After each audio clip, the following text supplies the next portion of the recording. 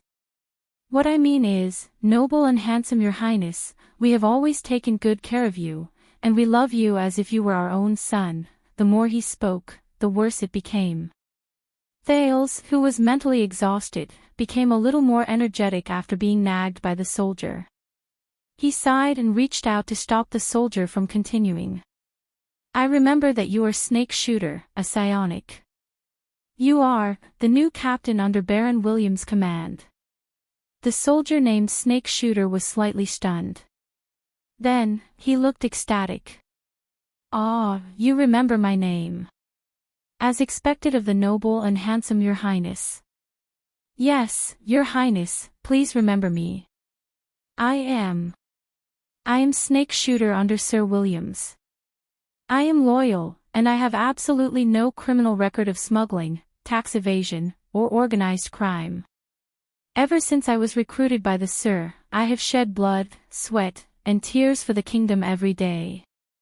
Snake Shooter, who was immersed in another round of showing his loyalty, saw Thale's expression darken. He quickly coughed and returned to the topic at hand. The Baron originally wanted to capture a few beautiful prostitutes or a man's maidservants to make you happy. Ahem, I mean to serve you and warm your bed, but you know, the camp has just calmed down, so he asked the little freak. We, the glorious 3rd Commando Unit of the Stardust Unit, to take good care of you, to love you, and to make you feel comfortable. Once you come, you don't want to leave. Thales extended his hand with a headache and interrupted the long-winded speech that Snake Shooter had clearly been brewing for an entire day. Thank you. Please convey my gratitude to the Baron, and then, the prince forced himself to smile. I am a little hungry. Snake Shooter was stunned for a few seconds before he slapped his forehead. Oh, yes, food. Yes, the Baron snatched quite a lot of food from those men. Ahem, I mean, the nobles have generously donated a lot to you and the Baron. Snake Shooter spoke with a radiant expression before he rushed out of the room, leaving behind a confused Thales. Strange fire. After a series of footsteps, Snake Shooter's shout came faintly from outside the door. Send the food up. Don't sneakily. Ahem, sneakily, sneakily, check on me. More than 10 minutes later, Thales sat alone in front of the study table in the room that was closed once more. He stared at the food that Snake Shooter had just sent up. He stared at the white bread, oatmeal, goat's milk, and even honey on the plate. There was also roasted fish, chicken, pork, and quite a number of spices that could not be found in Northland. Snake Shooter said that the legendary wing seized this from the western desert nobles. Thales sighed and sent a mouthful of broth into his mouth. It tastes really good compared to the scorpions, spiders, and bloody thorn lizards.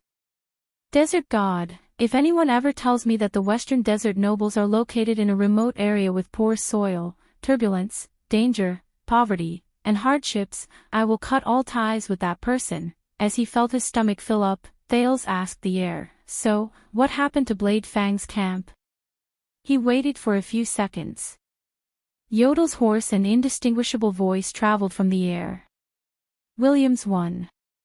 Williams won.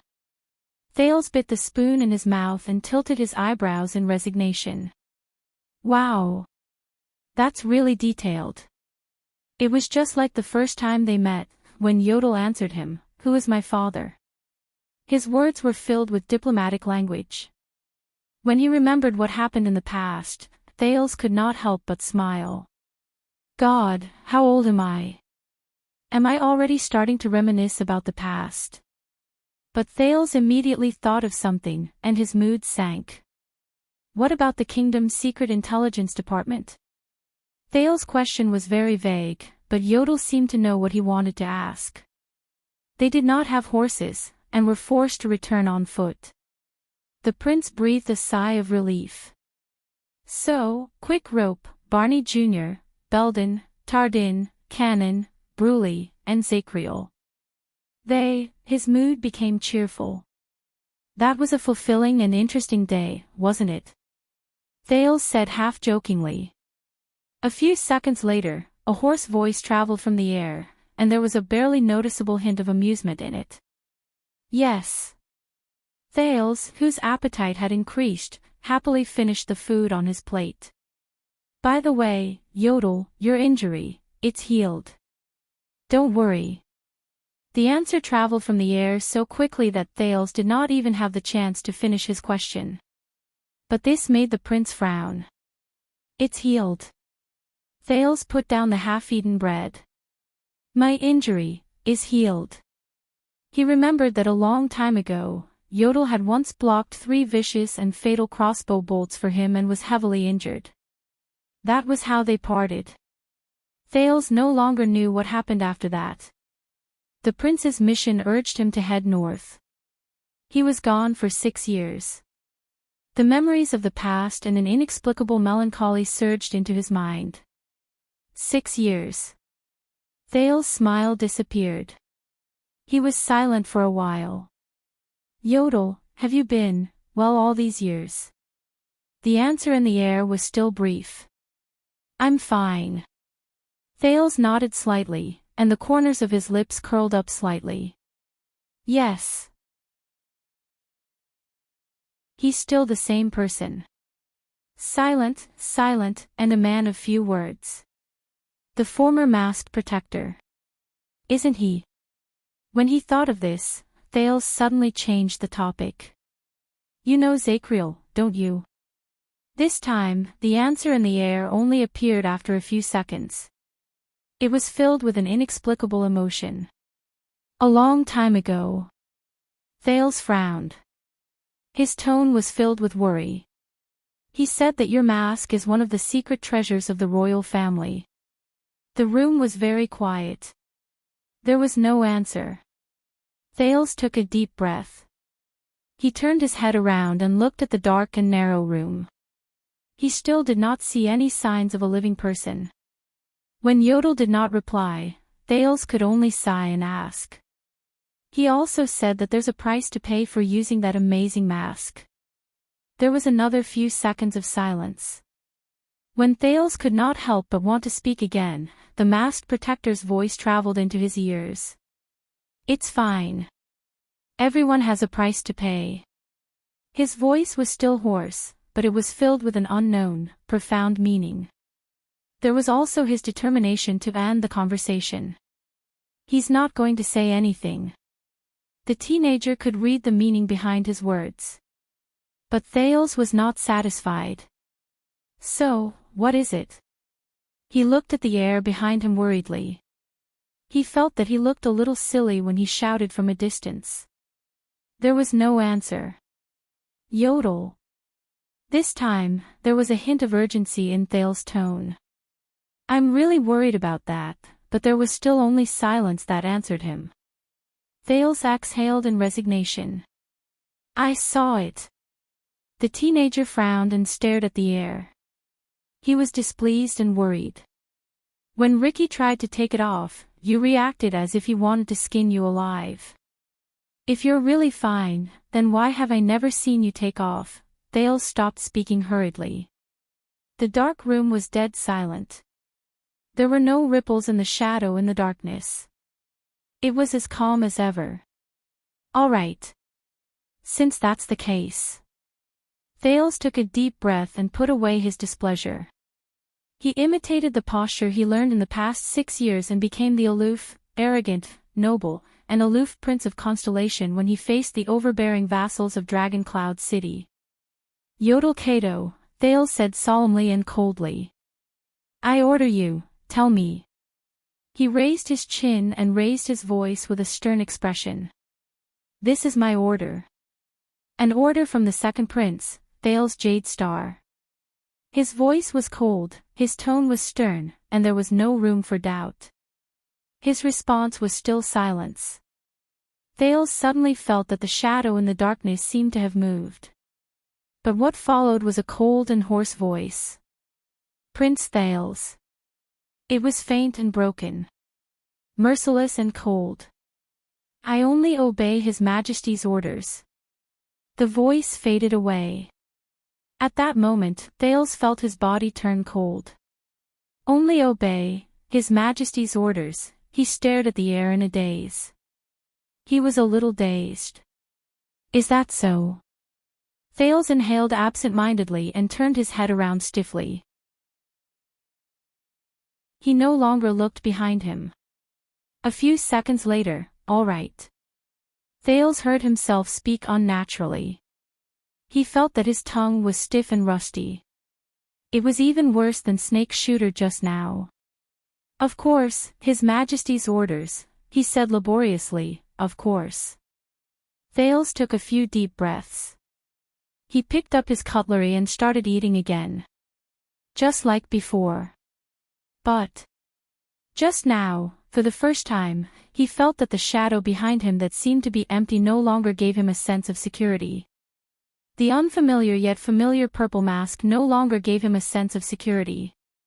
His Majesty's orders. Yes. I forgot. From the first day he saw me, he carried out His Majesty's orders. Thales suddenly thought of Saroma in Dragon Cloud City. He thought of Nicholas and Lisban, who surrounded her and seemed to serve the Archduchess and obey her orders. At that moment, he only felt gloomy and cold. The absent-minded Thales forced himself to eat a mouthful of meat or bread according to the most standard table etiquette Gines had taught him. But for some reason, he felt as if there was a thorn in his back and a fishbone stuck in his throat. He felt uncomfortable all over. This place is too small. It's a little stuffy. That was what he thought. Thales put down his cutlery and raised his head in annoyance. Other than the dim everlasting lamp, he only saw 3 tightly shut windows. Only faint light shone from the edges. It's so stuffy. No wonder it's so stuffy. It's so dark that I can't see the light. I don't even know what time it is. So, where is this? The legendary Wings' sweet home. When he remembered Roman's arrogant and prideful cold face, Thales' breathing froze. Damn pretty boy. Thales stood up with a straight face, intending to push open the window in front of the study table. But when he pushed it open, he was stunned. The handle of the window in front of him was nailed shut with an extra piece of wood. What's going on? Thales frowned as he looked at the nailed window. What's this? Are they afraid of someone invading? Or are they afraid that I'll escape? That's why they sealed all the entrances and exits. Are they going to trap me here? Just like a prison. When he remembered the black prison that tortured him for most of the night, Thales, who was in a bad mood, subconsciously turned his head. Yodel, but halfway through his sentence, he abruptly stopped. Damn it. The prince shut his mouth and took a few deep breaths. He did not speak again. Instead, he sat down again and picked up his cutlery again. Thales stared at the window that he could not open. His breathing began to speed up, and his already annoyed mood became worse. Damn Roman. Damn pretty boy. Thales sat for less than 5 seconds before he threw the cutlery away. He walked barefoot to the edge of the wooden platform where the everlasting lamp was placed, picked up his JC dagger, and hurriedly walked back. He stabbed the dagger into the gap between the wooden seal and the window frame, and forcefully pried it open. Asterisk bang. Asterisk perhaps it was because it had not been repaired for a long time, but the wooden board was extremely fragile. Without even using his power of eradication, he pried off a corner of the seal. Even the tip of the nail was exposed. But Thales did not stop. With a cold expression, he stood up on the chair and pried off the other corners of the seal. Does he think he can trap me like this? Thales forced himself to ignore the hunger in his stomach and pried off every corner of the seal in frustration. Damn it, dream on, but at this moment, a gray blade appeared out of thin air. It drew a beautiful arc and went straight into the wooden board. Then, it changed its direction and quickly sliced through a few of the upper corners. Asterisk shick. Asterisk with a few crisp sounds, the wooden board fell into a gloved hand and was removed steadily. Thales frowned as he watched the black figure beside him quickly and efficiently remove the seal, revealing quite a bit of light from the outside world. You can let me do it. The masked figure gently put down the wooden board. Thales snorted softly. He stepped down from the chair, threw away the dagger, and patted the dust off his palms. Is that so? The prince said sarcastically. I thought, you only obey His Majesty's orders. The masked protector did not answer. His figure rippled and disappeared into the air. The prince snorted softly. Suddenly, He used all his strength and pushed the window open with a bang. Dust flew into the air. It made Thales cough violently. Damn it, I should have put on a scarf first. Thales narrowed his eyes and tried to fan away the dust while he adapted to the sudden strong light and cold wind. Sunlight. Cold wind. The long-lost sunlight was like a tide that had found a vent. It surged through the window and filled the entire room. Illuminate everything. The bone-chilling wind was like a pack of wolves that had smelled blood. It pounced into the window hungrily and filled the entire room, blowing on everything. But the moment Thales raised his head and looked at the scenery outside the window, he was stunned. No. This place, this is, thump, thump, thump. At this moment, there was a sudden sound of hurried footsteps outside the door. Alarmed, Thales turned around and grabbed his dagger. Snake Shooter's voice rose from outside the door, and he sounded terrified and uneasy. No, no, no, my lord. This is the Baron's order. Even someone as honorable as you cannot. Ugh! With a muffled sound, Snake Shooter's words came to an abrupt halt. Thales tensed up. What? Someone attacked. Yodel. The young man couldn't care less about the little awkwardness he felt just now and called out softly. Don't panic. A familiar voice echoed in the air. I'm here. The long-lost sense of security and solidity instantly returned to his heart. Déjà vu. The prince breathed a sigh of relief. But before Thales could lament about how cheap and fickle he was, bang. The door to the room was violently opened. All the muscles in Thales' body tensed up. A strong figure lowered his head and stepped into the narrow room. The uninvited guest was a fully armored warrior. He gave off an aura that was not to be trifled with. He turned around and glanced at Thales. The vague sense of danger shocked the prince so much that he subconsciously raised his dagger. Who is he? The man's skin was darker, and his face was different from ordinary people. He had crisscrossed braids on his head, black tattoos on his face, and strange serrated tattoos on his neck. But Thales, who had seen both Raphael and Mickey, quickly recognized him. This is a Baron Bone Man. Thales looked at him in shock. What's going on? Baron Bone Man, here. But Yodel remained calm in the dark. Calm down. Thales could only bite the bullet and tell himself to wait. However, the seemingly dangerous Baron Bone Man only glanced at the room indifferently. His gaze did not even linger on Thales for more than a second. Then, another sharp, abrupt, and extremely unpleasant middle-aged man's voice rang out. It was accompanied by an unpleasant and gloomy smile. Don't be frightened by Gotham. The tattoo on his neck is just a tradition of the Sherilyn tribe. He has won 36 duels, that's all. Thales frowned. 36 duels in the Sherilyn tribe. The Baron Bone Man named Gotham turned around, nodded, and retreated. Thud, thud, thud, this sound, Thales, who had heard the old crow walking with a cane and the Black Prophet walking, immediately realized that this was the sound of wood hitting the ground. But this time, the sound was more rhythmic than the old crow's, and lighter than the Black Prophet's. Ah, hee, it's been a long time since I last came here. The sharp voice rang out again with a slight Western desert accent. But Thales swore that this was the most standard, complete, and articulate common language of the Western Peninsula he had ever heard since he'd entered the Great Desert. It even had the habit of speaking in Eternal Star City. There was a time when I thought that I would never come to this tiring and ominous place again. Finally, a figure limping with a cane appeared at the door of the room. The moment he stepped into the room, Thales' nervousness and attention towards Gotham was completely taken away by this newcomer. The person's cane was supported by his obviously crippled left leg. He leaned against the ground, but strangely enough, there was a long sword with a unique hilt attached to it, as if he was hoping that its owner could wield the weapon while leaning on the cane. The owner of the sharp voice held onto the door frame, tugged at his armor, and laughed sinisterly. Phew, this is really a test for my legs.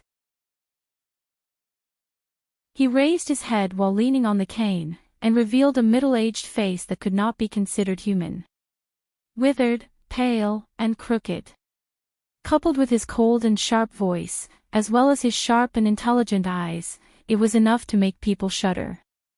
The moment he saw the man, Thales was shocked. The terrifying middle-aged man panted softly while he sized up Thales. In the past 6 years, the man chuckled in an unpleasant manner. His laughter was like a poisonous thorn that pierced into Thales' heart. You've really grown a lot taller. I guess the Northland barbarians have fed you well. There were a few seconds of silence. Thales stared at the middle-aged man's clothes in a daze and remembered something. The man continued to smile in a frightening manner as he waited for an answer. Finally, Thales took a deep breath. It's been a long time. The prince put away the dagger in his hand, straightened the thin clothes on his body, and said seriously, Your Grace. The owner of the cane stared at him for a long time before he burst into laughter. Ha ha ha, very good, you still remember this old bag of bones. His expression was exaggerated, making his inhuman face even more terrifying. He even clapped his hands fiercely, as if he had seen something amazing. Outside the door, the Baron Bone Man Gotham turned around coldly and knocked out Snake Shooter, who had just woken up. Calm down. The prince thought to himself. Thales forced himself not to look at Snake Shooter's condition. Instead, he calmly looked at the guest in front of him. Your arrival has really exceeded my expectations. The prince gently pulled the chair out and gestured to the man. Then, he sat down on the bed. So, are you here to support me, support Baron Williams, or support Blade Fang's camp? At that moment, the man's sharp and cold laughter died in his throat. He seemed to have understood something. The terrifying middle-aged man stared straight at Thales, who appeared to be at ease. He clicked his tongue and said, Very good. You don't have the unique milk stink of useless nobles either. That's great. We should change our view of the Northland barbarians. Perhaps they aren't barbarians who only know how to flip tables with their fists. Thales frowned slightly. The middle-aged man snorted softly. He lifted his left leg along with his cane and staggered into the room. Asterisk thud, thud, asterisk behind him, the Baron Bone Man Gotham closed the door in tacit understanding, leaving the middle-aged man and Thales in the room. Turn this place into an airtight cage again. Calm down. Thales warned himself again as he watched the man draw closer. The middle-aged man limped towards the chair Thales pulled out for him. He spoke in a tone that was half sarcastic and half sentimental. However, as your first stop back in the country, Williams really shouldn't have arranged for you to come here. This place is too high, too high. The middle-aged man stopped in front of the desk. He turned sideways and looked at Thales coldly, revealing the window behind him. There were also countless buildings the size of toy blocks outside the window. It's so high that I'm worried that you might accidentally fall from here. Thales looked at the long sword on the man's cane and felt his body tense up. That was it. He was the master of the Fakenhas family, one of the 6 great clans of Constellation, who had the four-eyed skull as their emblem. The guardian duke of Western Desert, the suzerain of the ruins, the unwelcomed. Cyril Fakenhas. Just like that, he stood at the highest point in Blade Fang's camp, the room on the top floor of Ghost Prince Tower. Just like your father's brother. End of this chapter.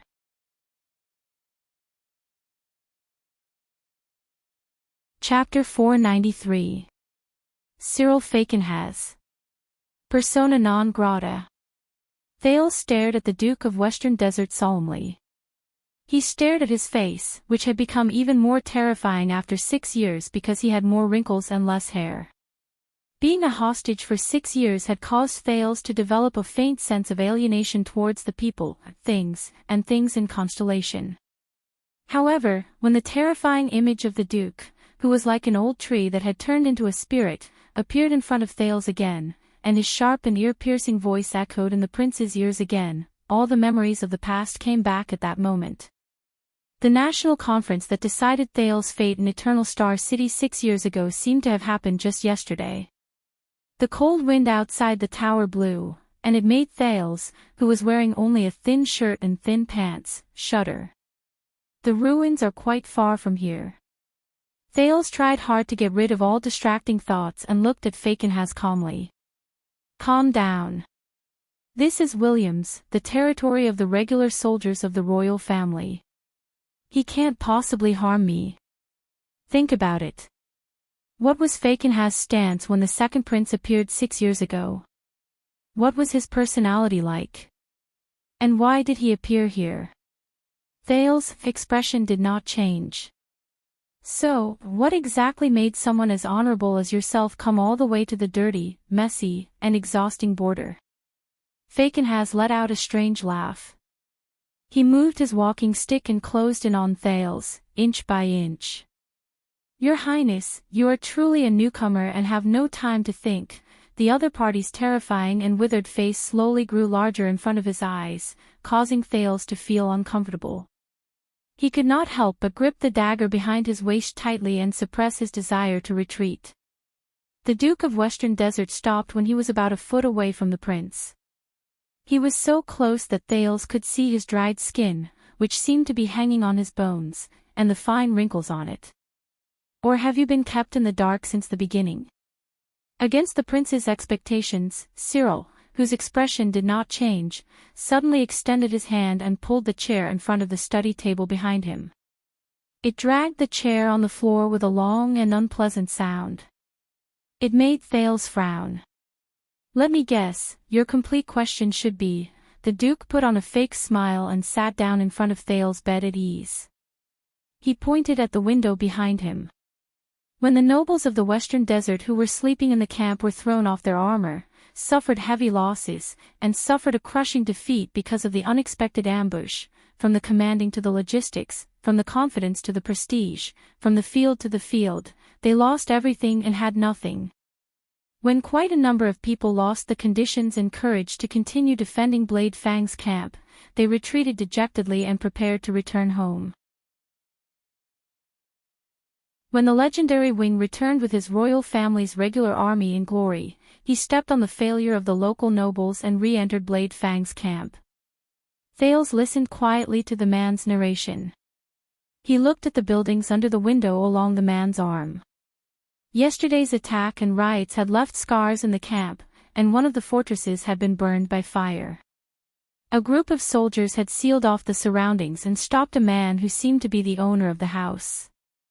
He seemed to be directing the cleanup.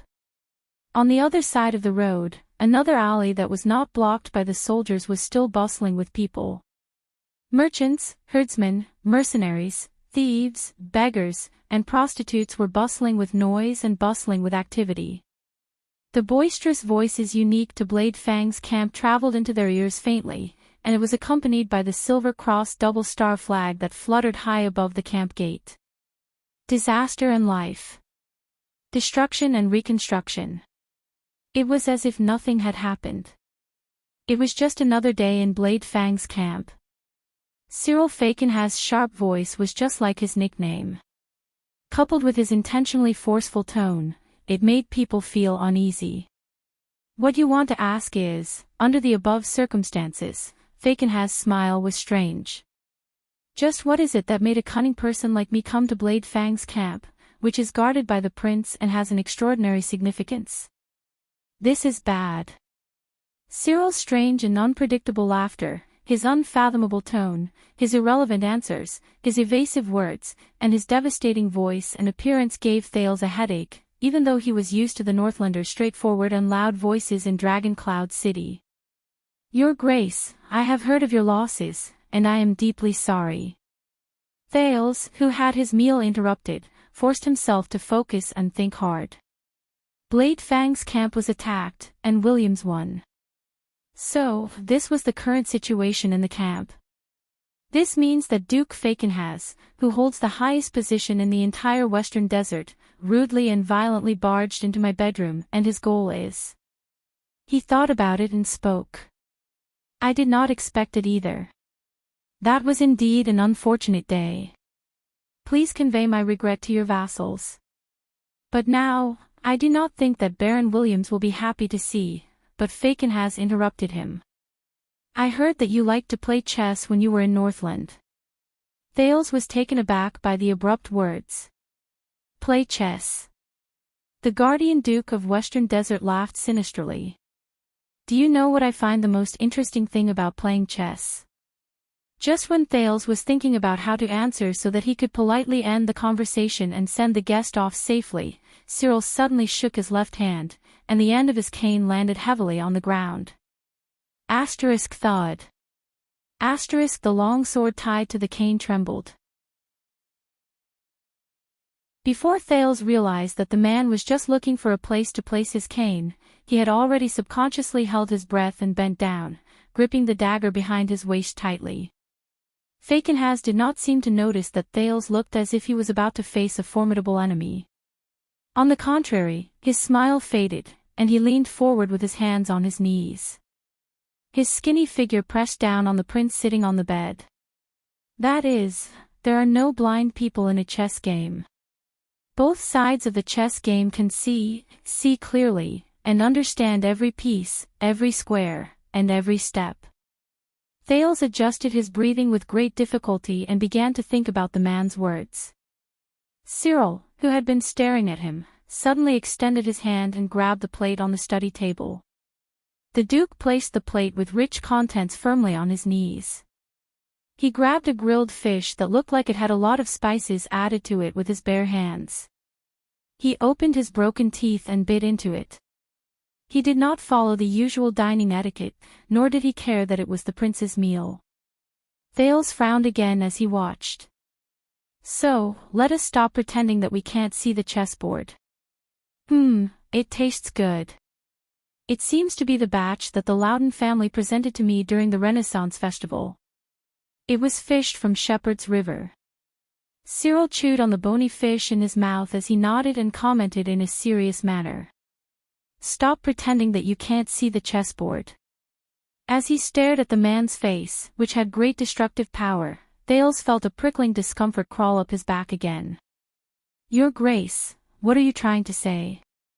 The prince no longer bothered with pleasantries. Instead, he looked at the Duke with a solemn expression.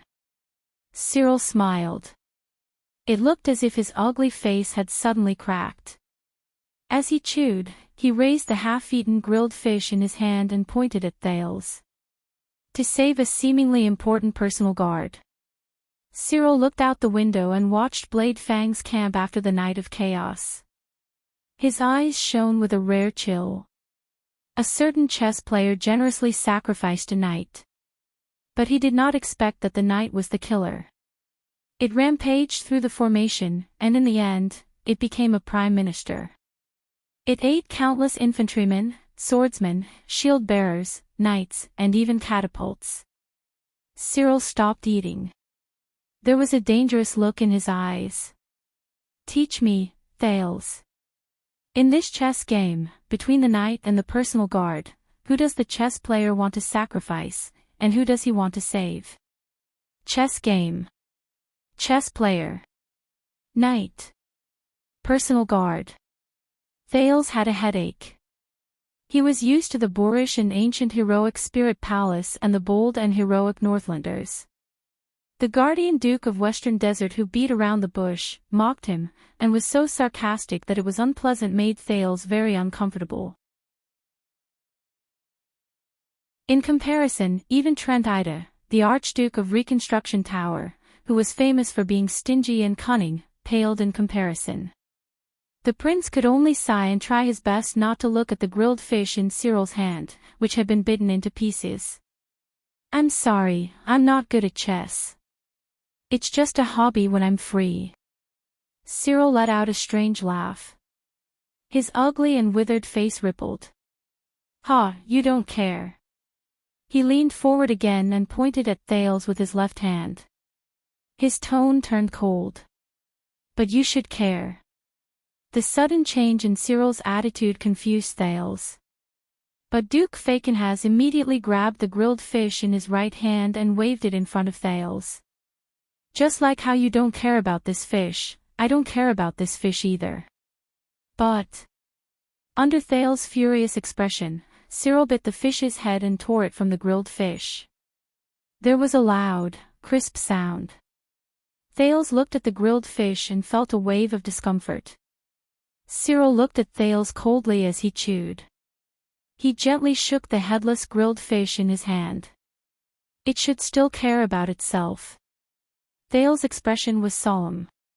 He had faced many opponents who were in high positions, and many of them had their own unique presences, such as Lampard, who had an overbearing presence, King Kessel, who was a man of few words and kept people away, and Count Liesban, who had a profound gaze that made people feel uneasy. No matter where these people appeared, even if they were just sitting quietly in a corner of the room, it was impossible to ignore their existence. But Cyril Fakenhas seemed to be special. His face was withered, and his appearance was terrifying. His posture was almost wretched. Even when he looked at people, he maintained the posture of leaning his neck forward and squinting his eyes slightly.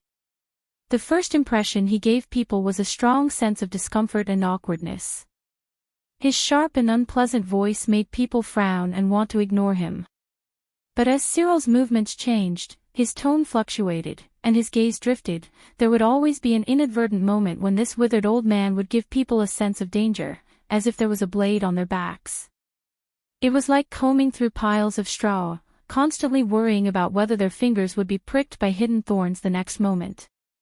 It was like a horror movie that slowly added to the atmosphere, piled up emotions, and gradually entered its climax. Like now.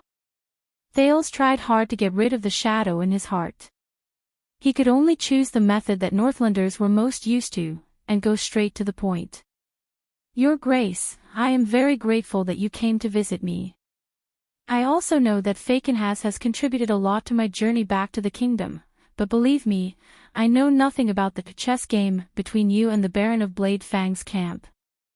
I only got involved by chance, and I can do nothing about it. As for the other things, I believe," but Cyril's expression turned cold. "I still remember what happened 6 years ago." The Duke put down the grilled fish and stared at Thales carefully, as if he wanted to stare Thales' soul out of his body. "When you ignored your cunning fox teacher's expression during the national conference and spoke nonsense." A thought appeared in Thales' mind. Cyril's words made Thales slowly remember the past. When the stubborn one-eyed dragon oppressed you, you mocked him and retaliated fiercely. When the boy from Iris Flowers ignored you, you waited for an opportunity to strike and kill him in one strike. When the short-sighted nobles disrespected you, you remembered it and returned the favor 100 times over. Your words are harsh, and you are unforgiving when you are in a favorable position. The Duke of Western Desert's expression was very interesting when he said these words. He seemed to be looking forward to it with some admiration, but he also seemed to be mocking Thales as if he was watching a good show. Thales remembered how he stood against the suzerains during the national conference when he was young. He also remembered what Gilbert said to him later. The prince sighed, and there was a hint of melancholy in his voice. "At that time, I was just a child. If I offended you in any way, it was because I was young, frivolous, ignorant, and fearless." Fakenhas took over the conversation and interrupted him fiercely again. "I was also a chess piece that was unwilling to be manipulated by others." At that moment, Cyril's gaze was very sharp. "To break free, even if I had to face the endless stars high above me, I still dared to test my blade." There was a profound meaning to this sentence, and Thales could not help but pause for a moment. When he said this, Cyril turned his head around and spat out the fish bone that had been chewed into pieces. The way he spat out the fish bone did not seem like he was spitting it out, but more like he was chopping a very troublesome piece of firewood. I have to say, at that time, you were more to my taste, more. The Duke turned his head around and took out a handkerchief to wipe his mouth and hands. There was a meaningful look in his eyes. Cuter. Thales sucked in a deep breath. He could vaguely understand what the Duke was trying to say. So, he did not want to listen to it anymore. But look at you now. Cyril looked at him in a mocking manner. He sized him up as if he was sizing up a prostitute who served wine at a banquet. Gentle, polite, and sanctimonious. You sheathed your blade, kept your poisonous fangs in your mouth, and hid your sharp claws in your palms. The Duke of Western Desert's sharp voice filled the room. Isn't it a pity?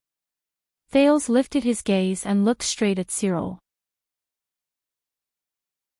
He was no longer interested in playing with this strange old man who always spoke in a sarcastic manner even though he obviously had a high position of power. Perhaps this is the right thing to do. My teacher told me before, the prince said in a deep voice. Wise men rarely argue eloquently. Unfortunately, he never managed to do so. Thales sighed in his heart. The second prince's tone was calm, and there was a hint of firm rejection in it. And I believe that we are not fools. Fakenhas laughed again.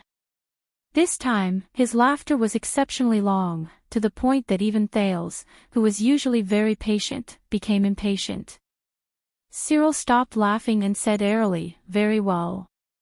Then, at least, you should not repeat Herman's mistake. Thales did not react for a moment.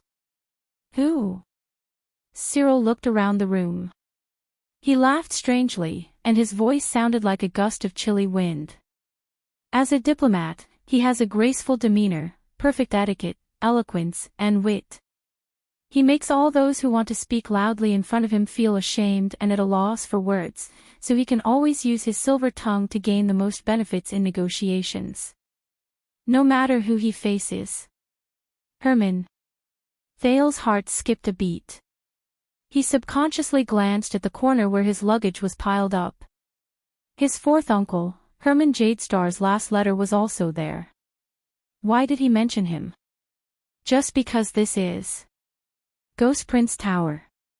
When he remembered that this was the place where another Jadestar died, and that the bed he lay on might have been the one he slept on before he died, Thales felt a suffocating feeling in his heart.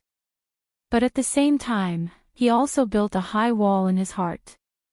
He used a polite smile and clever words to reject everything. Strangely, Cyril's expression became profound. He was a little absent-minded, and it chased away a lot of the gloom brought about by his terrifying face. Regardless of whether it was the flattery and lies of a sycophant, or the harsh advice of a friend. So, he paid the price. This sentence made Thales' attention go into overdrive. What do you mean? Paid the price? You know Prince Herman, my uncle. But Fakenhas did not answer him.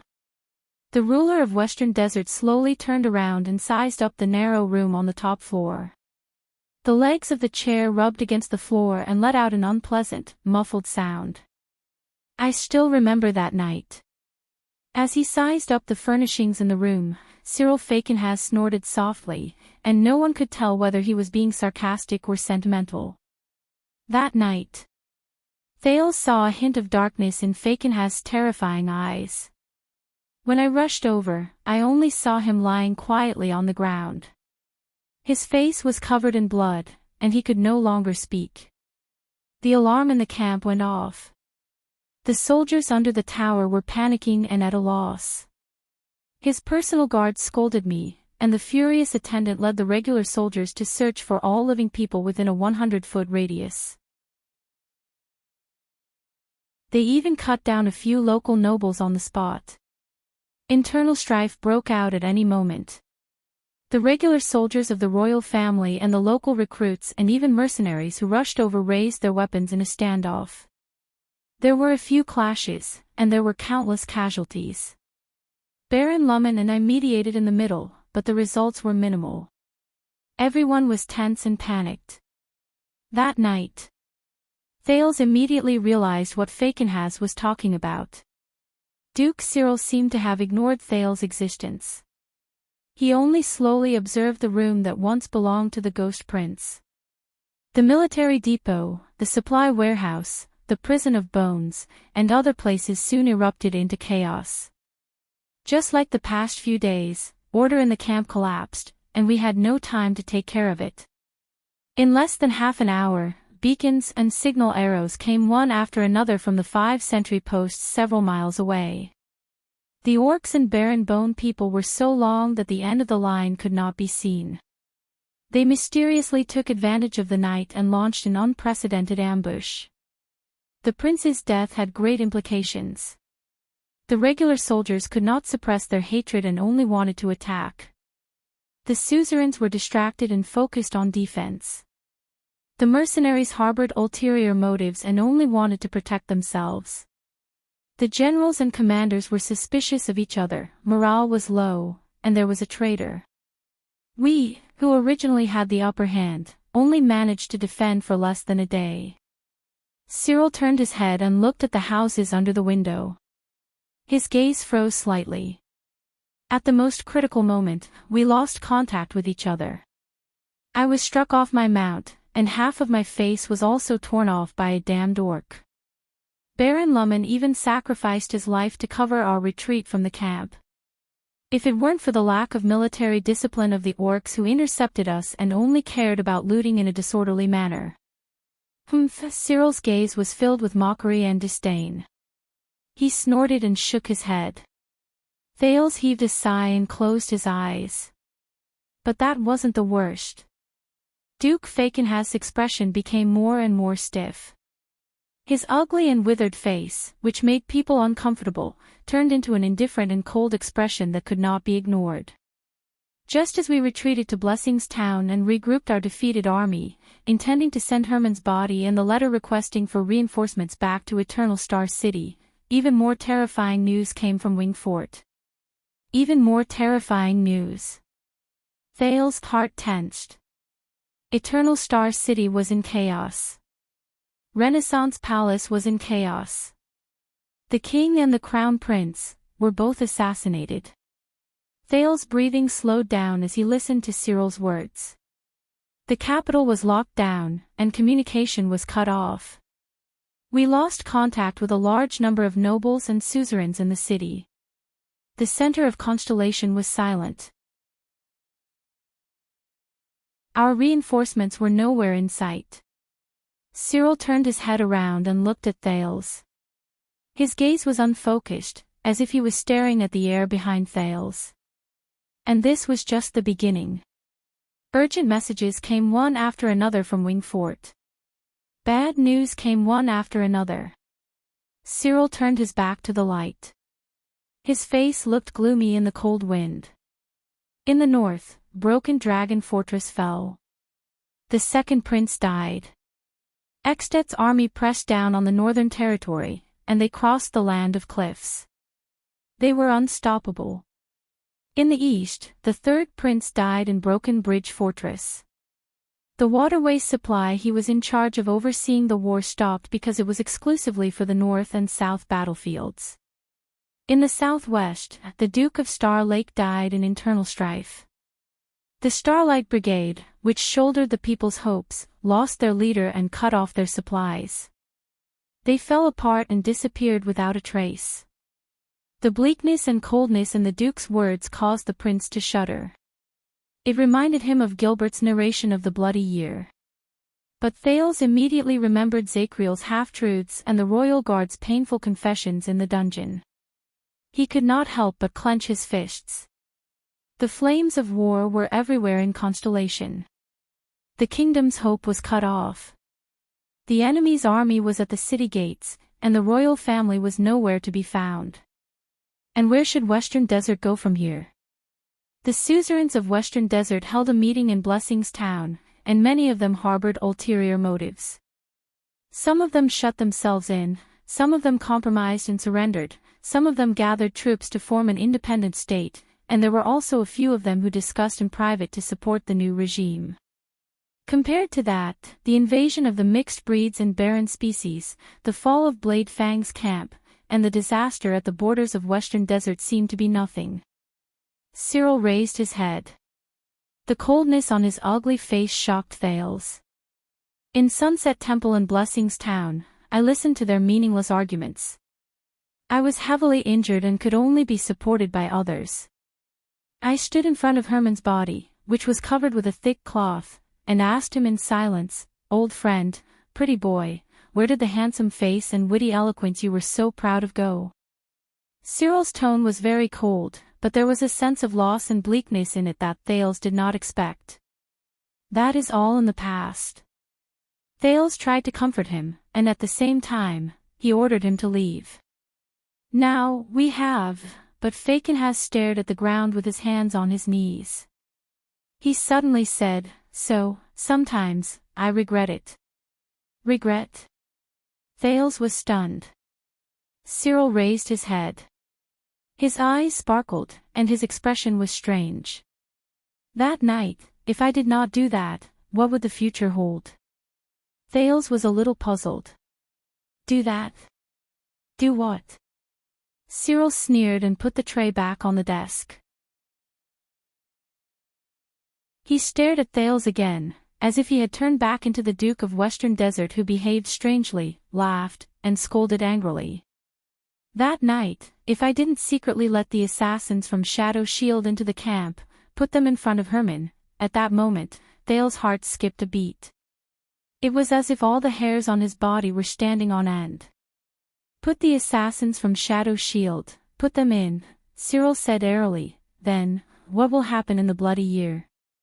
Everything was still. It was as if the sin of Hell's River had taken effect again. Only the sound of the fierce wind outside the window reminded him of the passing of time. Thales was like a frozen ice sculpture. He stared at Cyril without moving. In front of him was the terrifying guardian Duke of Western Desert.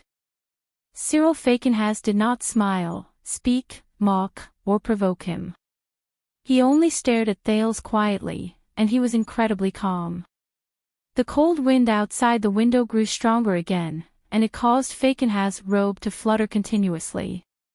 On his robe was the symbol of the Fictional family skull with 4 eye sockets.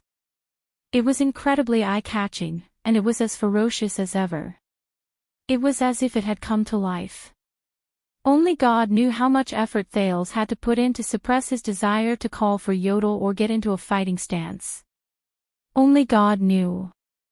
After a while, Thales uttered a word in a solemn, difficult, and hostile manner. "You." Cyril leaned against the back of his chair and narrowed his eyes. "Me." His tone was calm, and his posture was calm. Thales sucked in a deep breath. Both of them were still for a few seconds. Only the sound of the wind remained. Then, Cyril put on a satisfied expression. "Very good." The Duke straightened his back. His face, which was as thin as a piece of wood, finally showed a rare shrewd and solemn expression. "We are finally talking."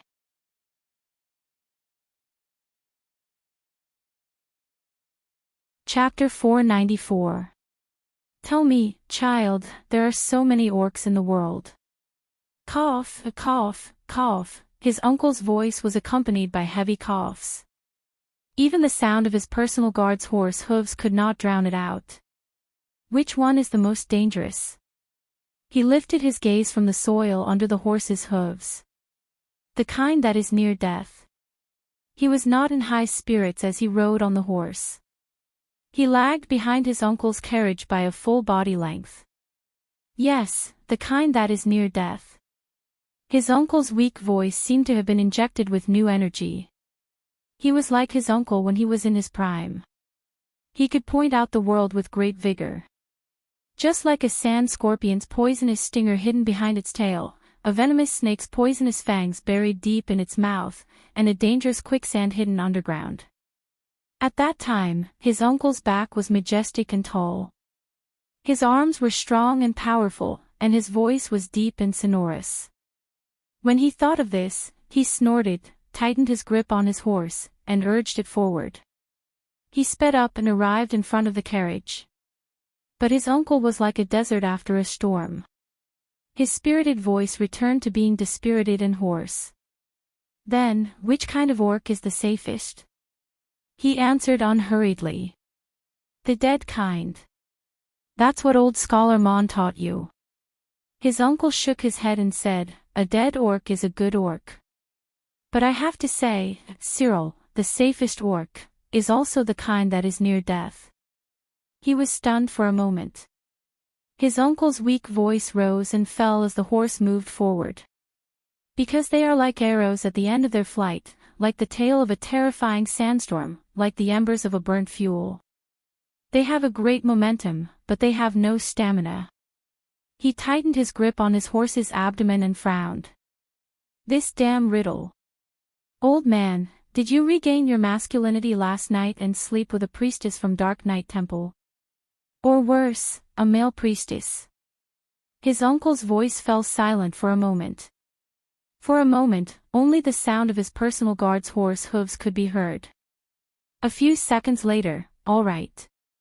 His uncle chuckled in resignation as he coughed. "Perhaps this is why I like you." When he heard his uncle's coughing, which was worse than last week, his heart sank. He forced himself to be spirited. "Like me, if those are your last words, old man. I have to say, it sucks." He pretended to be relaxed and whistled. "Everyone who hears this will think that you are an old pervert who likes to play with his nephew." Uncle was silent for a while more. The guards on both sides continued to march forward dutifully. Their expressions did not change, as if they had not heard their conversation at all. After a long time, his uncle's resigned and weak voice rose. "Dying orcs are both dangerous and safe. So, why did the Barren Bone people say that the desert god is neither doomed nor forgiven?" Because calamity and pardon can change back and forth with a single thought. That's why we have to be on guard at all times. He scratched his ear helplessly. His uncle continued speaking, and he became even more solemn. "The royal relatives of the Blade Edge Hill seem to have turned over a new leaf, but it's hard to change one's nature. Sooner or later, they will make mistakes. On the surface, the fat profiteer of Donghai has a wide circle of friends and is kind and harmless, but he is used to changing the direction of the wind and burning the bridge after crossing it. The Land of Cliffs pretends to be arrogant, neutral, and selfless, but they're just a bunch of rats that rely on the natural defenses of the mountains. As for that cowardly old bastard from the South Bank, he's even more conservative than a priestess. They can't be relied on." His uncle's voice became downcast. He listened quietly for a while before he suddenly said, "Old man, you really slept with a priestess." Heavy hammering sounds came from the carriage. His uncle seemed to have choked again. Even his breathing became erratic. The corners of his lips curled up into a smile. In the end, his uncle suppressed his anger and sighed. "Sigh, forget it. In comparison, old Dylan from the Northern Territory is tenacious and constantly strives to improve himself. It's a pity that their positions are too bad. Once something happens, they'll be the first to bear the brunt, and it'll be difficult for them to help." As expected, if it were my uncle in the past, hearing me joke about him like this, feeling gloomy, he stopped thinking about it. Instead, he raised his head and looked at the increasing amount of vegetation on both sides of the Avenue of Blessings. "You seem to have missed out on the most important thing." His uncle's breathing stopped. The carriages took a big turn. A few farmers who were driving the carriages by the side of the road shrunk their bodies in fear as they waited for the four-eyed skull flag to pass. After a long while, his uncle's weak voice rose again. It was filled with indignation and resentment that had not disappeared for years. "The stars beyond the heavens are high above us. You can only look at them from afar, and not be delusional. You can't trust them either. He felt a deep chill in his uncle's tone. Remember this. His uncle's words turned into a thick and ominous cough. He did not speak. After a few seconds, he released his grip on the reins, which were about to break. As his uncle coughed in discomfort, he took a deep breath and forced himself to smile. From what you've said, we should be mavericks and loners. We don't get along with everyone, and everyone hates us. His uncle stopped coughing, but he did not speak immediately. For a time, there was only the sound of horse hooves and carriage wheels. Finally, a long sigh came from the carriage. Isn't that the meaning of our existence? There was resignation, but also relief. Duke Fakenhas opened his eyes. Before his eyes, the prince was staring at him nervously. Thale's arm was stiff behind him. He pressed down on the dagger under the blanket. He looked through the Duke of Western Desert's half-smiling eyes, and seemed to see another bloody and ferocious dead man's head with empty eye sockets. Steak. Wait. If Fakenhas is the mastermind behind Herman's assassination, why is he telling me this now? What's in his interest if he admits this in front of another Jade Star? Is he trying to gain the upper hand with a show of strength, a sign that he is going to turn against him, or does he have other motives? As usual, Thales took a deep breath. He deliberately pretended to be surprised and lost his composure to satisfy the other party while he began to think about the key to this matter. From his days as a child beggar to his life as a prince, this move was quite effective against people like Quiet and Nicholas, who were not very bright and thought highly of themselves. It was even effective against people like the annoying Ian and Monty, the Raven of Death, who were as cunning as ghosts. They could always gain a sense of superiority from Thale's panicked behavior, and from there, they would reveal their greatest weakness in their contempt and satisfaction. After going through so many ups and downs, this was already Thale's most familiar instinct. He was so familiar with it that he could not even tell when his loss of composure was real, and when it was a deliberate act. But there were times when this move failed. Such as when he faced King Chapman in the carriage. Such as, now. What? Are you living too comfortably in Northland? You're already scared. The Duke of Western Desert's contemplative words rose again. He stared at Thales, who seemed to be stunned by the shock, and seemed to be a little dissatisfied. How about this? Which one? Before Thales could think too much about it, he saw Cyril stretch out his hand and hold the handle of his walking stick, long sword. The prince shuddered. Asterisk whoosh. Asterisk as the sound of metal rubbing against leather rose, the blade was unsheathed, and it drew a silver arc in the air. *T. The sin of Hell's river flooded his nerves. Thales instinctively flipped off the bed and rolled on the ground. What kind of joke is this? He got up and bent his knees when he was a safe distance away from the silver light. He held his dagger horizontally and got into the iron body style. Thales looked at Cyril Fakenhas, who was still sitting calmly on the chair. The long sword that had just been unsheathed was in the Duke's hand. As the Duke turned his wrist slightly, the sword slowly drew an arc in the air. It was filled with coldness, and its presence was awe-inspiring. There was a faint sense of intimidation. Very good. At least you are not as cowardly as you appear. Cyril smiled eerily, completely ignoring the prince's pale face. What's going on? Thales stared at Cyril in disbelief. He turned against me just like that. But there was another thing that concerned Thales even more. Yodel, who was hiding in the dark, was still silent. He did not react even when he saw that Thales was in danger. What's going on? Is that guy really angry because of what happened just now? The kind that can't be coaxed. But just as Thales thought of a way out of this with a headache, a familiar hoarse voice rose softly in his ears. Calm down. The masked protector's voice was faint, almost like a mosquito's, but it made Thales relax his tense breathing.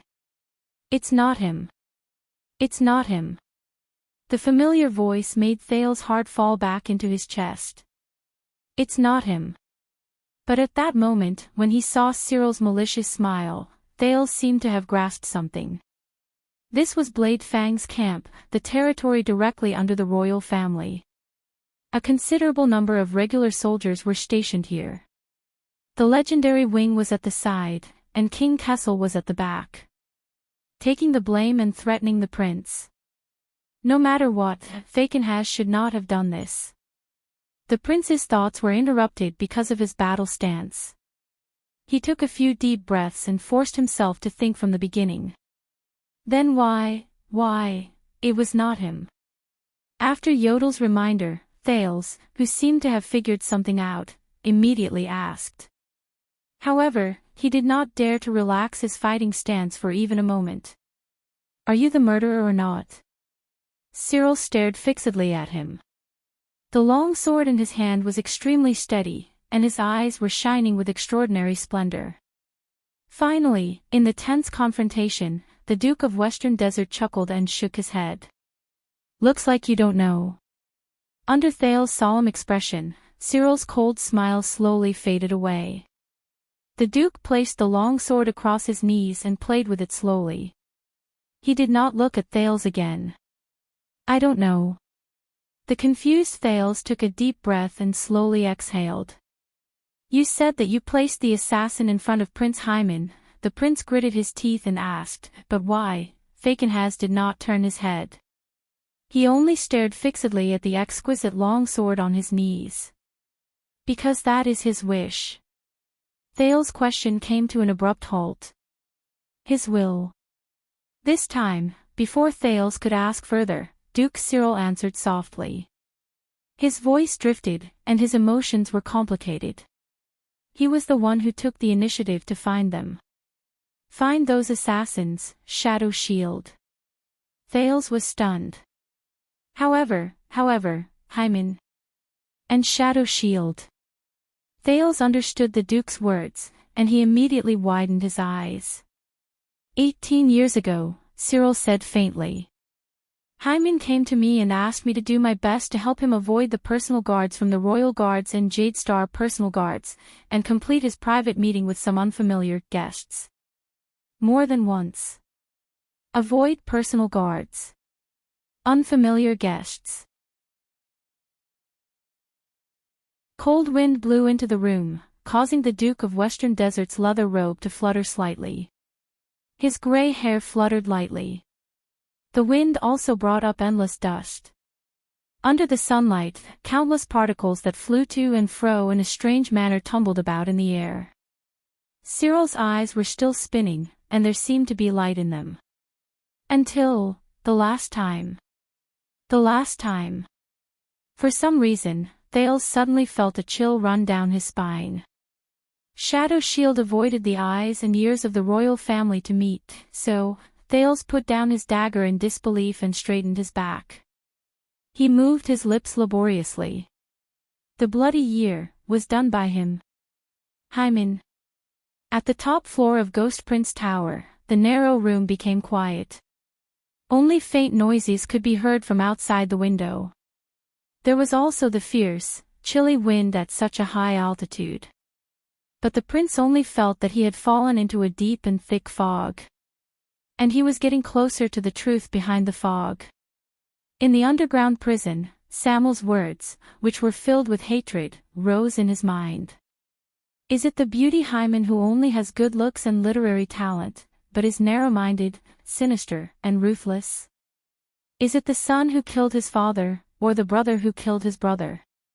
The fourth prince, Hyman Jade Star. Cyril did not answer. But Thales was only dazed for a few seconds before he immediately shook his head. Countless mysteries rushed into his mind. But why? Why? If he is the Jade Star behind the scenes, then why did Shadow Shield want to kill him? This doesn't make sense.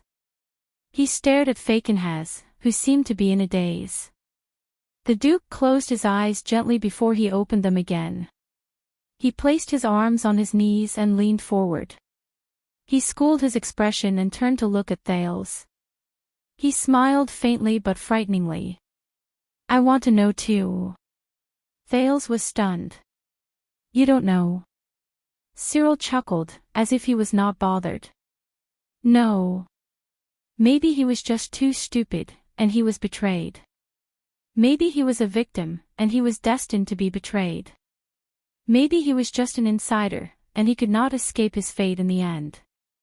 Or maybe he was just unintentionally involved, and he wanted to turn the tide. Cyril lowered his head, and the corners of his lips curled up slightly. No one knew whether he was being sarcastic or mocking. But, he didn't want me to know. He doesn't know. Thales was not satisfied with this answer. He took a deep breath, walked forward slowly, and sat at the end of the bed again. He was facing the Duke. Really?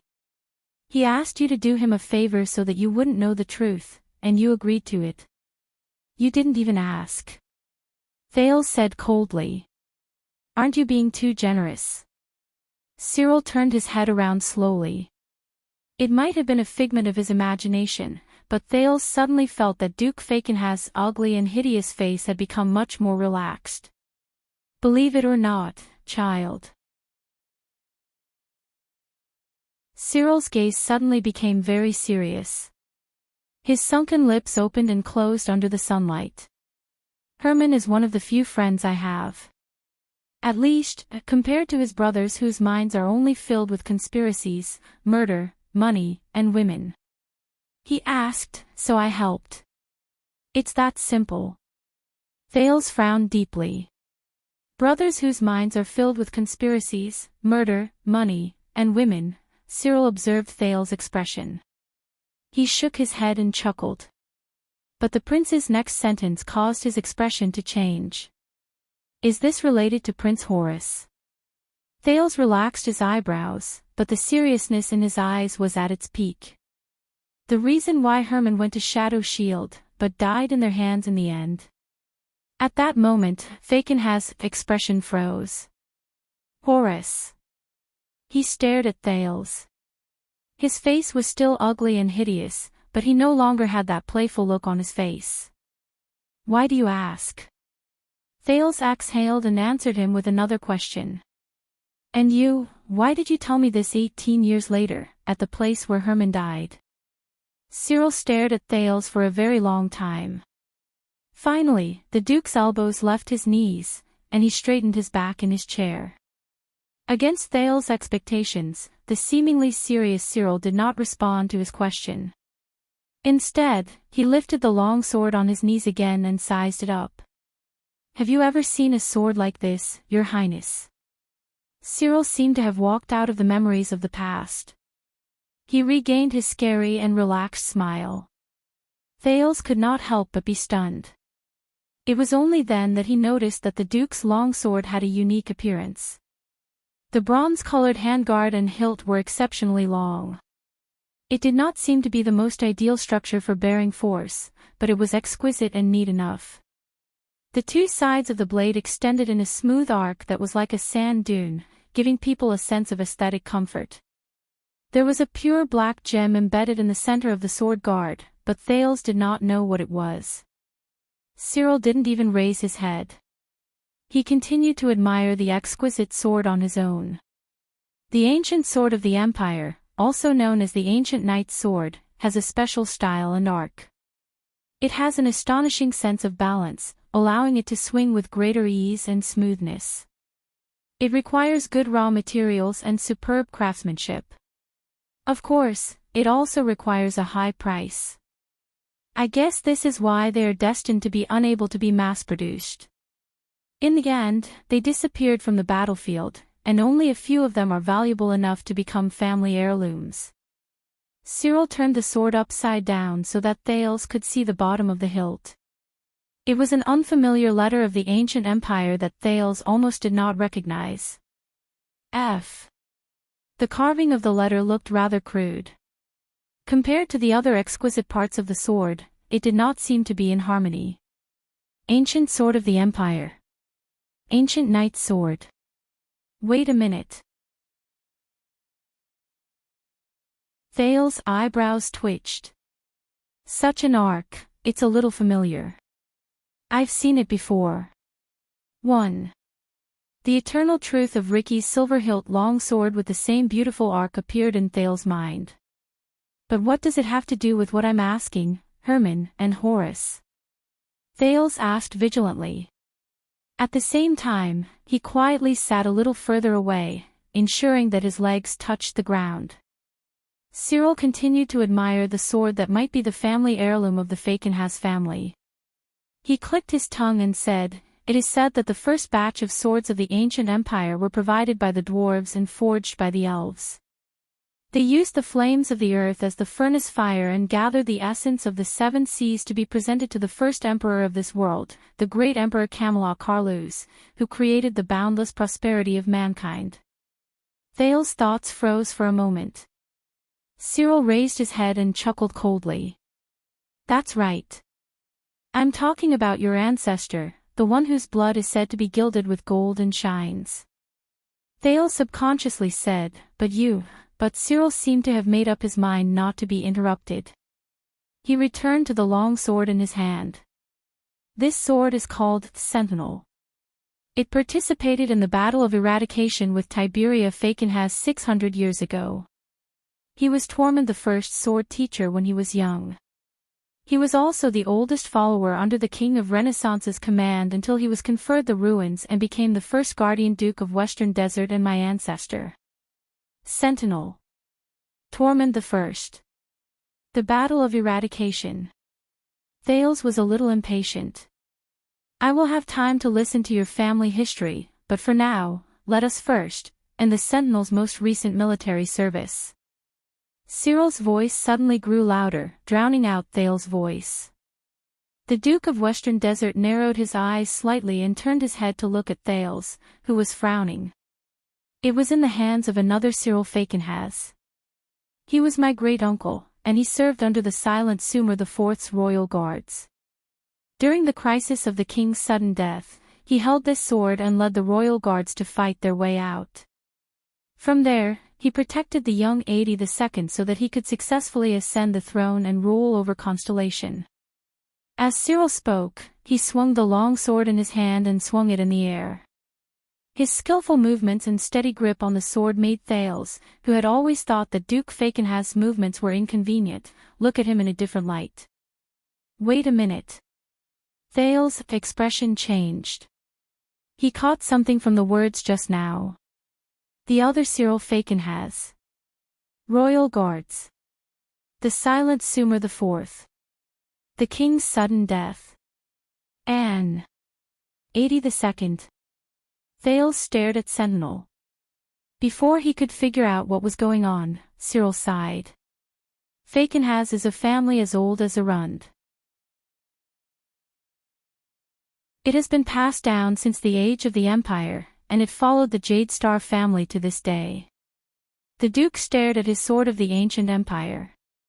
"From the Battle of Eradication to the Bloody Year, just like this Sentinel, we have witnessed too much and understood too much." A strange light shone in the Duke of Western Desert's eyes. "Whether it is the rise and fall of Constellation, or the Jade Star royal family," Fakenhas removed the sheath from his cane and cast a sideways glance at Thales. There seemed to be a profound meaning behind his words. "A reign of terror." Cyril exhaled slowly and put Sentinel back into its sheath. "Compared to that, is the answer you seek still important?" Thales' eyebrows twitched. When he thought about what he saw and heard over the past few days, the prince suddenly had a guess. Adi II, my grandfather. I heard that he was the one with the longest teeth among Sumer IV's children, and he was also a male. Thales spoke slowly. I believe that his ascension to the throne and coronation should have been smooth. He narrowed his eyes. Where did the reign of terror you speak of come from? The Duke of Western Desert put away his nostalgic expression and smiled slowly.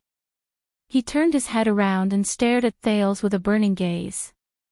Perhaps your history teacher did not mention your grandfather's stepmother, the witch queen Vera from the Iris Flowers family, and her sister-in-law who was the Duchess of Blade Edge Field, your grandfather's aunt, the former Princess Helena. Iris Flowers family, the witch queen Vera. The Duchess of Blade Edge Field, the Princess Helena. As he listened to these unfamiliar names, Thale's mind started to work. They also did not mention how they conspired to falsify an edict after Sumer IV passed away. They wanted to send your underage grandfather to Sunset Temple as a lifelong sacrifice, so that Queen Vera's biological son, John Jadestar, who was still in swaddling clothes, could replace his father and become king. Thale's eyes suddenly widened. John Jadestar conspired to falsify an edict. Thales could not help but tighten his grip on his dagger. Queen Vera's biological son. Replace his father with his son. Cyril put down his sword and could not help but sigh. Of course, if Queen Vera had succeeded 60 years ago, you and I would not have to worry here. If Queen Vera had succeeded, I would not have to worry here, damn old man. Thales took a deep breath and calmed the shock in his heart. Enough, Duke Fakenhas. From just now until now, Thale's expression darkened. What are you hinting at? This time, the second prince stared at the Duke of Western Desert. His attitude was hostile.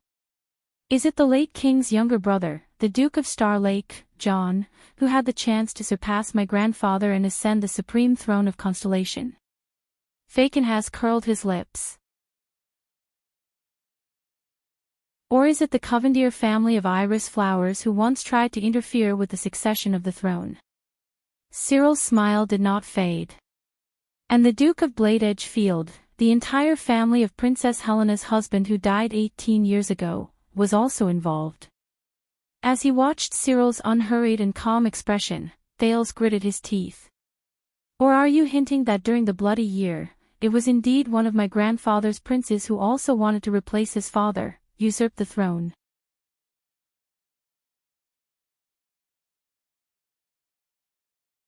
Chapter 495. Constellation's history has never lacked bloodshed. Gilbert's words rang in the teenager's mind again.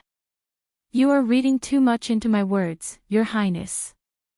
Cyril sneered. He took a fist-sized red fruit that Thales could not recognize from the plate and wiped it on his sleeve. I mean, as the oldest vassal of Jadestar, Fakenhas has seen too many similar scenes in the reflection of Sentinel's blade, from the first day to the last. So many that we are numb. The Duke of Western Desert finished speaking. He ignored Thales' suspicious gaze and took a bite of the fruit in his hand in a contented manner. But Thales still looked at him warily. Is that so? Cyril's cheeks trembled. He seemed to be enjoying the taste of chewing, but his haggard face and frightening appearance only made his action more frightening. Similarly, the truth of the Bloody Year is no longer important. Just like today, 60 years later, will anyone still care about the crisis of your grandfather's coronation? Cyril leaned back, but his eyes, which were as lively as a viper's, were fixed on Thales.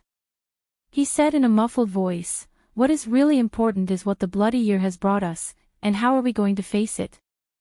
Thales averted his gaze and tried not to look at the process of the fruit in Cyril's mouth turning from solid to small pieces, and then to powder.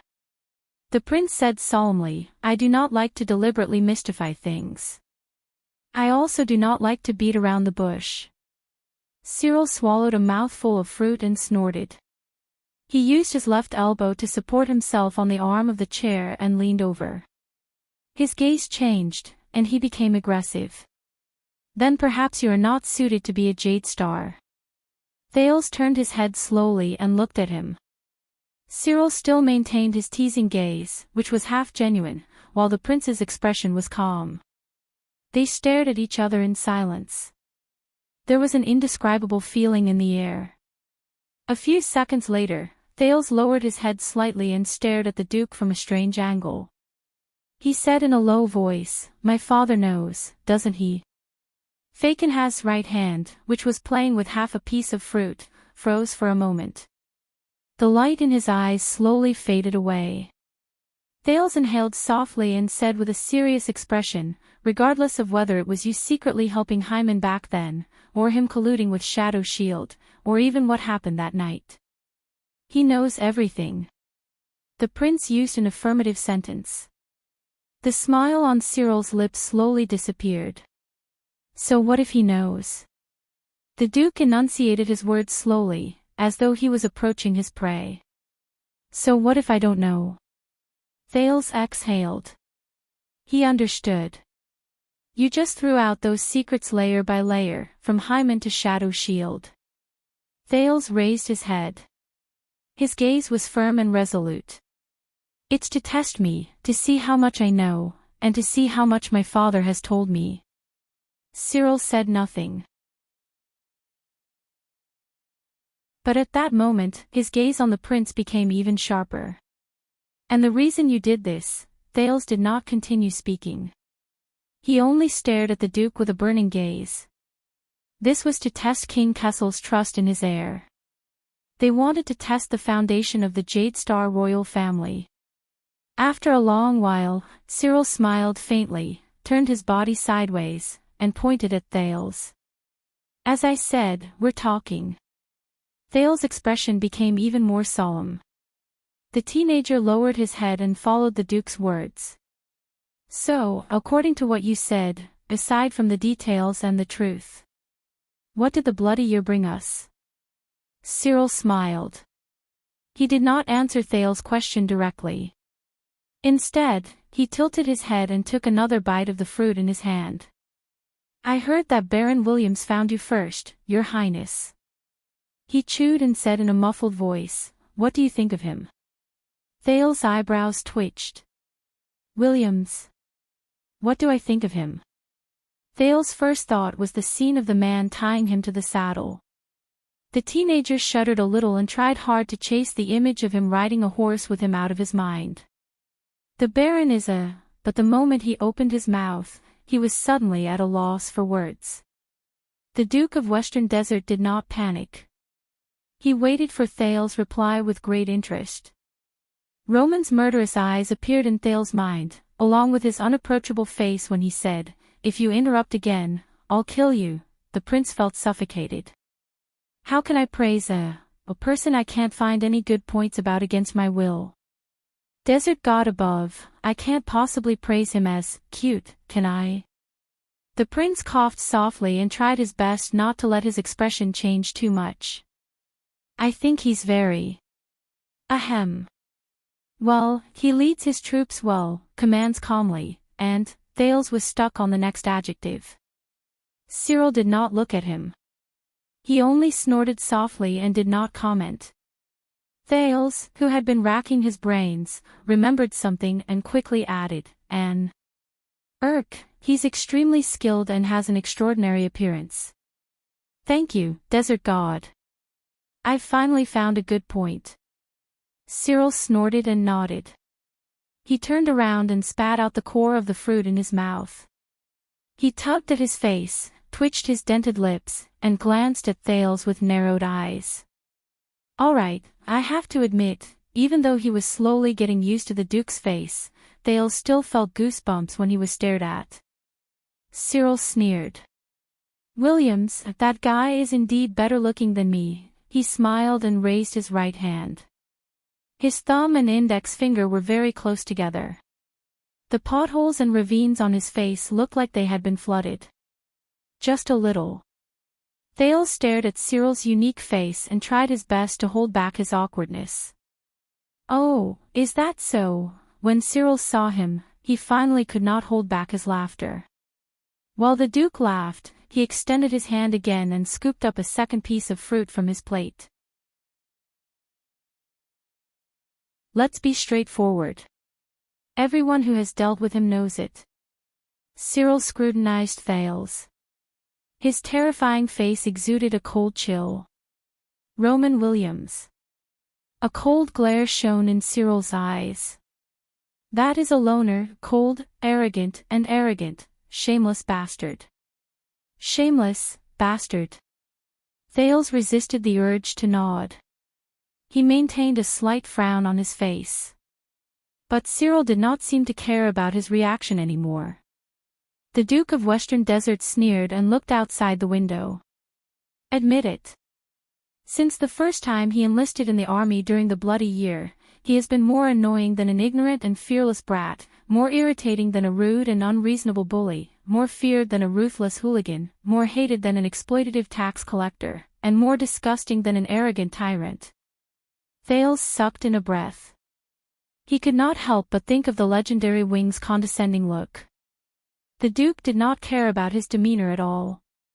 He stared outside the window with a sharp and disdainful gaze. He seemed to have remembered something. All those who have dealt with him have suffered at his hands. That damn hot-tempered temper, that condescending look, that damned and hateful habit. He's just short of carving "I'm AF** king idiot" on his face. Thales quirked an eyebrow and listened to Cyril's vulgar words. Maybe the Baron is just not sociable, Duke Fakenhas snorted coldly. Not sociable. Cyril took a huge bite out of the fruit in his hand, as if he was not biting food, but an enemy who could not live under the same sky as him. Have you ever seen him kill prisoners of war and collect heads on the battlefield? Have you ever seen his indifferent and habitual expression when he wiped off the blood on his face?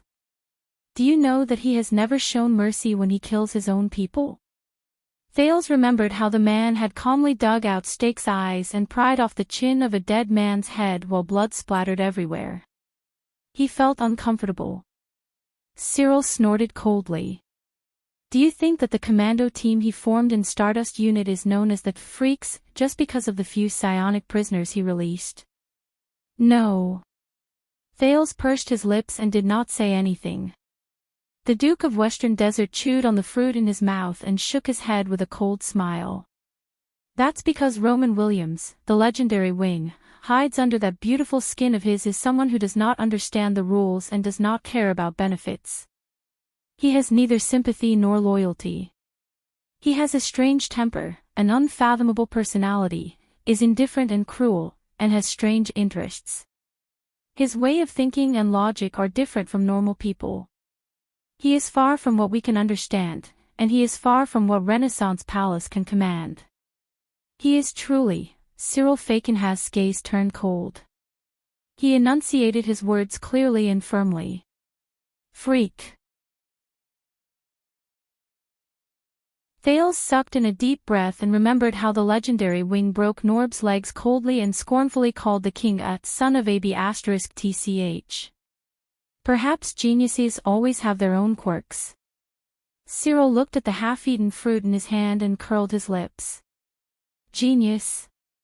The Duke raised his head. His gaze was profound. Then, I have to say, to promote a freak who is full of vices and sins, and who even the royal family cannot control, place him in the remote Western Desert, place him in the chaotic Western frontlines, and do our best to provide for his regular army. Cyril's back was turned towards Thales.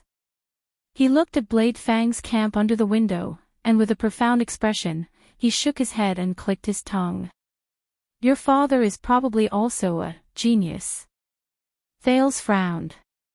He could not tell whether this was a sincere compliment, a bitter sarcasm, or a combination of both.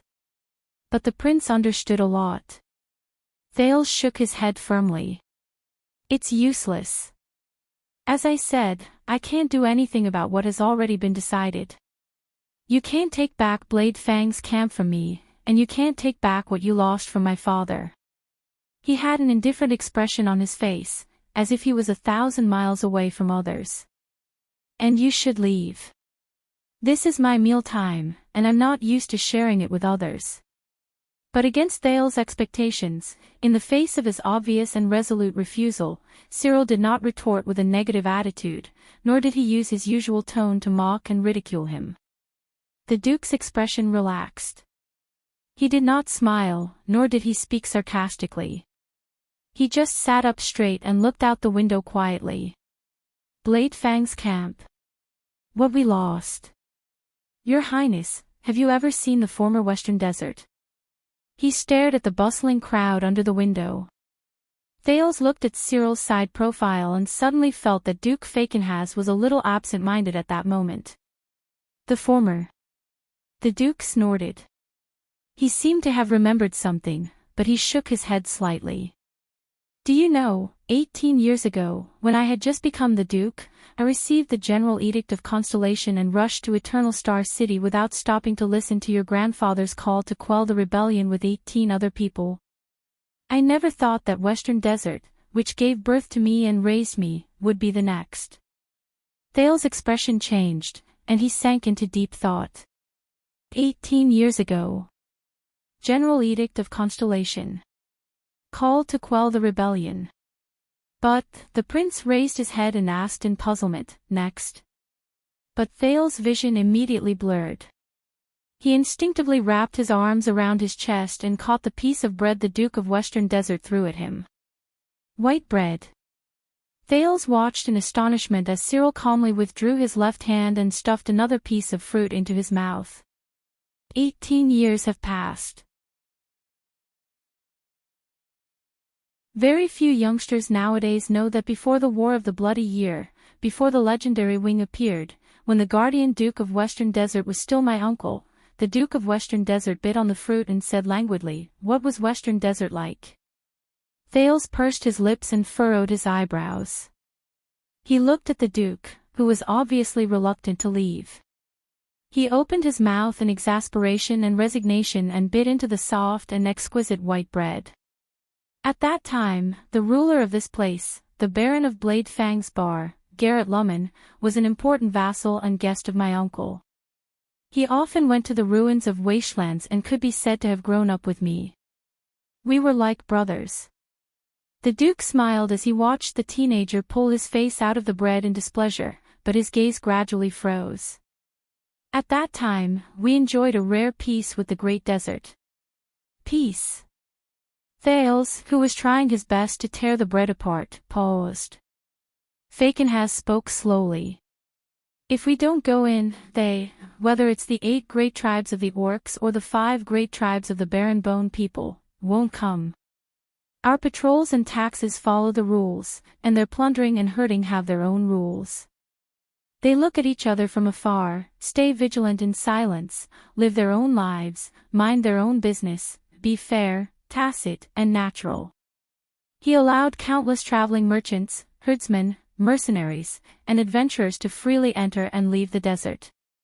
He allowed them to interact with desert bandits, exiles, orcs, barren bone people, and even those who came from the other side of the desert.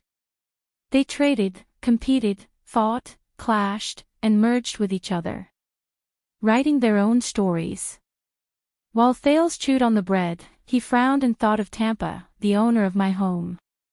He remembered the history of Blade Fang's camp that he once told him. It was the age of mercenaries. By the way, what happened to Tampa? At that time, there were even desert residents who longed for civilization who migrated to the Western Desert. When I reached the age of riding a warhorse and started patrolling the desert, I could still often see barren breeds coming and going at the borders. If you are courageous enough to step into the desert with the caravan, you will have a chance to see the face of the enemy of mankind. It is not strange to see the merchants haggling with the seemingly ferocious gray mixed breeds while pointing fingers at them and pointing fingers at them, causing their faces to turn red. The Duke's voice was different from his usual shrill and piercing voice. It became calm and smooth. There was a slight tremor in his breathing, as if he was trying his best to endure something. Barren breeds. Gray mixed breeds. Thales first thought of Mickey, the barren bone man from Dante's Great Sword, then Raphael, who had dark red eyes. And, the extraordinary orc who gave him his coming-of-age name, Kandal Nushin. There are even merchant groups who set up fixed trading days in the Great Desert, just like the markets in our countryside. It is said that there are even merchant groups who found a magical trade route that is said to connect countless oases to the depths of the desert. They can even reach the Golden Passage, which proves that the area of the Great Desert is not smaller than the constellation that we are so proud of. There was an indescribable smile in Cyril's words, as well as a reluctance to part. Have you heard of the bardic poems of the three heroes of dawn who seek dragons in the desert? Have you heard of the story of Caligri, the desert city where countless treasures are gathered? Have you heard of the legend of the ancient battlefield in the desert of god of war from the barren bone people? Have you heard of the terrifying story of the evil god who hides under the yellow sand devouring everything in the world? Have you heard of the legend of the empire's countless treasures buried deep in the desert?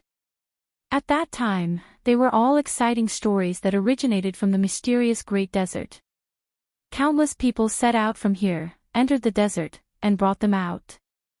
They brought them back to the Western Desert, brought them back to Constellation, and became legends that were passed down through the ages. Bardic poems, stories, legends.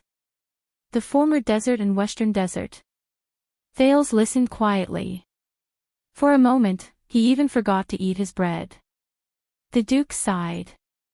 The people of the Western Desert and the residents of the desert are like this. We are wary of each other, but we also need each other. Sometimes, there are conflicts, but sometimes, we cooperate. We maintain the strange but interesting ecology, enriching this land that has been dry for 1,000 years. The room was quiet for a few seconds. In the desert, there is an old saying among the people who worship, or rather, fear, the desert god. Fakin has said airily, the desert god has no disasters, but the world has disasters. Thales' eyebrows twitched. He instinctively followed suit. The desert god is merciful, and the desert shall be pardoned. Cyril's eyes lit up. He seemed to be surprised that Thales knew this saying. So, you already know. The Duke smiled softly. If the desert god did not have to take the initiative to send disasters, the mortal world would have long been filled with disasters. There is no need for the desert god to personally pardon us. The existence of the great desert is already its greatest tolerance. Cyril's face showed a look of lament. Do you feel it? The desert god reflected in this saying is neutral, detached, indifferent, and sees through all things, just like the great desert itself. Thales did not speak. He only remembered the warning the barren bone man, Raphael, gave him before he left Dragon Cloud City. But at that time, the barren bone man explained the meaning of this saying to him. There is danger everywhere in the terrifying desert. The weak fear disaster, and the lucky seek forgiveness. Only those who abandon weakness and luck at the same time can find a foothold in the merciless Great Desert. But in comparison, Duke Cyril's explanation for this proverb that sent chills down people's spines seemed so, balance. Impartiality. The Duke continued to speak. It sounded a little erratic in the narrow and bright room at the top of the tower, which was invaded by the cold wind. If the outside world is in endless chaos and disasters, it is fine. Because no matter what kind of disaster it is, when it reaches the desert, it will be buried by the endless sun and the sandstorms that have lasted for 1,000 years. If the outside world is peaceful and luxurious, it is fine. The daily conflicts, bloodshed, and cruel ecology in the Great Desert will allow you to learn everything you need to survive. The Duke of Western Desert narrowed his eyes. It is not comfortable, because its tolerance is only one side of it. But it is not scary, because its cruelty is just right. While Thales was deep in thought, Cyril threw away the fruit core in his hand. His eyes shone with a sharp light. Let the world be flooded. Only the desert remains cold and warm. The Duke exhaled a long breath and turned to look at Thales. He seemed to have regained his senses. Thales quickly lowered his head and pretended to be unbothered.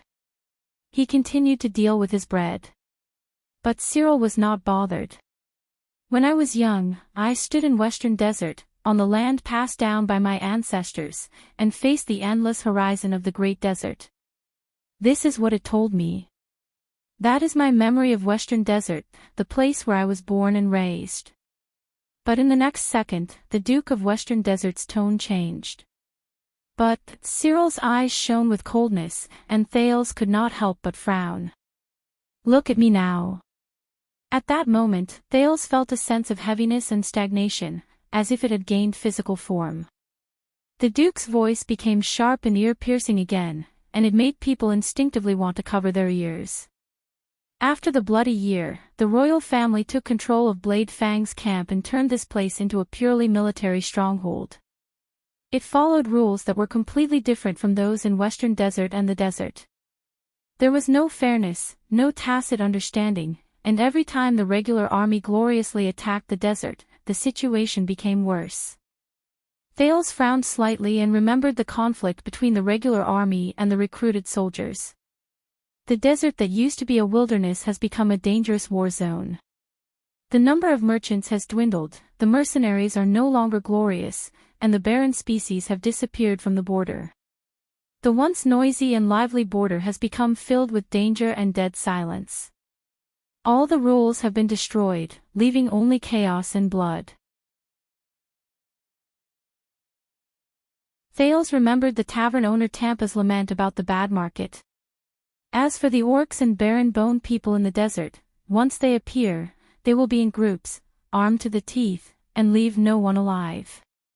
Endless alarms, endless rebellions, and endless lines of defense have left us, who are truly from the Western Desert, in a terrible state. Duke Fakenhas snorted coldly.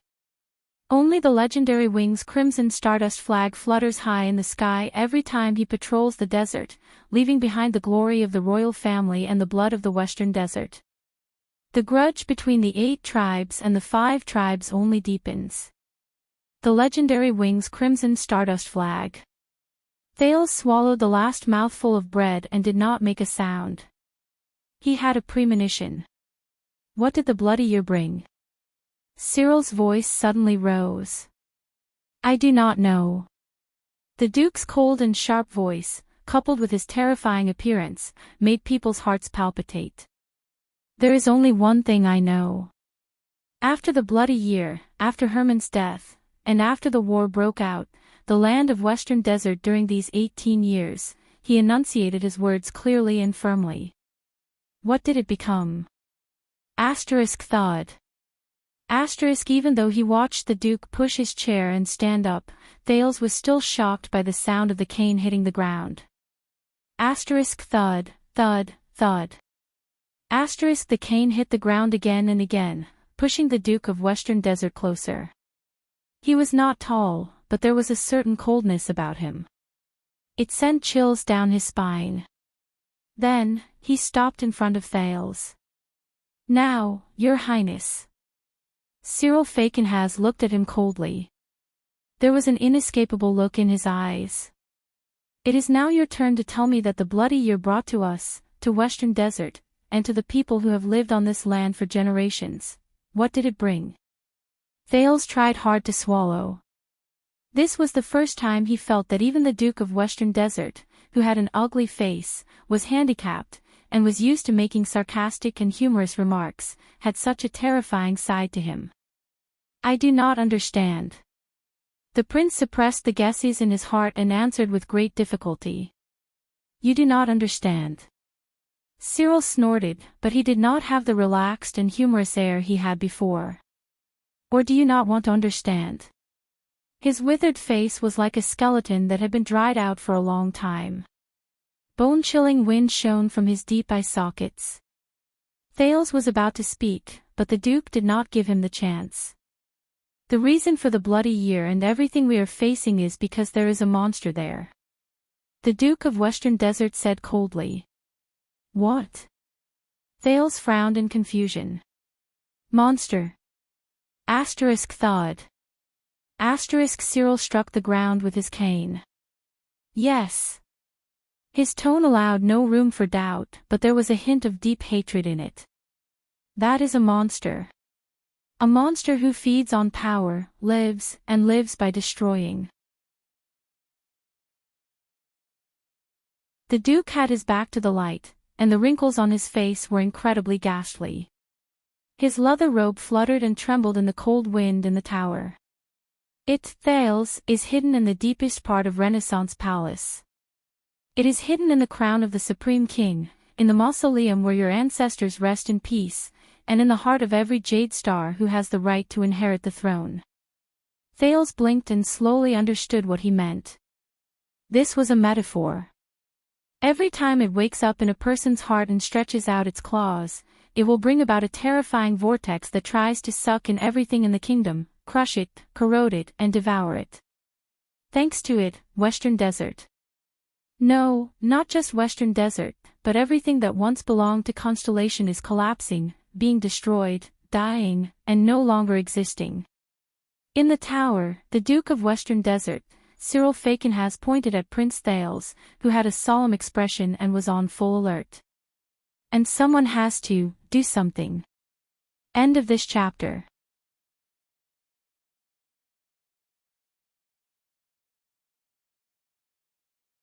Chapter 496. A monster. A monster who feeds on power. The figure he had not seen for a long time involuntarily appeared in Thales' mind. That figure, who held a scepter and wore a crown on his head, was called Father, but was dignified and unapproachable. The prince was silent for a few seconds. You don't like Western Desert's current state, and you don't want to forget the Western Desert of the past, the Western Desert that only belonged to Fakenhas. So you hope that I'll do something. The prince raised his head and looked at Cyril. His tone became wary. You know. 6 years ago, when I left Eternal Star City, someone told me something similar. The Duke of Western Desert stared at Thales for a few seconds before he smiled. No, Your Highness. Fakenhas exhaled slowly and turned to face the window. Don't think of me as a fuddy-duddy who clings to the old traditions, or an idiot who is obsessed with the glory of the past and refuses to open his eyes to see the future, although there are plenty of such people among my peers. Thales snorted softly. Then what makes you different from them? This time, Cyril was silent for a long time. He remained motionless, looking down at the bustling, picturesque scene of the camp below the window. Why, Thales? Finally, the Duke of Western Desert sighed with emotion. How did we get to rule this land? The vigilant prince of Constellation furrowed his brows. The ruler of the Fakenhas family spoke slowly. Regardless of whether it is me ruling the Western Desert as a duke now, or you being crowned king in the future and ruling all of Constellation. Enjoy everything that is above human beings.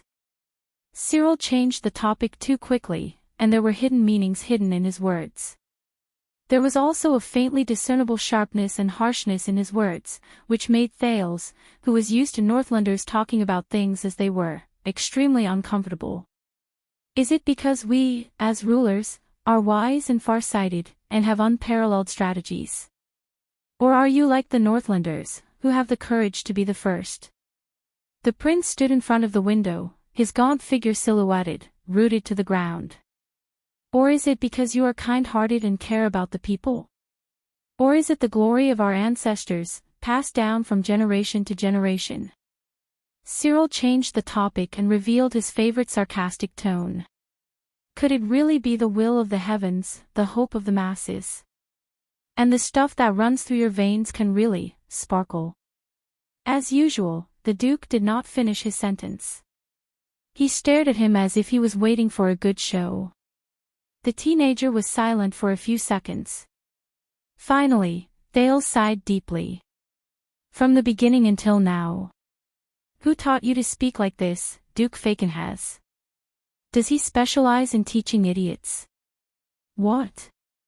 Cyril's smile froze. After sighing, Thales shrugged in resignation. You know, I didn't realize until today how much I hate rhetorical questions. Rhetorical question. The Duke's expression became even more confused. But the prince no longer listened to Cyril's words. Instead, he looked at him indifferently. A small hint, Duke unwelcome. Whether it is a discussion or a negotiation, a sarcastic rhetorical question may seem to enhance your tone, but in fact, it will only make you look like a flirtatious and entertaining clown. Except for highlighting your self-righteousness with your tone, it is of no help in conveying effective information. As he listened to Thale's expressionless reply, Fakenhas's face slowly stiffened. If you have an answer, say it with certainty. If you do not agree with it, finish it with the word no, because aside from stirring up emotions, no one is interested in understanding what kind of bullsh*t you are saying with rhetorical questions. Once Thales finished speaking, he stabbed his dagger into the headboard of the bed. The room was quiet for a long time. For a period of time, only the sound of cold wind could be heard. Cyril glared at Thales, as if he was meeting him for the first time. The corners of the Duke's lips curled up a few times. He wanted to say something, but stopped. He seemed to be at a loss. Thales, on the other hand, crossed his arms as if nothing had happened. With an innocent expression, he tilted his head and pursed his lips as he waited for Cyril's answer. Finally, Cyril closed his eyes and lowered his head. He let out a long sigh. This is why I do not like Northlanders. No. But Thales raised his eyebrows and continued Cyril's sentence. This is just why you are unwelcome. Cyril paused again. He was momentarily speechless. Continue. Why are we able to rule? Thales exhaled when he finally felt comfortable with his words. He sat on the bed, leaned against the wall, and spread his arms in satisfaction. Don't let me interrupt you. Cyril sighed softly in his heart. Didn't you interrupt me a long time ago? The Duke was silent for a while before he spoke again. Truth be told, I do not think that we are able to rule because of these reasons, Thales. Not at all. Thales' heavy voice rose into the air again. Very good. Cyril froze again. I am very happy that we can finally start talking. Thales raised his index finger at him with a pleased expression. It is not difficult to speak properly, is it? Continue. Cyril, who had just gathered his emotions, felt stifled again. The Duke sighed slowly. He began to realize that the teenager in front of him was no longer the illegitimate son from 6 years ago who clenched his fists, blushed, forced himself to pretend to be a prince, and showed off his intelligence in front of the suzerains. He was Thales' jade star. The stars beyond the sky. When he thought of this, the Duke turned his body slightly. His unpleasant face reflected a cold, faint light. Prince Thales. In my opinion, the thing that truly rules this land, this kingdom, and even the entire world, and makes countless people willingly obey us, is habit. Habit, habit. Thales mulled over Cyril's words, and he suddenly understood something. After he took back the right to speak unexpectedly, he began to slowly grasp the erratic axis in Cyril's seemingly casual conversation. However, at this moment, Cyril was holding onto his walking stick as he paced around the room, one step at a time. Men are used to going out to raise their families, women are used to staying at home to take care of their children, merchants are used to moving goods back and forth, farmers are used to paying taxes and serving in the military, nobles are used to governing, priests are used to chanting gods, armies are used to violence, officials are used to giving orders, authors are used to delaying updates, suzerains are used to bossing people around, and kings are used to sitting high on their thrones. People are used to paying when they buy things, they are used to being punished when they do bad things, they are used to lowering their heads when they face death, and they are used to nodding when they face life. The Duke spoke very quickly, just like his footsteps. It was as if he was climbing a mountain whose peak could not be seen. Cyril seemed to be in a daze. His left hand gently brushed against the ancient wall, but his expression became serious. This made Thales sit up straight without him realizing it. Habit. That is how they, every living being we rule, see the world as it looks like with their own eyes since they were born in their mother's wombs. That is how the world is fixed, and it is what they repeat and practice over and over again in their limited years and lives. That is how they subconsciously respect, imitate, and believe in the actions and reactions of countless people after they witness them over and over again. At that moment, the Duke of Western Desert, who had one hand pressed against the wall, suddenly raised his head. Thales! The teenager jumped in shock. Cyril stared at him coldly. People submit to our rule, respect our status, and swear loyalty to our identity, not because we are great, not because we are born noble, not because we show kindness or intimidate others, not because we govern well and benefit the people, and not because your blood shines like a gift from God. It is because they are used to it. The cold wind that seeped into the room from the window made the Duke's leather robe and hair flutter. It made Cyril Fakenhas look even more bizarre and chilling. Thales subconsciously gulped. He no longer had the time to care about the mocking tone in the Duke's voice, which was instinctive. Cyril narrowed his eyes, but the sharp gaze that shone through his eyes did not diminish in the slightest. Because from the first day they opened their eyes and saw the world, their ancestors did it, their parents did it, and their peers also did it. So, they are also used to doing it, and they even have to convince their next generation to do the same. Thales slowly furrowed his eyebrows. And this group of people show the habits they are used to another group of people, regardless of whether they are children, elders, relatives, neighbors, strangers, masters, servants, peers, superiors and subordinates. Day after day, year after year. Cyril stopped where he was, but his tone became even more solemn and profound. It was as if he was telling the most terrifying and chilling ghost story. Until everyone, including you and I, became disgusted with the unfamiliarity, the abnormality, and developed inertia, we came to realize this truth: those who go against the habits are abnormal, and they need to be destroyed. Thales' expression became more and more tense. So, these habits spread wider and wider, and they became more and more profound. They became more and more serious, and they became more and more common, until we called them. Cyril's tone revealed a solemn and ghastly tone that had never been heard before. Order. A gust of cold wind blew, and it made Thales shudder. But the light outside the window did not give him any warmth. Thales suddenly felt that the room at the top of the tower was very cold. It was just like the Renaissance palace in his memories. Do you understand what I mean, Your Highness? Cyril's words rang in his mind again, and they pulled him back to the present from somewhere else. To me, this is the only thing that is weak and pitiful, but also eternal, powerful, and profound, that maintains our rule. And those who want to shake these habits and order, Cyril sneered faintly. They are all very terrifying. Those who want to shake these habits and order, Thales could not help but quirk his eyebrows and snort softly. For example, what the legendary wing did to Blade Fang's camp this time. The Duke's voice paused for a second. No. It's not that small, it's not that close, and it's not that light either. Fakenhas's voice became deeper, and it sounded as if he was lamenting the past few centuries. For example, we all know that a long, long time ago, a certain ruler in Constellation. No, perhaps it was a few rulers in the past few generations. They used the royal power as bait, and they turned thousands of lower-class people into the suzerain's enemies. This sentence caused Thales' nerves to tense up. The royal power's bait.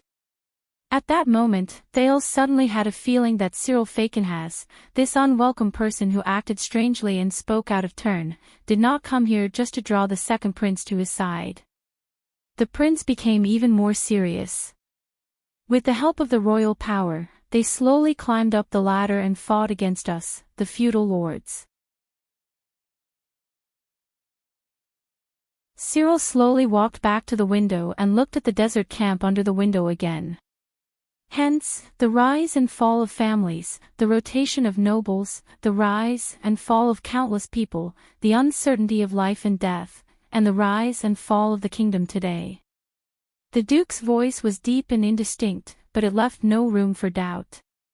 Over the course of hundreds of years, from the succession of families, the rise and fall of noble titles, the adjudication of taxes, the appointment and dismissal of officials, the judgment of the law, and the mobilization of the army, Renaissance Palace has been seizing everything from the suzerain's hands in an orderly but unstoppable manner. It has been gentle, slow, but resolute. When he heard this, Thales could not help but remember the scene 6 years ago on Dragon's Blood's night. He had spoken passionately in front of the 5 archdukes and an archduchess about the current situation of Constellation. He also remembered the story he heard from the former members of the royal guards not long ago. The rise and fall of families, the rotation of nobles, the rise and fall of countless people, the uncertainty of life and death. Thales was deep in thought and did not speak. You know, even though every move of both sides is clearly seen, Cyril leaned forward, as if he wanted to take a closer look at the scenery under the window. What truly makes a chess game interesting is that there are countless possibilities within the number of steps that can be seen clearly. It was as if he was looking at his chessboard. Take 1 step and look at 10 steps ahead. Every move you make is not only related to the chessboard at that moment, but also to the next few steps, dozens of steps, or even hundreds of steps in the game. From there, the opponent who is 100 steps behind you will not be able to parry your move and will have to surrender. This is far more interesting than a face-to-face, fist-to-fist fight. For some reason, when he heard this, Thales suddenly thought of Black Sword. The teenager remembered the battle between that man and Giza. Black Sword led him into the Hydra Kilika's encirclement. From the initial position of the breakthrough to the path he chose to take, Black Sword calculated and considered all the factors of the battle from the very first step, and from there, he walked towards victory step by step. He was like a chess player who treated the battle as a game of chess. Cyril's voice was calm and steady. His sparse hair fluttered along with his robes in the cold wind. He quietly placed his chess piece without batting an eyelid, and he reaped 10,000 fruits in autumn. This is the virtuous king's brilliant path, isn't it?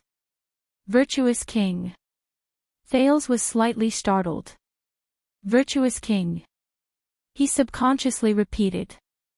Cyril suddenly turned around and revealed a humorous smile that caused people to frown. His tone returned to his usual, cordial tone. What? Do you really think that after so many years, from the ridiculous national conference to the wretched Wang family's bank, no one, no matter how stupid and slow-witted we are, can really not see through it? Thales' heart sank. The Duke raised his head and narrowed his eyes. Just like me, many of us are well aware of this. But there is nothing we can do. I know it. There is nothing we can do. Thales took a deep breath. He could not help but think of Lampard's distressed expression when he mentioned the virtuous king in the carriage. Once a chess piece is placed, 100 years of chess play is played. Thales' eyebrows furrowed even tighter. Why? Why do you look like that? The Duke looked at the scenery under the window. He was rather absent-minded. The old crow said in his letter that you are quite interested in the virtuous king, am I not? Thales shook his head. The prince's words came to an abrupt halt. Wait. Thales realized something. His eyes widened abruptly. The old crow. The prince looked up abruptly and cried out involuntarily. You know him. Know him. Humph, Prince Thales. Cyril's laughter traveled along with the sound of the wind. When Merrill Hicks set off from Dragon-Kissed Land, passed through the 3 kingdoms of the Mystery Sea, entered Constellation, and traveled thousands of miles north to Axtet, who did you think sent troops to escort her through the desert? Thales was stunned. Merrill Hicks crossed the desert and went north to Axtet, but how did the Duke of Western Desert of Constellation and the old scholar from Anlenzo Dukedom know each other? Cyril seemed to have sensed his doubts. The Duke heaved a long sigh. There was a hint of nostalgia in his unpleasant voice. When I was young and mischievous, I once had a special scholar teacher from Dragon-Kissed Land. Thale's ears twitched. When he said this, the Duke shook his head and laughed. Then, my uncle discovered that his scholar qualification was fake. In his rage, he stripped Hicks naked and threw him into the Great Desert. Ah, what a nostalgic youth. Thales blinked and took a few seconds to sort out the cause and effect. That means, the Guardian Duke of Western Desert and the Old Crow, Hicks. The surprise on Thales' face became even more obvious. Putre said that the old man had been the teacher of many important people. It seems that he really isn't bragging. You and I, Your Highness, we are connected in many ways that cannot be seen by others. The Duke of Western Desert's laughter grew louder until he turned away from the window. Cyril spoke in a seemingly casual manner. As for your question about who taught me to speak like this, and whether he specializes in teaching idiots, Duke Fakenhas slowly narrowed his eyes. At that moment, Thales suddenly felt his face stiffen. Asterisk thud. Asterisk Cyril's walking stick hit the floor loudly. I believe that Hicks has certainly taught idiots before. What do you think? The Duke narrowed his eyes and stared straight at Thales. There was a malicious look in his eyes that could not be concealed. Your Highness. At that moment, the air in the room seemed to have frozen. In the face of this question that he could not answer, after a long while, Thales tried his best to pull away the expression on his face, which looked as if he had just eaten a fly, and forced an awkward smile. Damn it. Under the Duke of Western Desert's vengeful gaze, Thales changed the topic with great difficulty. I think I know what you want to do. Thales raised his head. He was slowly getting used to the man's seemingly casual manner of speaking, but in fact, his words were sharp.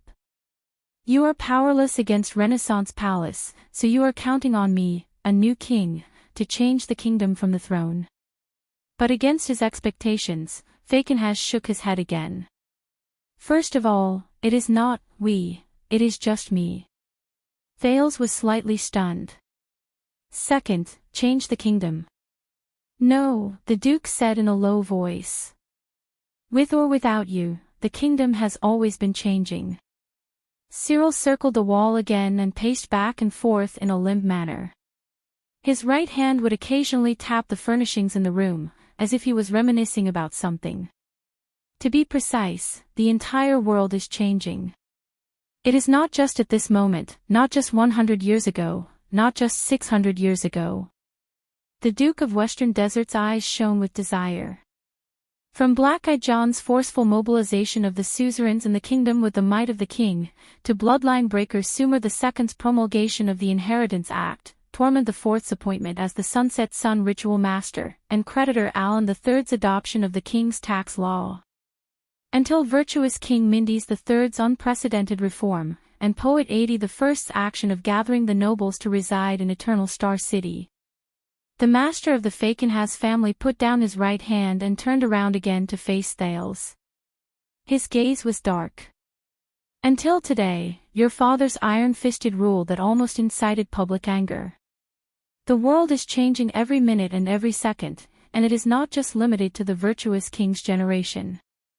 Thales felt very uncomfortable under Cyril's gaze. He could not help but hug his arms tighter.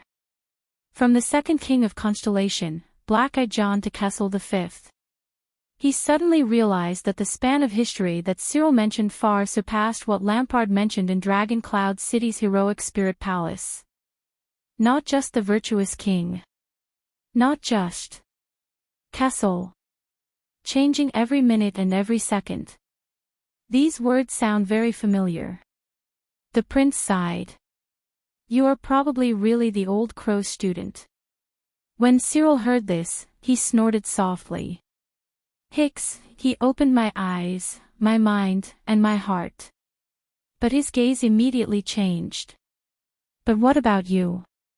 The heir of the kingdom, Prince Thales? Did you open them? Both of them were silent for a while. If I also opened them, what do you want me to see? Thales's expression darkened as he spoke slowly. Cyril did not smile. He only stared at Thales seriously. It was as if he had been waiting for this moment. The National Conference 6 years ago, Prince, Fictional said softly. Tell me, what did you see? 6 years ago. The National Conference. Thales once again remembered the conference that decided his fate. He could not help but lower his arms. But the teenager did not read too much into it. He only answered briefly and carefully, my father won. Cyril snorted coldly. Yes, your father won. He triumphed, not only in a council, but in the whole kingdom, 18 years after he was crowned king in despair. Thales clenched his fists. But, as expected, the Duke of Western Desert changed the topic. His words became short and fast, and his tone fluctuated. The conspiracy was exposed, and the kingdom lost its backbone. The Northern Territory is at peace, but do you think that the Northlanders who share the same origin as Exted will be satisfied and at ease? The Northern Territory. Thales remembered Miranda Arund, who he was a prison mate with. The girls of Blade Edge Hill may rely on the royal power, but do not forget that it is Blade Edge Province, which has been famous for its frequent bandits since the Empire. The rebellion of the Bloody Year also started there. Blade Edge Hill. The blurry face of the Duchess of Blade Edge Hill, Lyanna Tabark, flashed in Thales's mind. And the land of cliffs has long since become restless. They are ready to make a move. You must know that Coaster Nanchester is not someone who is easy to deal with. The land of cliffs. An aggressive face with only one eye floated in front of Thales's eyes. As for Western Desert. Fictional paid attention to Thales's expression. A deep wariness appeared on his withered and ugly face. Look at what Blade Fang's camp has experienced over the past few days, Prince. Then tell me, what will Renaissance Palace gain from the suzerains of Western Desert under me? Will my nominal vassals tremble in fear before the legendary wing, or will they grit their teeth and hide their hatred? Thales could not help but take a deep breath when he remembered how arrogant and despotic Roman was when he faced almost everyone. Are you talking about my father's actions? It had been a long time since the prince seriously considered the duke's words. Will they eventually bring about a mess that will be difficult to clean up? Even with his methods? Cyril shook his head. At that moment, the Duke of Western Desert lost his sense of humor, which was a rare sight. His attitude and tone were gloomy. When will you understand that the level of your father's methods has nothing to do with the results he will face if he insists on doing things his own way? And it's not just him. There are countless people who stand on the king's side, like the king's partisans, or those who stand against him, like Coaster. The growing conflict between them will bring about unforeseeable consequences. Thales gritted his teeth lightly. In his long-term impression, his father, Kessel V, always had the upper hand in the kingdom's political struggles and was the one who firmly suppressed his opponents. But what Fictional has said, does it really make sense? Cyril heaved a long sigh. He put down his inconvenient left foot and placed both hands on his walking stick. Perhaps the era of suzerains dominating an area and the kingdom's feudal vassals is slowly fading away. It is a trend and an inevitability. The Duke seemed to be deep in thought. Perhaps this is Constellation's ferocious momentum. It never stops. And any actions that overestimate their own abilities and try to stop it are futile and foolish. But in the end, Fictional raised his head and stared at the prince, who was also deep in thought. But similarly, anyone who is impatient and wants to use the momentum of the general trend to add fuel to the fire, compress time, and speed up progress so that they can see the ending in their hearts as soon as possible is equally foolish. Impatient. Equally foolish. Thales did not speak. Cyril remained serious and solemn at that moment, perhaps because he listened to Thales' suggestion. There is no such thing as instant results in governing a country. Even a wise and virtuous king has to be careful when he makes his move, and the results will be seen in 100 years. You cannot crudely, arbitrarily, impatiently, and short-sightedly decide the fate of thousands of people with the idea of accomplishing everything in one go. He sighed. Just like the Blade King Tormund II, the Eagle-Claw Kessel III, and the Red King John II. Their biographies may seem to have great achievements in war, but in truth, the root of their troubles is buried deep. This will only make things worse. Fakenhas shut his mouth and sank into deep thought. He stood on the spot and let the cold wind blow against his leather robe. It may seem to have great achievements in war, but in truth, the root of their troubles is buried deep. For some reason, Thales suddenly thought of King Nuvan. And Dragon Cloud City, which was deserted by its people and surrounded by enemies after the Born King passed away, and Heroic Spirit Palace, which had an unstable foundation and was in a precarious situation. And the pitiful girl who sat on the Archduchess' seat in fear and trepidation. She could not even put triumph on her thumb. Thales was silent for a long time before he snorted softly. "I'm afraid my father will not like hearing this." Cyril raised his gaze. "So, you do not have to mention it in front of him.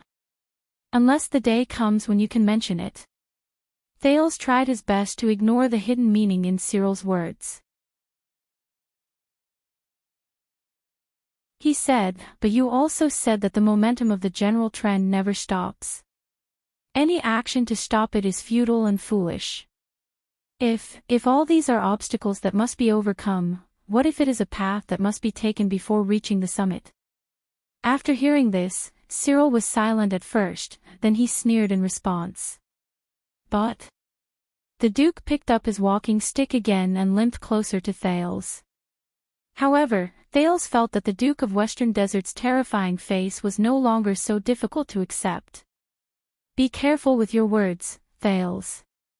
I believe that the old crow has warned us before." Cyril Fakenhas' expression was solemn. "Do not let your arrogance, which comes from being at the top, destroy you, regardless of whether that arrogance comes from the contentment you feel when you sit on the throne or the frivolous conceit when you look down on the history books." Thales could not help but tense his body when he sensed the determination in Fakenhas' tone. "As for the obstacles that must be overcome and the path that must be taken before reaching the summit, you must know..." In the cold wind, the guardian Duke of Western Desert's sharp gaze and shrill voice pressed down on Thales. "When dawn approaches, the darkness is especially terrifying. Before the storm leaves, the destruction will be intense." There were about 7 or 8 drafts of this chapter. End of this chapter.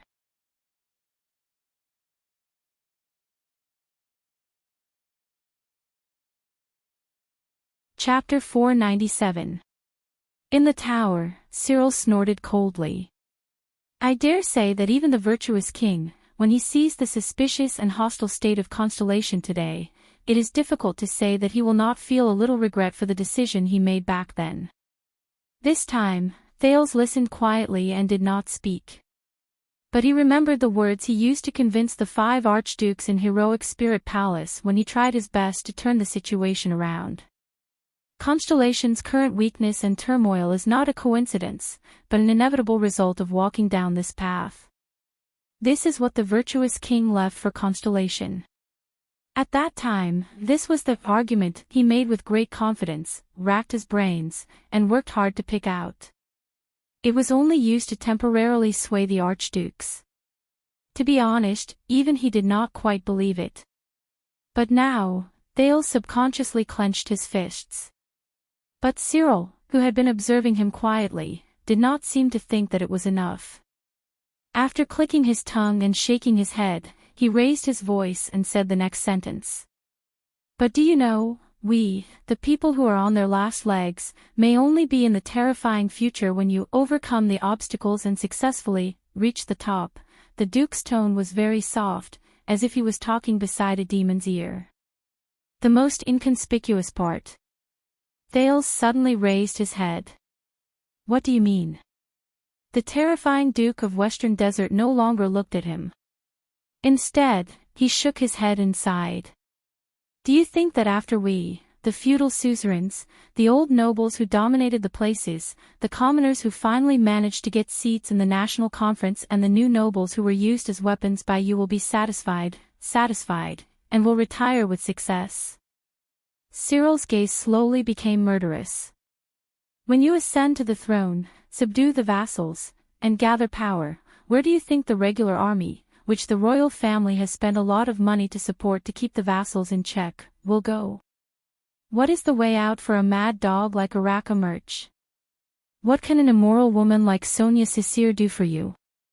What can a shameless bastard like Williams, who stirred up trouble, do for you in and out of court? Share your worries. Thales took a deep breath.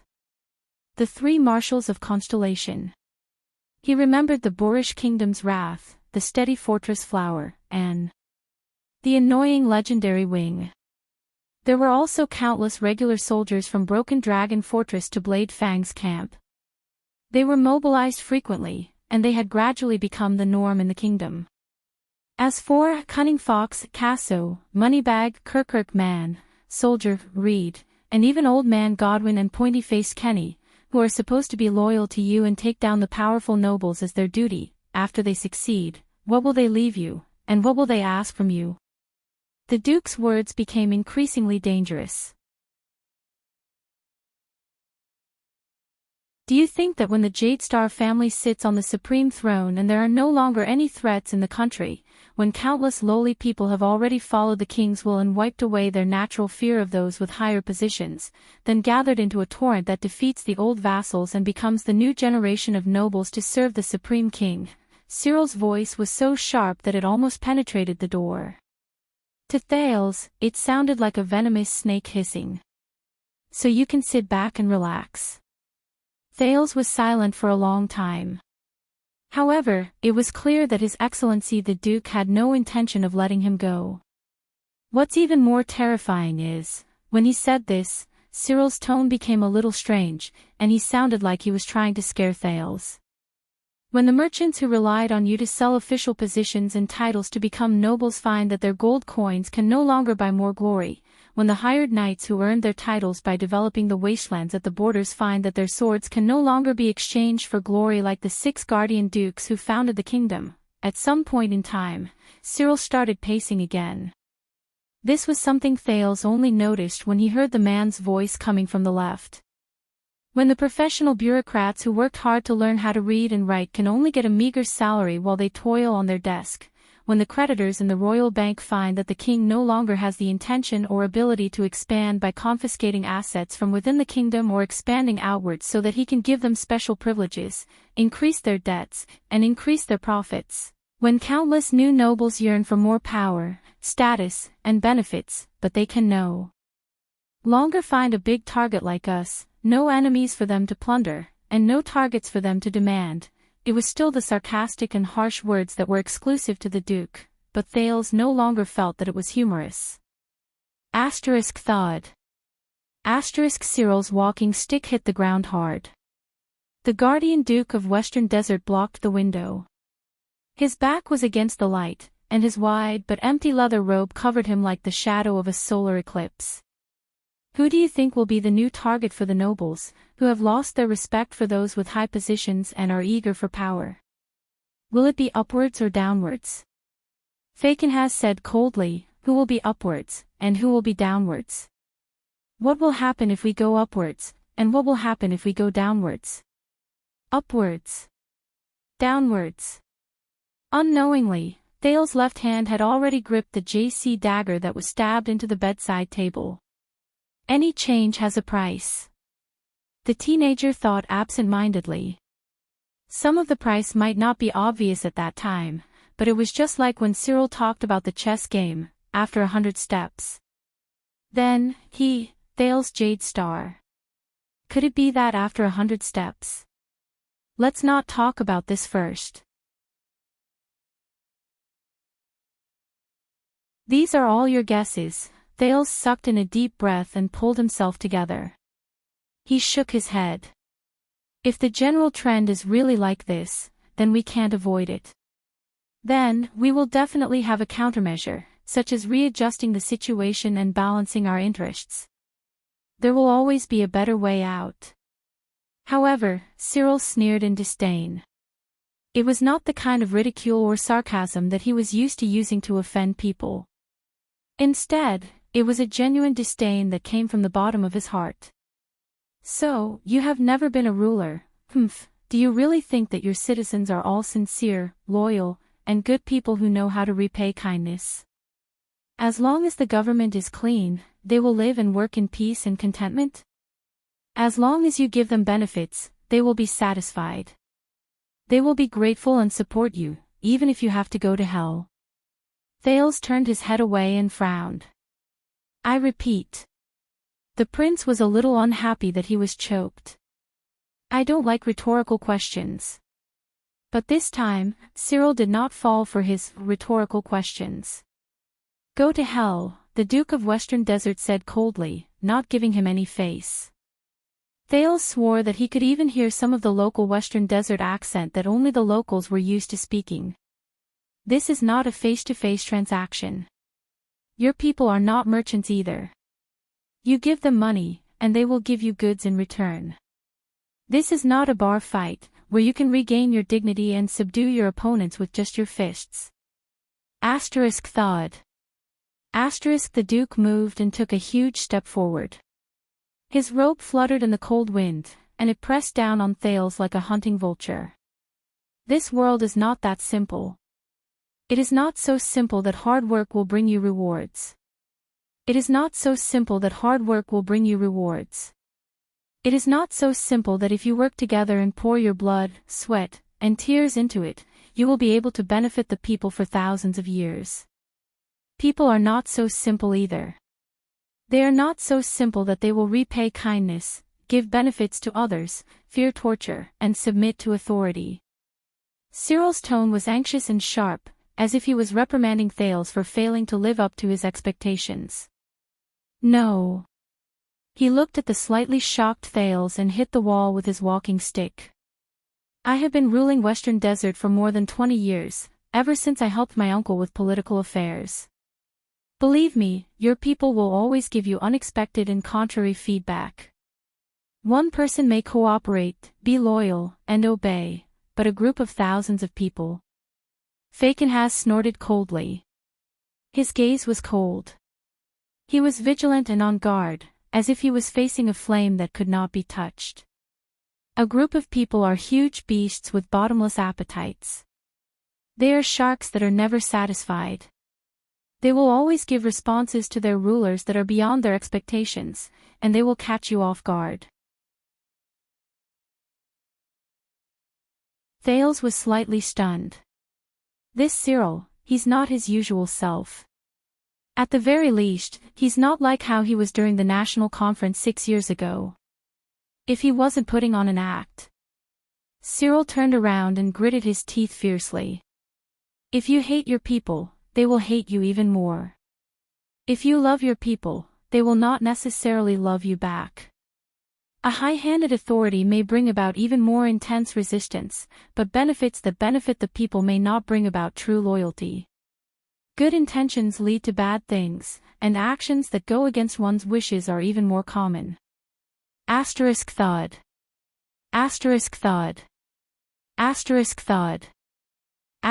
The Duke paced faster and faster. He tapped his walking stick against the ground repeatedly, and it released a dull sound that made people's hearts palpitate. At the end of the era of multiple kings, the first king to use messenger crows to replace courier messengers on a large scale brought about an unprecedented change to the world. But in the end, he died of the absurd crime of indulging in pleasures and abusing the people. More than 1,000 years ago, Emperor Bashir was benevolent. He reformed the old system in a bold and decisive manner.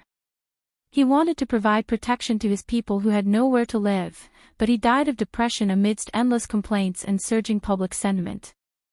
Thales frowned as he listened to these historical stories that sounded unfamiliar yet familiar at the same time.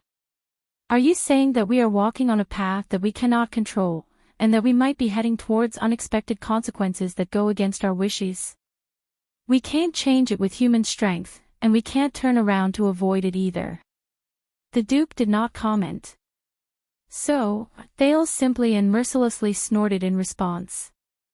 "Then, what you said just now about the unstoppable momentum of the general trend, the worry and wariness you spoke of, aren't they all nonsense?" But Cyril seemed to be angered. He first snorted angrily and slammed his walking stick against the ground. He stopped moving. "No, what I'm talking about is, hoping to use simple and crude methods to obtain direct and effective results is often the opposite of what we should do." He stared straight at Thales. "Even if the goal is correct and the direction is not wrong, if the method is wrong and the method is wrong, it is very likely that it will be in vain, or even self-defeating. This is the problem we are facing. It is a mistake made by your father and his enemies. The goal is correct and the direction is not wrong. The method is wrong and the method is wrong. Your father and his enemies. A mistake made together." At that moment, Thales suddenly realized Cyril's meaning. And his stance. Cyril said coldly, "The powerful ancient empire guarded Thorn land with a large number of soldiers. The Duke of Thornbirds ruled the southwestern province, which was known for its rebellious spirit, with an iron fist. He killed them until they were submissive." It seemed to be a remarkable and effective political achievement, and the emperor was quite impressed. But the duke's tone changed, and it became sinister and strange. However, when the moment of the empire's decline arrived, the people who raised the flag and rebelled were the strongest. In the end, they hung the heads of the provincial governor and the entire family of the Duke of Thornbirds on the flagpole, destroyed the army of the empire, and shattered the empire's territory. It was none other than these children of Thornbirds. As his mind became more and more agitated, Thales took a deep breath and leaned back against the wall.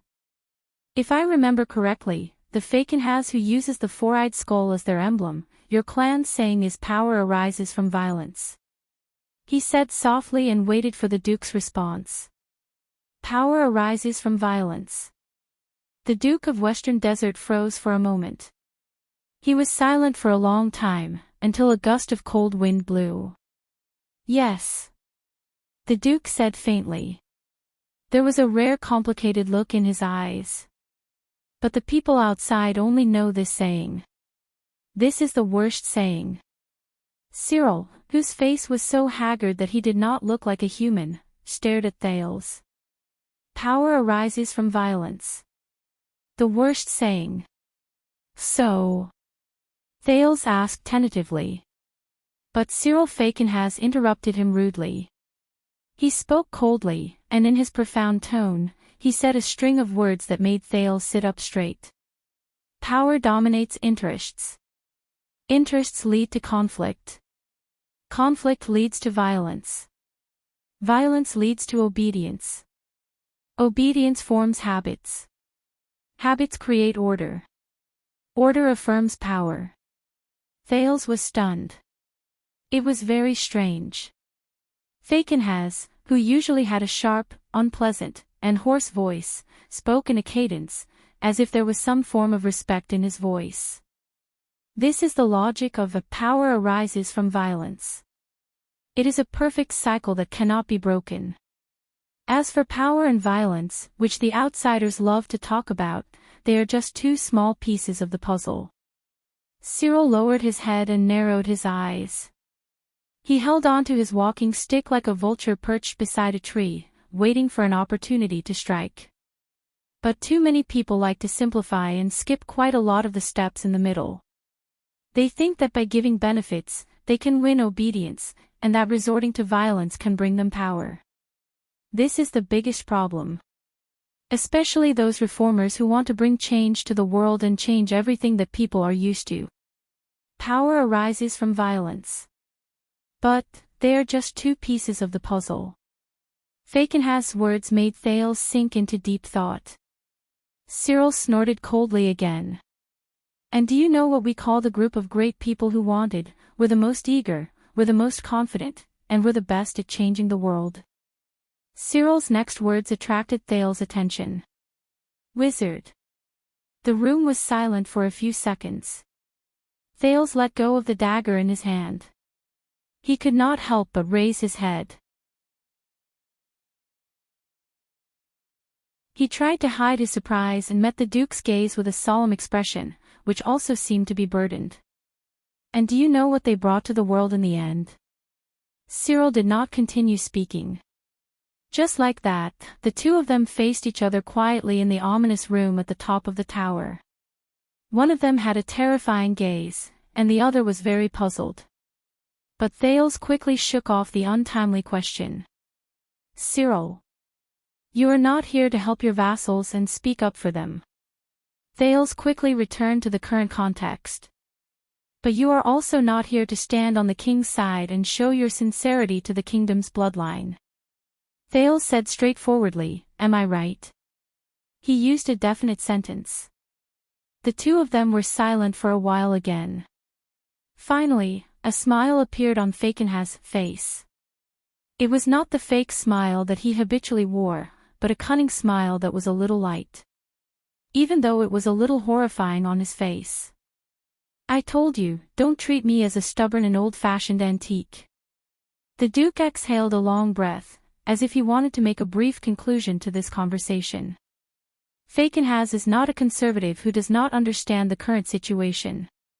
If the tide is like this and the general trend is like this, then I will not be stingy in making changes, and I will accept my fate without complaint or regret. I also believe that both order and habits can be changed. Under Thales' careful and serious gaze, Cyril's gaze moved. But this kind of change must be done step by step, bit by bit, drop by drop, and when the conditions are right, success will follow naturally, and it is only logical. And not like this. Cyril raised his cane and pointed outside the window. There is a change in the north, and the prince has returned. The Duke said coldly, therefore, one party took advantage of the situation and threatened the king with the life of the heir of the kingdom, forcing him to hand over the control of the western front lines. The other party simply feigned civility, and then used underhanded means to destroy the suzerains of the western desert's army, supplies, and stations. They beat them up and exterminated them. Thales listened to these two sentences that seemed to be said in a casual manner but were actually very shocking. His expression slowly changed. Didn't you notice? Compared to the petty actions of forcing the king to abdicate, framing, and creating momentum 6 years ago, the actions of both your father and the suzerains now are much more intense. And the irony is, do they really think that through this so-called victory? At that moment, Fakenhas was very serious. Can they get rid of their opponent's ambitions and hostility? Cyril waved his hand resolutely, and he looked rather imposing. No. This was one of the rare moments where Thales felt that as a duke, Cyril did not lose to the heroic and grand archdukes in Northland. They will only make things worse for each other until the final step, which is either now or in the future. Thales pursed his lips, and a myriad of thoughts ran through his mind. But aren't you the leader of the suzerains in the west, the suzerain of the ruins who controls his vassals, and the guardian duke of Western Desert? The prince spoke slowly.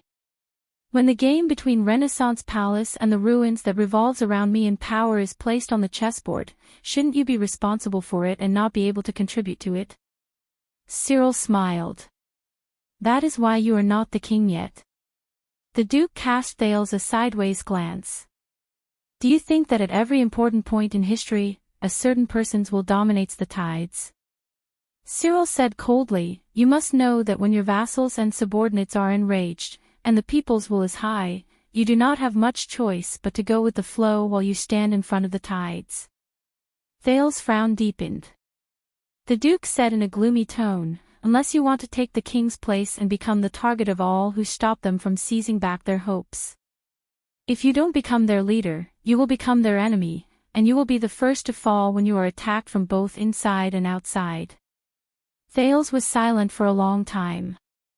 So, what Cyril said means, the teenager suddenly remembered the national conference a long time ago. It was the vote that decided whether he was an illegitimate child or a legitimate prince. At that time, Cyril voted yes, but his nominal vassals, 2 of the 13 distinguished families, voted no. Thales took a deep breath and pulled his thoughts back to the present, which had become worse as he thought about it. Is it that bad? Cyril was silent for a while as well. Do not forget what I said. People will always respond to their rulers in ways that are beyond their expectations, and they will catch you off guard. Unfortunately, the suzerains of Western Desert are also included in the description. Fictional turned his head around and glanced at him faintly. Of course, to your father, you and I are also included in the description. Thales did not answer when he heard Fictional's words. The Duke turned his head around and looked at the gray sky outside the window again. There will be consequences when you draw the commoners to your side to fight against the nobles and do whatever it takes to restrain your power. The commoners are not chess pieces that you can manipulate, and the nobles are not sacrificial targets. There was an endless chill in his voice, like the bleak autumn wind.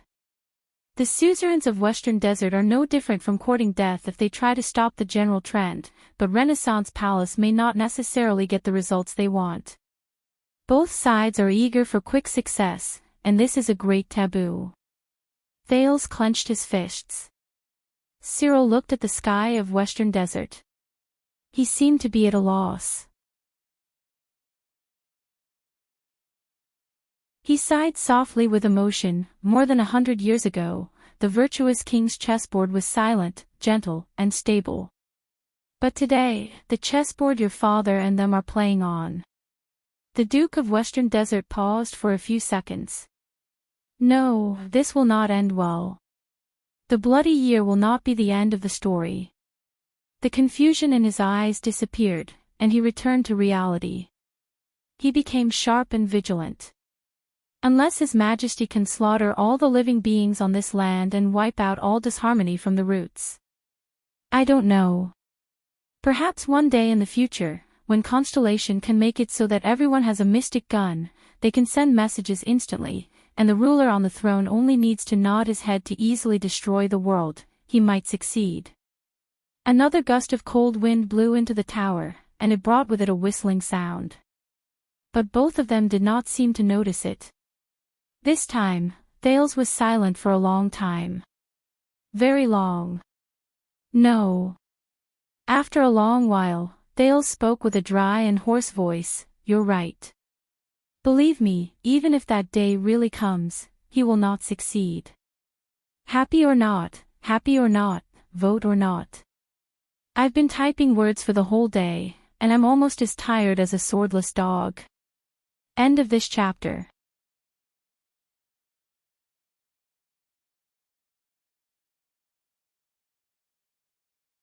Chapter 498. The prince and the duke were both silent for a while. So this is your goal today.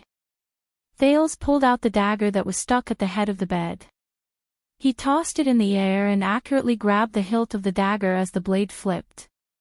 After going through countless fights, he had become increasingly skilled and simple in this manner. Cyril narrowed his eyes slightly as he watched the prince's actions. Thales raised the tip of the blade and pondered for a while. You want me to join you and become the third person outside of the two camps. You want me to stop Constellation from moving faster and faster between the iron whip of the driver and the galloping hooves of the fierce horse. Third person. At that moment, it was as if the clouds in the sky blocked the sun, and the room darkened. The Duke of Western Desert pressed his hands on his walking stick again and again. The fierce horse will not submit to the iron whip, and the driver will not give up on whipping. His gaze was sharp. And the person in the carriage, no matter who it is, cannot sit and wait for it to fall apart. Thales flicked the blade between his fingers gently. So. Thales snorted and pointed the tip of the blade at the Duke in a very rude manner. All of this, including your inexplicable appearance, your threat with your sword, your alarmist talk, your earnest words, and your arrogance, was all for this moment. Thales stared at Cyril with the ghost of a smile on his face. Cyril stared at him for a while and snorted softly. Do you think I would pull a random 14-year-old brat off the street and tell him all this? Cyril said coldly, if I can't first confirm what kind of person you are, if you are just an incompetent coward who has high standards but no abilities, if you are just an impulsive brat who was raised by the Northland barbarians to have a brain full of muscles, if you are just a stupid idiot who thinks he knows the truth of the universe just because he has read a few history books, Thales raised his eyebrows. The Duke sized him up from the corner of his eyes and said in disdain, then you are not worth my words. The teenager was slightly stunned. Thales exhaled and stuffed the dagger back under his pillow. You know, if you want to win me over by praising me, you can actually use better words. The Duke of Western Desert opened his mouth, which seemed to be missing a piece of flesh, and laughed eerily, like a mummy opening its mouth. Don't worry, you won't be short of sweet words. The prince's return is a major event that will shake Constellation. Countless eyes will be focused on you. Cyril narrowed his eyes. But you have to be more careful and alert. The nobles and suzerains with power and influence will fight to be the first to find you. They will try to rope in the prince who has just returned to the kingdom and use all methods to make you stand on their side. They will turn you into the vanguard to fight against Renaissance Palace. Fictional's tone changed.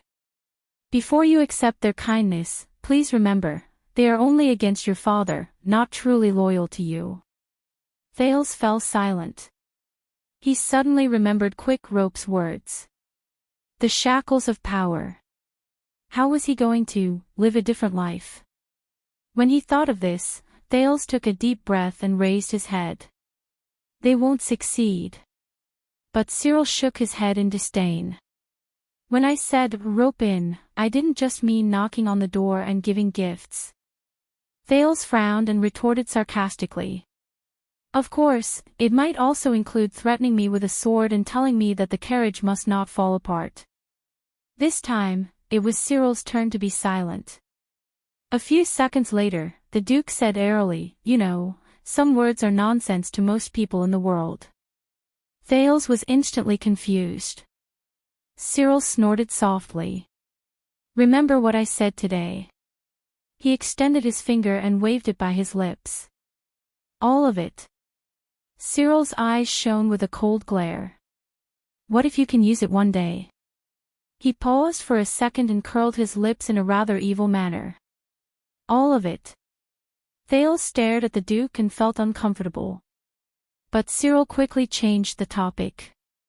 Compared to these, you have to be more careful of your father. Father. Thales' nerves slowly tensed up. The strong figure appeared in his mind again, and it made him remember the suffocating feeling he felt when he faced him. The Duke's voice echoed in his ears, and there was a different meaning to it. As you grow older, perhaps he will realize that you are no longer that pitiful child. Perhaps he will also try to win you over as a father, and control you with the power of a king. But Fictional's tone changed again, but he suddenly became quiet. It was as if the sky had suddenly turned gloomy, and rain was about to fall. He stared at Thales. His terrifying face and cold gaze made the latter's heart clench. When the news of Escapades' upheaval, Nuvan VII's death, and the reshuffling of Northland's political power reached Constellation 6 years ago, everyone was shocked. The Duke's tone and rhythm became heavy and slow, reminding Thales of Put Ray when he was narrating the bardic poems. Who would have thought that a few months ago, we old bones were still living in fear, fearing that the arrogant Northland barbarians would invade the south again? Cyril exhaled softly and pointed at Thales.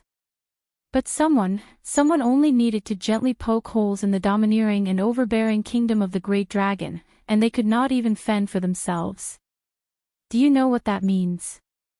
Incomparably tyrannical and overbearing, riddled with holes, unable to even fend for themselves. What did that mean? Thales could not help but recall the nightmarish night in Dragon Cloud City. Dragon's blood. He looked at Cyril, who was pointing at him, and cleared his throat unnaturally. You think too highly of me. The prince sighed. 6 years ago, it was just an accident and a tragedy. I did not contribute much to it, Cyril interrupted him coldly. I did not say it was your contribution. Don't flatter yourself. Thales choked on his words, and his expression became rather unpleasant. The unpopular duke snorted coldly. As I said, from the Battle of Eradication to the Bloody Year, Fictional has followed Jade Star since ancient times. He pointed at the ancient empire's sword leaning against the wall. In the past 700 years, Sentinel has witnessed a lot of history. Cyril was extremely solemn. More than you can imagine. Thales felt Cyril's cold gaze, and an ominous premonition rose in him. That's why I know. The Duke said softly, the so-called descent of calamity in Dragon Cloud City was definitely not an accident, nor was it some rare coincidence. The descent of calamity. It's not an accident. At that moment, Thales pressed his thigh tightly. Fortunately, Cyril did not look at him again. The Duke paced to the window and looked at the camp quietly. Every time they appear, they will be cleverly concealed, blurred, exaggerated, and whitewashed. As time passes, they will eventually become hearsay and bedtime stories of passers-by, but I know that they exist, and they are real. Exist, and they are real. Thales exhaled. He breathed deeply to hide the change in his emotions. Cyril's voice became sharper and more urgent. And every time they appear, they are inseparable from our world. The next moment, the Guardian Duke of Western Desert turned around abruptly, and his eyes were like lightning as he stared at Thales. No matter what happened in Dragon Cloud City, it was your father's doing. He said resolutely and decisively, he and that old viper, Murad, used some method. It was your father's doing. Thales stared back at the Duke quietly, enduring the rolling bloody memories in his mind. But no matter how hard he tried to ignore them, he could not help but recall those scenes. The blue light in Asda's eyes, the purplish lines on Giza's face, the tears on Little Rascal's cheeks, Black Sword's wounded body, the strange gash on Raphael's arm. And King Nuvan's head on the ground. Your father's chessboard is cold and merciless, and you do not know what his next move will be. Will he ignore the rules, or will he overturn the chessboard? The Duke's expression was solemn, and his tone was cold. My child, be strong. Do not become a chess piece that can be manipulated and sacrificed at will. Manipulated at will. Sacrificed at will. Sensing the Duke's obvious provocation, Thales inhaled deeply and exhaled slowly. I am his heir. My interests are the same as his. There was a hint of rejection in the prince's tone. My safety is related to the stability of his rule. And he is my father. But this only led to another sarcasm from Cyril. Who knows? Duke Fictional said coldly. 400 years ago, Ascension King, Alan Jadestar I killed his son as a sacrifice to pray for victory. Killed his son as a sacrifice to pray for victory. Thales' breathing froze. He clenched his fists. The Duke stared into the distance, and his tone was drawn out. And every day, your father creates new history. Thales closed his eyes. Your father and his enemies, 6 years ago, because of your appearance, the outcome of the first round was decided. But 6 years later, from the day you returned to the kingdom, the second round began. The Duke's tone was a little scary. And it will not be any easier. The room fell silent again. Until Thales slowly opened his eyes. So, Your Grace, you are a third party who is neither a noble nor loyal to the royal power. Cyril narrowed his eyes slightly. He could feel that the prince was a little different at that moment. If that day really comes. Thales stared straight at him. Can I count on your strength? Both of them were silent for a while. It was as if they both knew what this moment meant. A few seconds later, the Duke spoke slowly. There was not a hint of a smile on his face. If I were the one-eyed dragon in the land of cliffs, I would say, yes. Thales snorted softly. But you are not. The Duke nodded slowly, then shook his head. I am not. The prince sighed softly. Of course. He understood. But Thales immediately thought of something, and he snickered. Do you know that Northlanders do not ask whether they can do it or not? The prince's tone was nostalgic. They only ask whether they can do it or not. The Duke could not help but be stunned. But a few seconds later, Fakenhas chuckled. Sometimes, I am quite grateful to the Northlanders. No matter how brainless they are, at least they raised an interesting prince for us. Thales also laughed. This is the third time you have scolded them. Why do you hate Northlanders so much? Duke Cyril paused for a moment. There was a complicated expression on his face. Because my wife is a Northlander. Thales was stunned. The Duke looked at Thales and waved his finger in a seemingly serious manner. Let me give you a piece of advice, don't learn from me. Once he finished speaking, before the stunned Thales could react, the Duke of Western Desert laughed out loud. As the Duke laughed in a shrill and mean manner, Thales' expression gradually turned cold. How can I be sure? The Duke's laughter came to an abrupt halt. The prince stared at Cyril. His words were filled with caution. A third party. Even though you make it sound like it's nothing but an exaggeration, how do I know that you do not just want to push me to the heart of the struggle and use me as a shield and a battering ram? The room was silent for a moment. Then, Fakenhas exhaled slowly, as if he had figured something out. He snorted and looked at Thales again. A year ago, when you were still playing with snowmen in Dragon Cloud City, your father sent a secret letter asking us to mobilize the army to rescue his heir to the throne. Thales' heart froze slightly. A year ago. The princes returned to the kingdom. How long has this game of chess been set up? Cyril seemed to be in a daze as he continued. The suzerains of Western Desert, my vassals, thought that they had seized a rare opportunity. Hot-headed, they seized the chance to make things difficult for us and extort us. They wanted to take back Blade Fang's camp from the royal family's custody, and His Majesty readily agreed to it. When he said this, Duke Fakenhas' gaze froze. But one of my courtiers tried to dissuade me from sending troops. He thought that it was a trap with malicious intentions. Thales frowned. The Duke stared coldly at Blade Fang's camp beneath the window before he suddenly turned around. But Fakenhas still sent troops. Even though I knew that there was a problem. Do you know why? Thales quietly stared at him for a few seconds before he averted his gaze. You said it before. The prince looked elsewhere and spoke in a slightly mocking tone. When you face your vassals, you don't want to be the one who replaces the king and prevents the suzerains from regaining their power. You don't want to fall under a pincer attack. He mocked. Like now, aren't you being pushed out by them to regain their dignity? A third party. This time, Fakenhas stared at him for a long time. No. The Duke spoke slowly.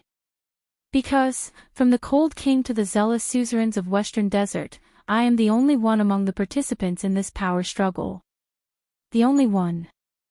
Thales was a little stunned. When the legendary wing and my vassals had their eyes on Blade Fang's camp, no one cared about the serious matters in the desert, and no one cared about the heir of the kingdom who was supposed to be the main character. Cyril slowly became serious. I am the only one who believes in it. I believe that compared to the ownership of Blade Fang's camp, the noble's power, and His Majesty's success or failure, the Duke bent his back so much that his head was almost pressed against his cane. He cast a sidelong glance at Thales from afar, and his right hand, which was pressed against the cane, pointed at the second prince. To save you, to save Prince Thales Jade Star, and to return home safely. This is what everyone should really care about, the most important thing. Thales stared at Fakenhas blankly. His emotions were complicated. Cyril straightened his back, hiding his old and haggard appearance from just now. His gaze was very sharp, as if he could see through everything. "All right." Thales spoke laboriously. "You're not bad when it comes to pretty words," but the Duke spoke again and cut him off. "So, I stopped some suzerains from secretly leaking information to Axted and obstructing you from returning to your country." Cyril raised his voice. Thales was stunned. The Duke's tone became melodious, and it greatly reduced the shrillness in his voice. "So, Baron Gertz led the most efficient Raven Whistle-like cavaliers to go against his direct superior's orders and spare no effort in searching for you. He did not even spare the orcs." Thales could not react to it for a moment. But he soon realized that something was wrong. Baron Gertz. Raven Whistle-like cavaliers. The familiar name made Thales raise his head swiftly. "Who?" He glared at Cyril. "Who are you talking about?" But Fakenhas only watched him with interest. 2 seconds later, as if the Duke had enough of enjoying Thales' expression, he slowly said, "You're right."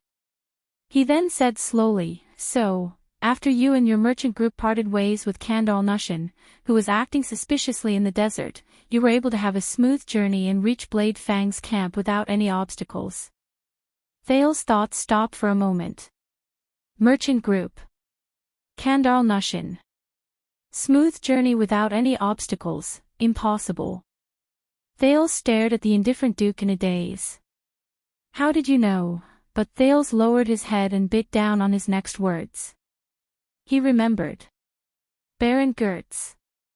Thales instinctively said, "I met him in the desert, the commander who chased after the orcs with the freak squad." Thales raised his head and stared straight at Cyril, but he could not hide the surprise in his voice. "He's one of yours." Cyril chuckled. He was confident and relaxed. "Before I was made the Baron of Emolii town under the Chroma family, Fakenhas Gertz was my courtier." The room was quiet for a few seconds. Then, Thales exhaled laboriously. "Then," he asked in disbelief, "then, whether it was when I met the army in the desert or when I entered Blade Fang's camp, you always knew. Also, if that Baron is one of my people, then what he heard in my tavern," the Duke let out a disturbing chuckle. "That's not all." At that moment, Cyril's ghastly and cold laughter was incredibly terrifying. "I also knew that Blade Fang's camp, which was within my grasp, was filled with inauspiciousness. I knew that there was something fishy about the movements of the regular army of the royal family. I knew that William's mercenary lackeys were eager to take action. I also knew that it was not a coincidence that Gertz met the orcs in the desert." The Duke's words were like a steel blade that reflected a sharp, cold light. "What did he say?" Thales breathed in shock and bewilderment. "Blade Fang's camp is filled with inauspiciousness. The movements of the regular army. The mercenary lackeys are eager to take action. The orcs are definitely not a coincidence. This information, this intelligence, this means..."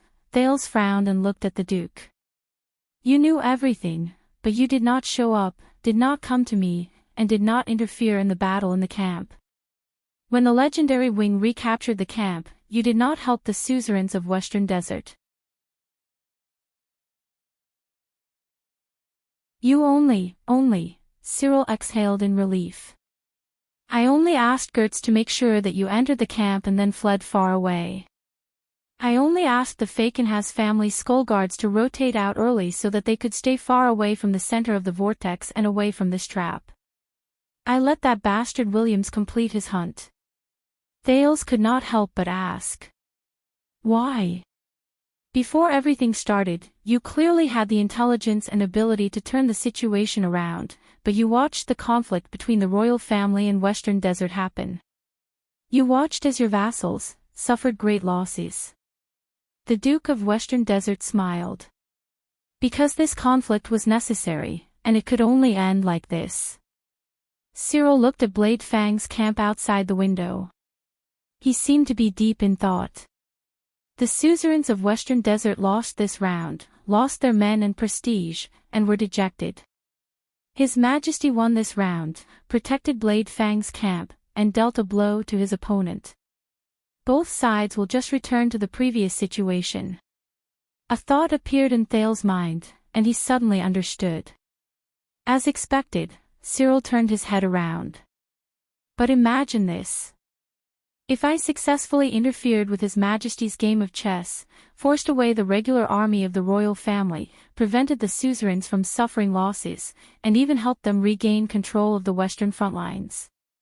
What would happen to Western Desert next? Thales sighed. The Duke continued. Will my stupid vassals, after celebrating each other's victory, be satisfied and quit while they are ahead, or will they be even more aggressive? And would a person like your father accept reality and give up, or would he look at me in Western Desert in a different light? Cyril's tone became very scary. Go all out and return the favor 100-fold. The Duke sneered. Then here comes the problem. Fakenhas's ugly face showed deep grooves. Will the ruins become the next cold castle, or the next dragon cloud city? Sometimes, doing nothing is the best choice. Thales leaned against the wall weakly. The Duke's words were very soft, but they made him feel as if a heavy weight was pressing down on him. He had just returned from Northland. He was used to the Northland barbarian style of fighting, threatening, and drawing blood at the slightest disagreement, at least to the nobles. But after today, he suddenly understood a lot. Constellation carried out another set of rules of the game. Another, shackles of power. The prince's eyes became gloomy. Now, is this enough to prove it? Cyril said coldly. I am neither the kind of nobleman you think I am, nor am I your father. Instead, I am the true third party in Constellation's Colosseum, a life and death arena. Third party. Thales shut his eyes tightly. The silence lasted for almost 30 seconds. Then, Cyril spoke slowly. Williams is probably coming back from his patrol. I don't want to run into him. Gotham can't beat him.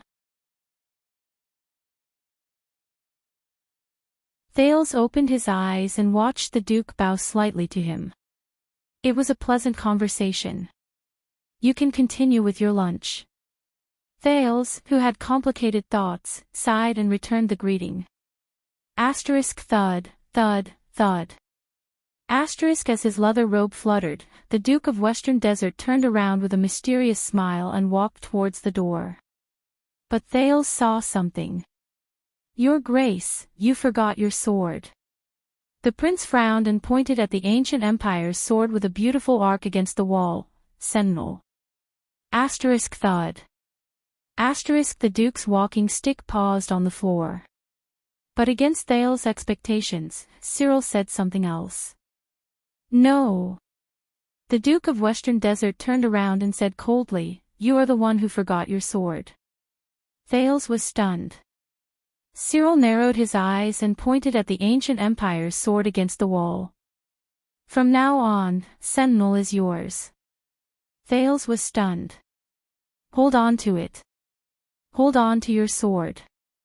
The guardian Duke of Western Desert, Cyril Fakenhas of the Four-Eyed Skull family, said meaningfully, Don't lose it. Once he finished speaking, the Duke turned around and stepped out of the room. His last words came from outside the room. Also, send my regards to the boy from the Cadis family, if he is not dead yet.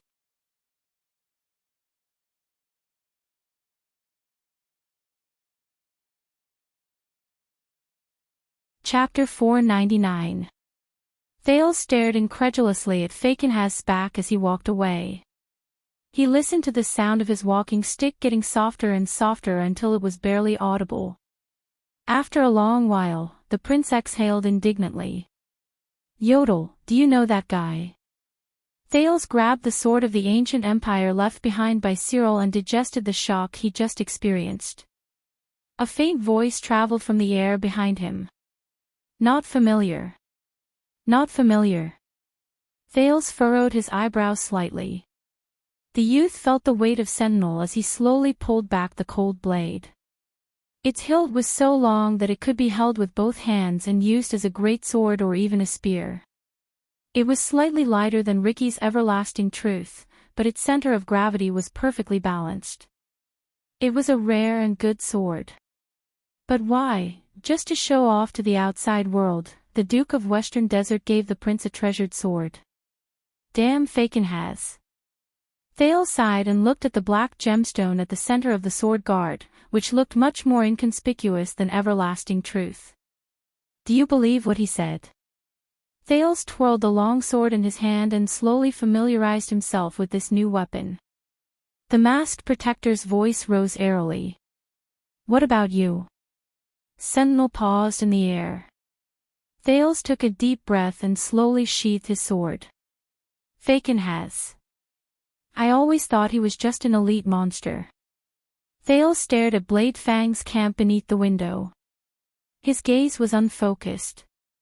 In the end, Thales said absent-mindedly, "It's a boss." The room was silent for a moment. I don't understand. Thales placed the long sword on the table, shook his head, and snapped out of his daze. It's nothing. It's just a common saying I learned from Extet. But this time, Yodel replied very quickly. There's no such saying in the Northland. Thales froze for a moment, but he quickly reacted. Ah, you didn't follow me to the Northlands, but the youth suddenly thought of something. Wait a minute. Yodel. Northland. Thales suddenly turned around and looked behind him. Yodel, when I was in the north. Thales stuttered a little. I met the Red Witch, Kalshan. There was no reply. Thales could only hear the sound of the wind outside the window. This made him extremely uneasy. She said she's yours, and she and the Black Prophet. Thales raised his head and looked at the empty space that he could not rely on. Is it true? There was still no answer. Thales exhaled softly. Yodel. The room was still quiet. Thales lowered his head in disappointment. He understood the other party's silent resistance. All right, that's it. Continue to ignore me. Thales sat back in his chair listlessly and brought the tray over again. Cold violence. He murmured. But this time, the masked protector's voice sounded with an unnatural tremble.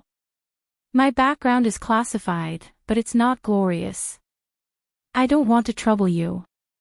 Thales' hand, which was holding the grilled fish, stopped in midair. It was not glorious. It bothers you. Thales put the food in his hand down and sighed. Is that so? But, wasn't he the same? When Thales thought of this, his lips curled up. In the next second, Thales turned around and looked solemnly at the air. No, Yodel. He said seriously, to me, you will never be dishonorable. The air was as quiet as ever. Thales did not get a response, but he was not discouraged. Also, the prince smiled. You have never bothered me. There was still an unbearable silence. But Thales was no longer conflicted. He only laughed self-deprecatingly, turned around, and continued to eat his food. But at this moment, thank you. An extremely soft and hoarse voice drifted into his ears. It sounded like it was squeezed out of nowhere. Thanks to Thales' senses, which had been trained by the sin of Hell's River all year round, he did not miss it. Thales paused for a moment, but he did not hear anything else. That's it. The teenager did not turn around. He only shrugged. Just as he expected, there was no sound behind him. Thales sighed in pity. Even if, say one more word. Thales did not worry about it anymore. He got rid of the grudge in his heart and focused on the food in front of him. But it seemed like the desert god did not like to see him eat in peace. Thales only finished a few pieces of meat and a few mouthfuls of cold porridge before hurried and uneasy footsteps rose from the stairs below the room. Thud, thud, thud, thud. His footsteps were even heavier than Fictional's. Thales instinctively grabbed Sentinel by the side of the table, and he heard the door to the room open with a bang again. A clear and pleasant voice that was not polite to the ears abruptly rang out. "Did you see him?" "Him? It's him again." Thales closed his eyes in pain before he opened them again. The prince rubbed his face into a smile before he turned around on the chair. "Who is it?" Just as he expected, the Baron of Blade Fang's teeth sect, Roman Williams, walked into the prince's room with sand all over his body. He did not even take off his headscarf. He walked fearlessly into the prince's room in an aggressive manner, leaving his subordinates Frank, Snake Shooter, and the dozen or so people behind them trembling in fear. They did not even dare to breathe loudly. Who else could it be? Even though he was travel-worn, Roman still looked radiant. His eyes were spitting fire, and it was obvious that he was in an incredibly bad mood. He sized up the room with a gaze as if he was searching for an assassin. He said furiously, "That stinky, ugly old thing, Fictional, he came to you. What did he say to you?" "Stinky, ugly old thing." Thales muttered this title in his heart. If there was one thing that the Duke of Western Desert and the Baron of Blade Fang's teeth sect had in common, it was their impression of each other. At the very least, their descriptions of each other were appropriate. Thales coughed and put down the weapon in his hand. "Actually, I have nothing to do with him," but before Thales could finish speaking, the legendary Wing, who had pulled off his headscarf, strode forward with an oppressive aura, and extended his hand. Slap. The prince was stunned. Roman grabbed Thales' left wrist tightly with an aura that could freeze a person to death. Under Thales' astonished gaze, the legendary Wing held the hilt of his sword coldly and pulled Sentinel's blade out of Thales' left hand before he let go of Thales. Thales stared at the empty scabbard, and his eyebrows twitched. Roman swung the long sword back and forth with a murderous expression. In the end, he fixed his gaze on the crude mark at the bottom of the sword hilt. F. Roman stared at the mark and raised his head coldly.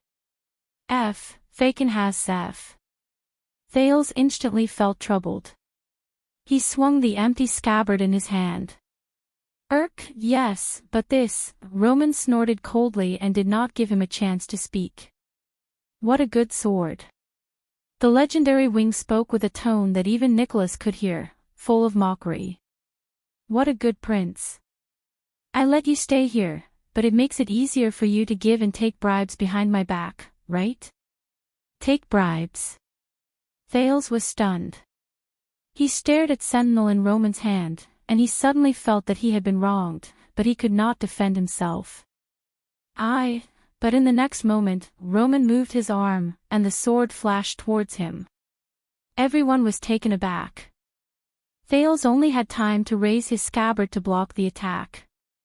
Whoosh the sound of leather rubbing against metal rose. When Thales snapped out of his daze, he was shocked to find that Sentinel had been perfectly sheathed in the scabbard in his hand. It fit perfectly, and it was incredibly precise. How did he do it? Behind Roman, Frank and Snake Shooter's faces were pale. Both of them had one foot in the room, and their arms were stretched forward.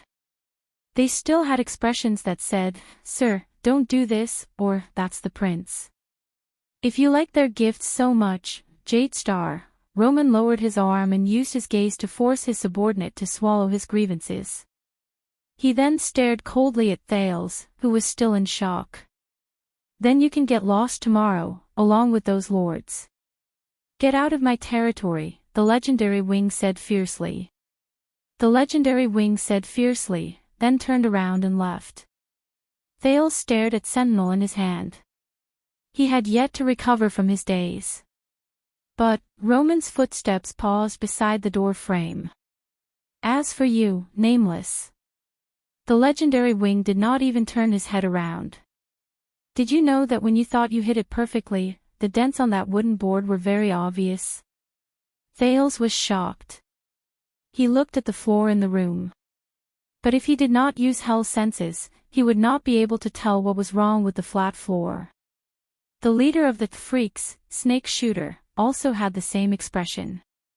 And all of you, freaks. The legendary wing suddenly turned his head around.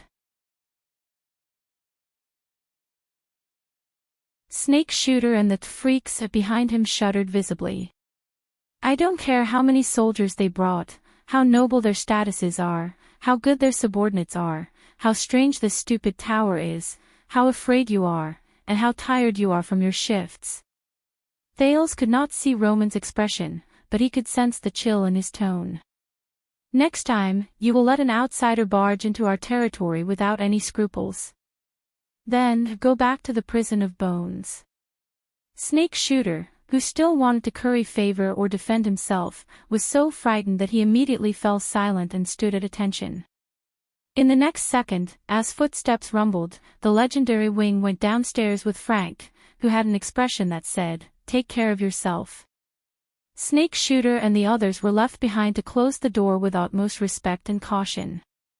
The footsteps of Roman and his personal guards rolled away. Thales was still holding his sword in the room. He looked confused. Just now, what happened? In the ancient Ghost Prince Tower, Roman Williams, who was walking down the stairs step by step, did not say a word. The guards behind him did not even dare to breathe loudly. Everyone knew that the legendary wing was not someone to be trifled with. Frank. The legendary wing suddenly spoke. Frank, who was behind him, immediately responded respectfully. Only to hear Roman coldly say, "Go tell those noisy nobles that every noble rebel we caught in the camp yesterday. If they don't pay enough compensation, none of them will be able to get out of jail." Frank, who was about to nod, was stunned. He reacted and said with difficulty, "But some of them are the children of big noble families. Their identities are sensitive." However, Roman's cold snort forced him to swallow his words. "Yes, those people." The legendary wing took a turn at the corner of a staircase. 20 times more. Frank froze again. A few seconds later, Frank sighed. "All right, they'll hate us even more." Roman's footsteps halted. The dozen or so people behind the Baron all stopped in unison, as if they had practiced this thousands of times. Their movements were orderly and without any sluggishness.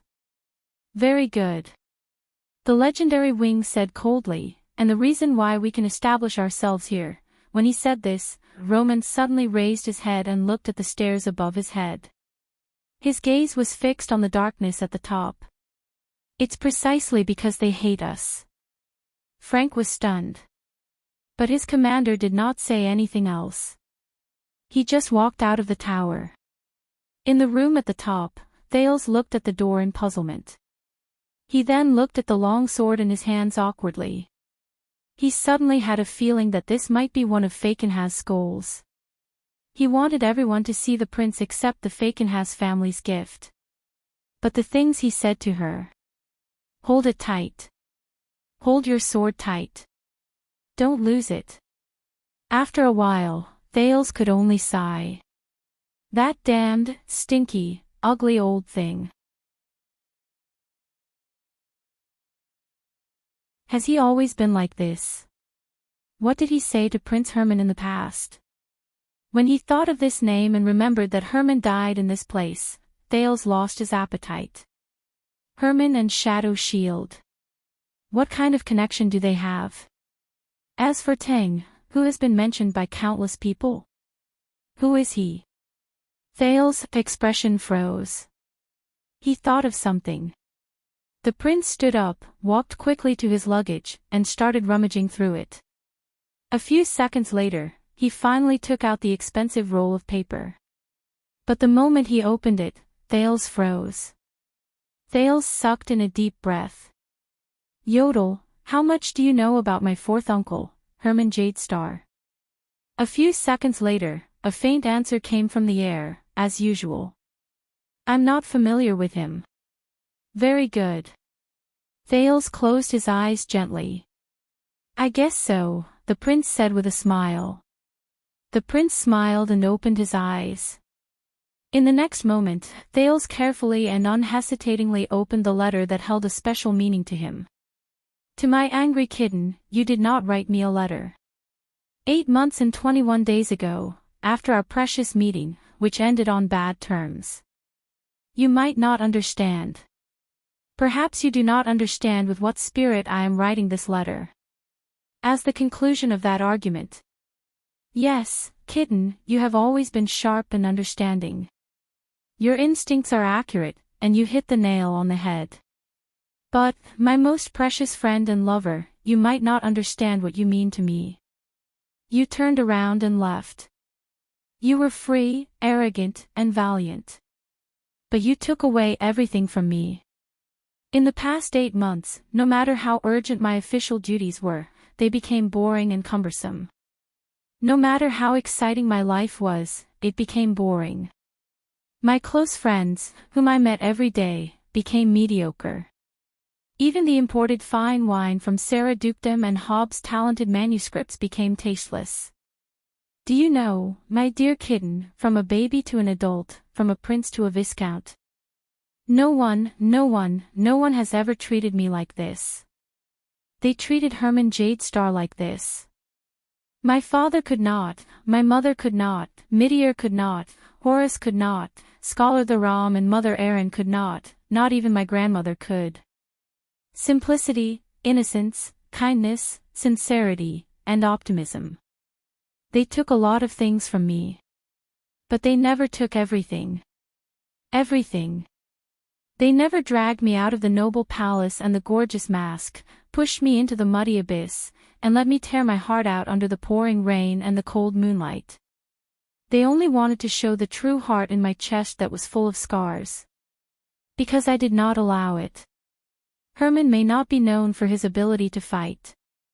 But believe me, in his heart, he is a warrior who has never surrendered to anyone.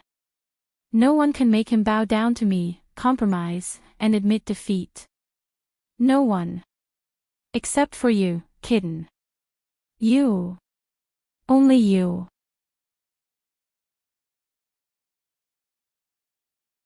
The emptiness and pain of losing you has been torturing me, and tearing me apart.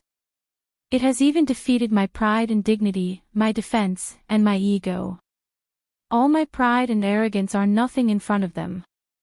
I was as hysterical as a lowly, and vulgar person in the market. I could not sleep, and I could not eat. Damn it. That was the scene of a drama I despised the most.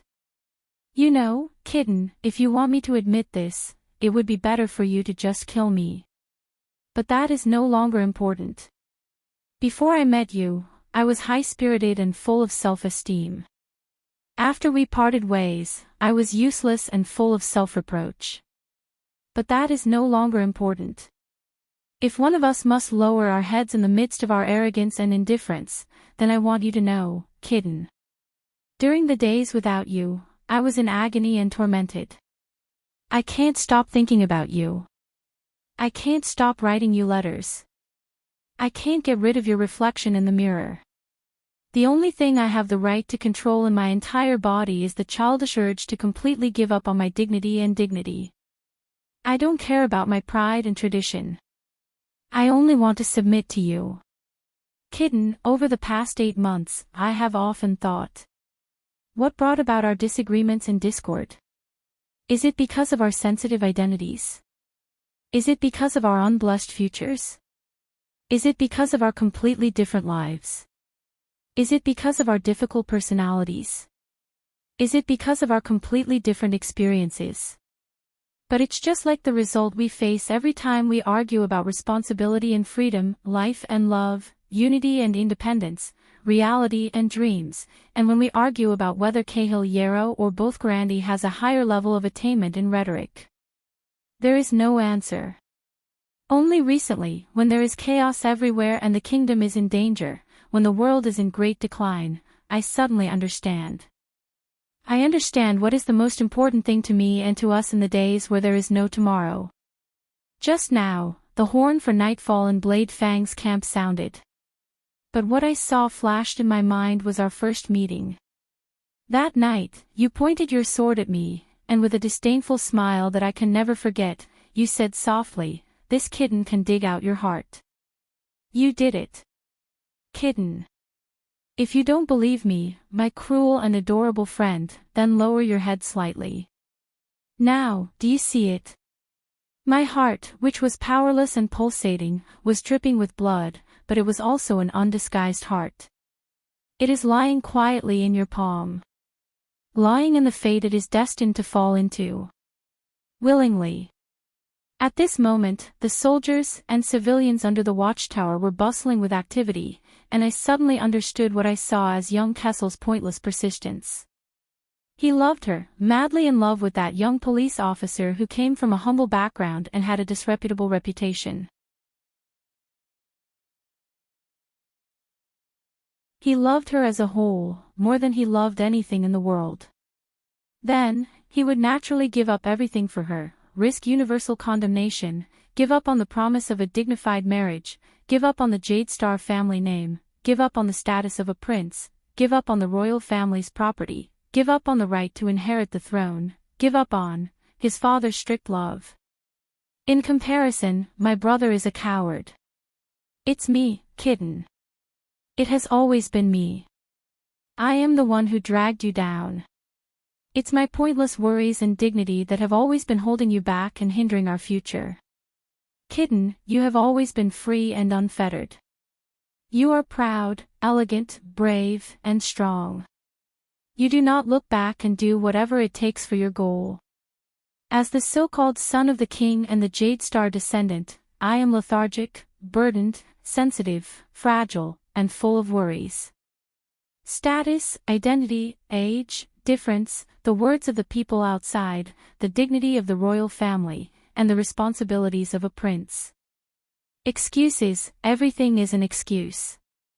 I enjoy the joy of being with you and ask for your understanding and understanding, but I am the only excuse that I do not want to make sacrifices for myself.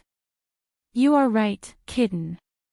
Perhaps the Herman Jade Star who is truly revealed under the sun after his chest is cut open, his skull is dug out, and his skin is torn open, is just a coward who has an undeserved reputation, is irresponsible, and does not dare to face his true self.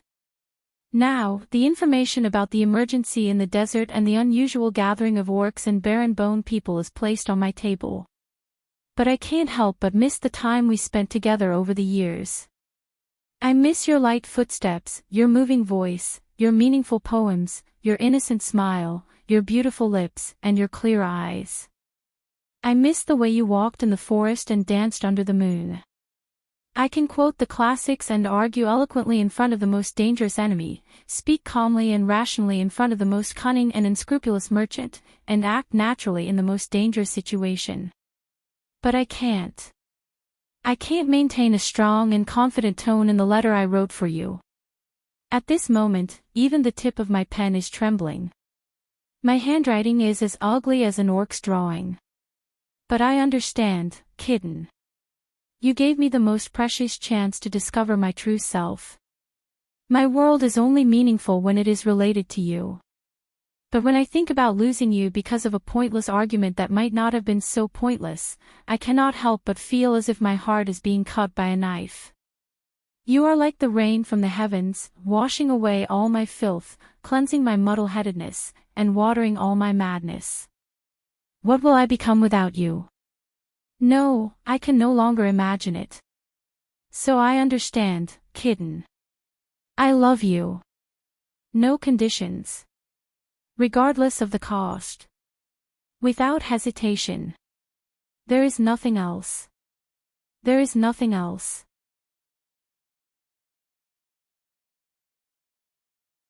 Thales, who was reading the letter quietly, could not help but notice that the ink had melted between these few lines, as if it had been stained with.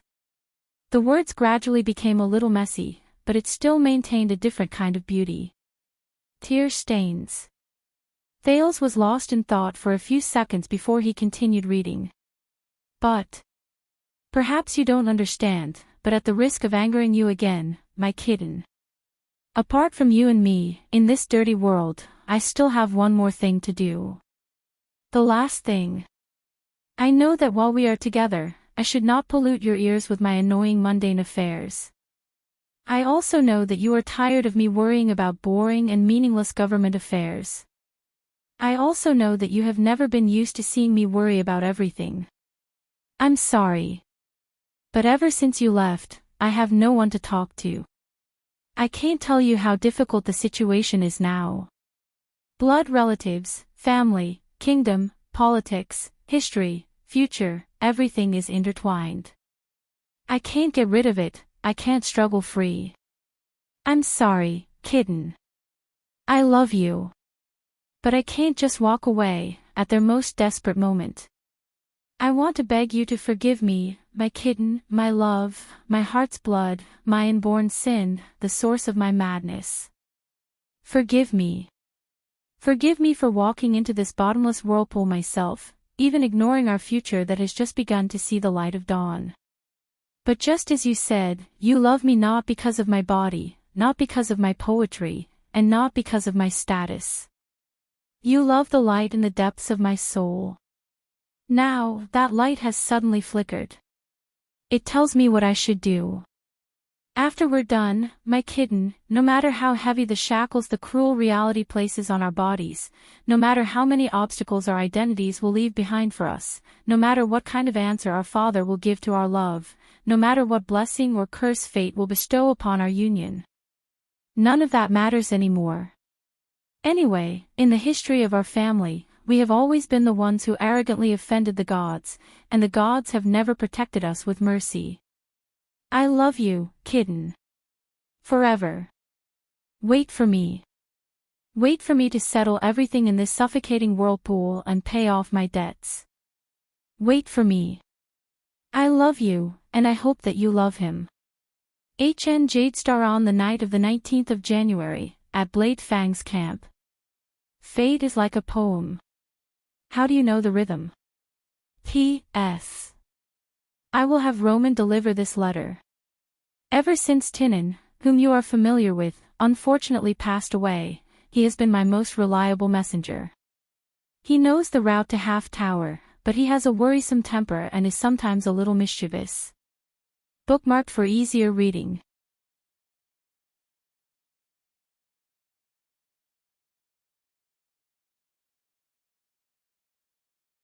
Chapter 500.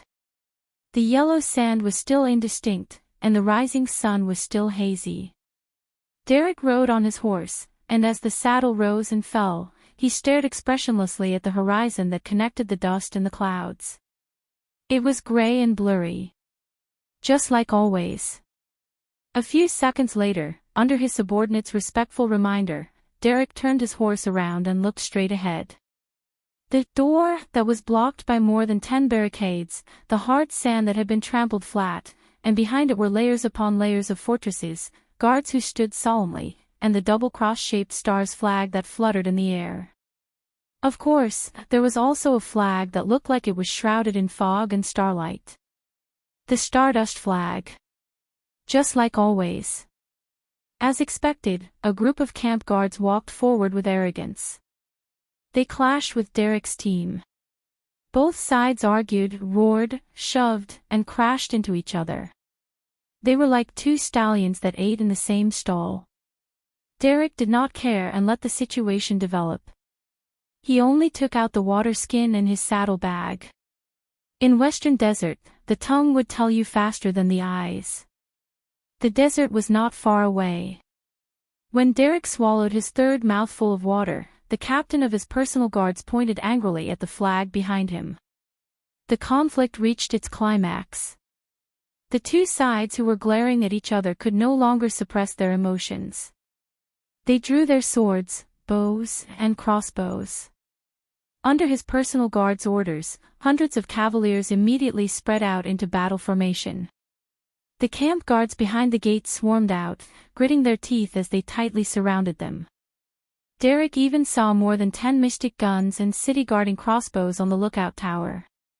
They were aiming at them. The tense atmosphere was about to explode. Just like always. Derek, who was still riding on his horse, snorted softly. He raised his water skin again and swallowed his fourth mouthful of water in an elegant and free manner. Then, of course, at the last moment, Frank, the running horse, appeared at the door at the right time. He sternly stopped the soldiers of the regular army under him. Then, he politely and respectfully came before Derek and asked him to forgive the royal family's regular army for being vigilant during a special period.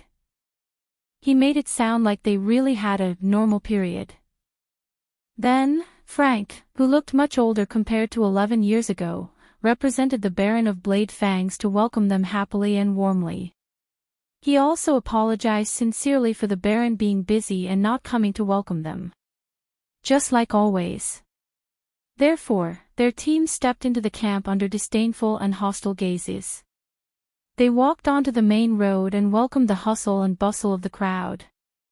Derek, on the other hand, cast away the lethargy and fatigue from the journey. He straightened his back and tightened his shoulders. He allowed his beloved horse, Army Knife, to move forward in a leisurely manner without losing its elegance. It moved forward calmly, but it was not lacking in vigilance. His personal guards on both sides rode on their horses and dutifully swung their whips to clear the path. Their formation was neat, and they looked mighty. The noisy campsite fell silent.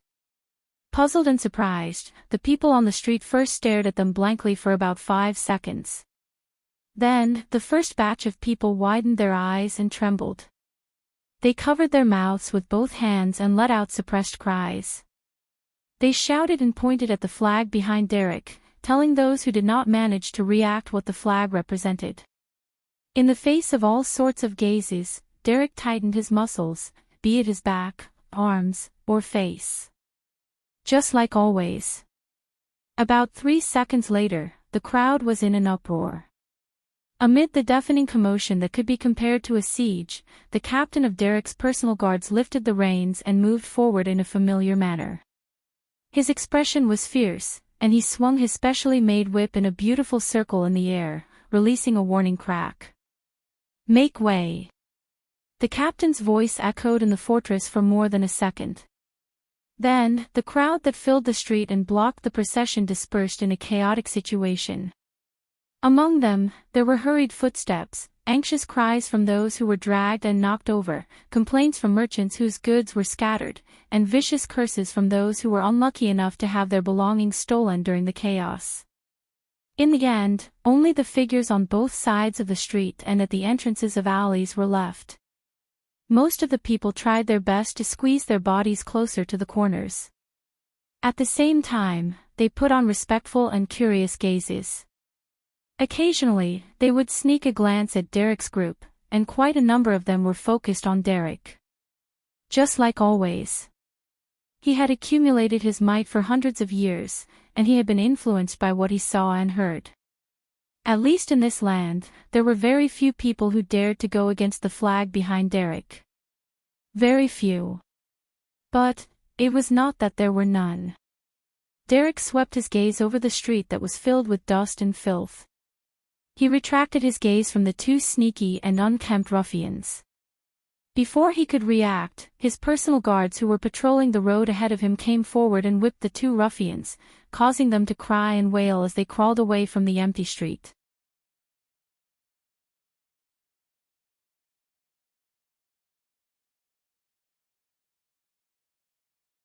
Chapter 501. As he listened to the man's self-introduction, Thales could not help but clench his fists. Chroma. Of course. Thales thought, I know this name.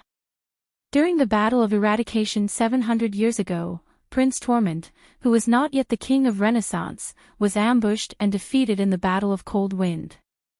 He was surrounded. Even the messenger crows that asked for reinforcements were killed by the enemy's falcons in the air. All hope was lost. During the darkest moment, a courier who was in charge of rearing messenger crows found an injured and weary messenger crow on the battlefield. The courier had a lowly status, but he was young and fearless. Under everyone's despairing gazes, he held the last wounded crow in his arms and risked his life to sneak into the encirclement. He broke through the falcons and crossbows blockade, and before he was captured, he let it go at the edge of the battlefield. A miracle happened. The wounded crow that could not even fly high in the sky finally brought back reinforcements from the Northlanders, turned the situation around, saved the prince, and achieved the Battle of Cold Wind, which would go down in history. A few years later, when Tormund was crowned king and Constellation was founded, the messenger who was lucky enough to survive received an edict and was promoted to the title of a count. He became one of the 13 distinguished families in the kingdom, and his family name became one of the 3 most prominent families in the Western Desert. This legendary story was simplified into one sentence, and it became the motto of the Chroma family. The one wing saves the master. The legendary messenger crow that went through fire and water with the courier and only had one wing left was drawn in a picture book, embroidered on flags, and printed on robes. It became the name of Wing Fort, and it also became the emblem of the Chroma family for 700 years. The one-wing crow. Thales sucked in a deep breath and looked at the night before him. So, the 100 or so raven whistle-like cavaliers he saw in the desert, the so-called lightning crow, the heavy cavaliers who fought against the orcs head-on, and the baron who stole 60% of the goods from the freaks, all of them listened to his orders. Thales smiled and shook the other man's hand without hesitation. "It is a pleasure to meet you, Count of Wingfort." The Count of Wingfort returned the smile and gently let go of the prince's hand. "I know that you are tired on your journey back and have experienced many twists and turns, Your Highness, but please be at ease." Derek turned to the side and revealed the 13 flags behind him. "According to the plan, from now on, my 200 raven whistle-like cavaliers and the 100 men from the 12 families under Wing Fort will join your escort team until you safely return to Renaissance Palace." Thales' expression froze. "I really appreciate it." Derek glanced at the monsters and instantly frowned. "So, these are the men that Baron William sent to escort you home." "The regular army of the West Wilderness, 20, the Count casually glanced at it and then reported the number. 25. To escort the prince. Snake Shooter's expression instantly turned ugly. Earl, he appeared very nervous and stammered, "That, no, cough cough, we are monsters. We are stardust. I mean, we are barons." However, Derek did not even look at him. He only spoke to Thales. "Even though the Baron of Blade Fangs is busy with official business, I must offend you and say that this is very inappropriate. Especially when the Baron is a direct vassal of the royal family." Snake Shooter was a little anxious.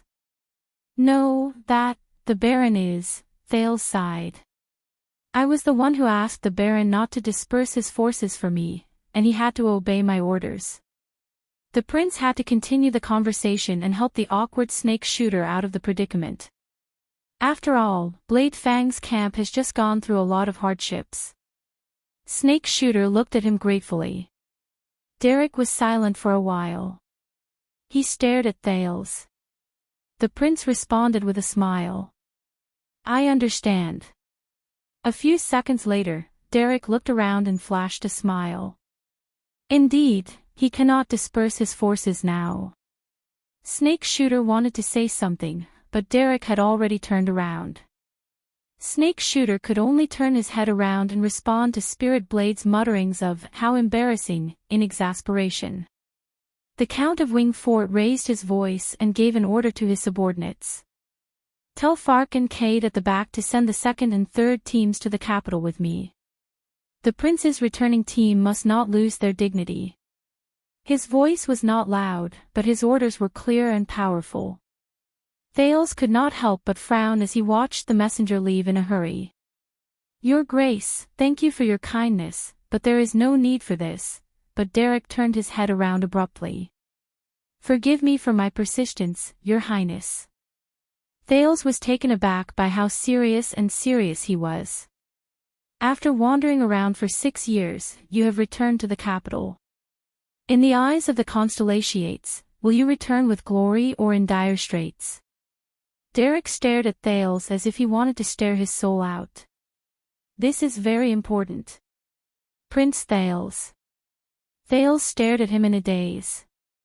For a moment, he could not understand the Count in front of him. Derek narrowed his eyes. And we cannot be too careful. After all, you will never know where the threat will come from.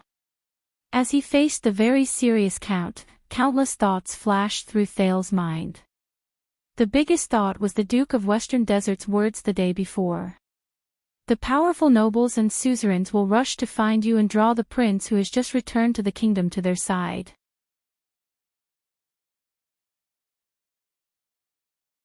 They will do everything they can to make you stand on their side and turn you into the vanguard to fight against Renaissance Palace.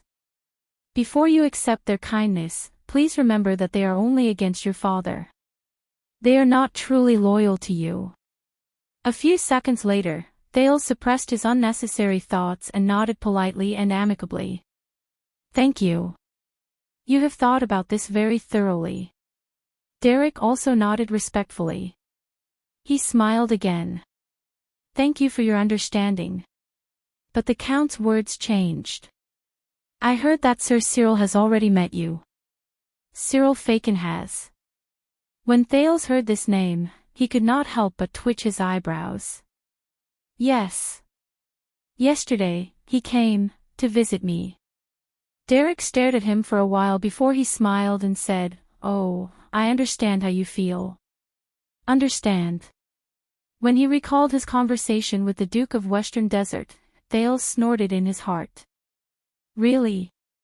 But Derek seemed to have seen through his thoughts. The young Count of Wingfort chuckled softly.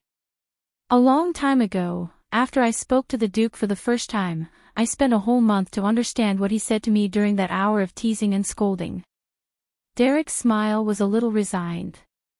And this does not include the rhetoric and metaphors that come out of his mouth at will. Rhetoric and metaphors. Thales remembered something, and he could not help but hum in acknowledgement. He looked at Derek, who was in front of him, with empathy. Is that so? Thales chuckled dryly. Then you know him quite well. But Derek's reaction was out of his expectations. No, Your Highness. This time, Count Chroma's reply was quick, but it was half teasing and half serious. I have never understood the Duke. The master of the single-winged crow, the young Count of Wingfort narrowed his eyes. There seemed to be a profound meaning behind his words. Not at all. In a dilapidated and remote house in Blade Fang's camp, a figure holding a walking stick and wearing a thick leather robe slowly walked into the room. I did not ask Gotham to save you and give you a place to hide so that you can drink all the wine in my storage. In the dark house, a man sitting in front of a table turned his head around slowly and snorted softly. He did not seem to mind. The man was wrapped in thick bandages from his shoulders to his limbs. He let out an unpleasant laugh. Oh, is that so?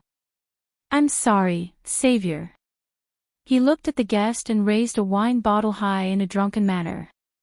Fortunately, I still have one bottle left. Look, this is the one. In the next second, the man let go. With a loud crack, the wine bottle shattered on the ground, and wine spilled everywhere. The guest watched as the wine splashed on his boots and leather robe.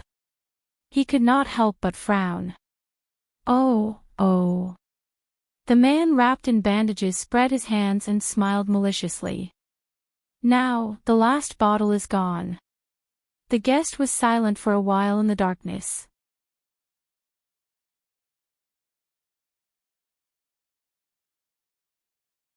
He did not sit down, but only said airily, Tomorrow, mix in with our convoy and leave the camp. Go back by yourself.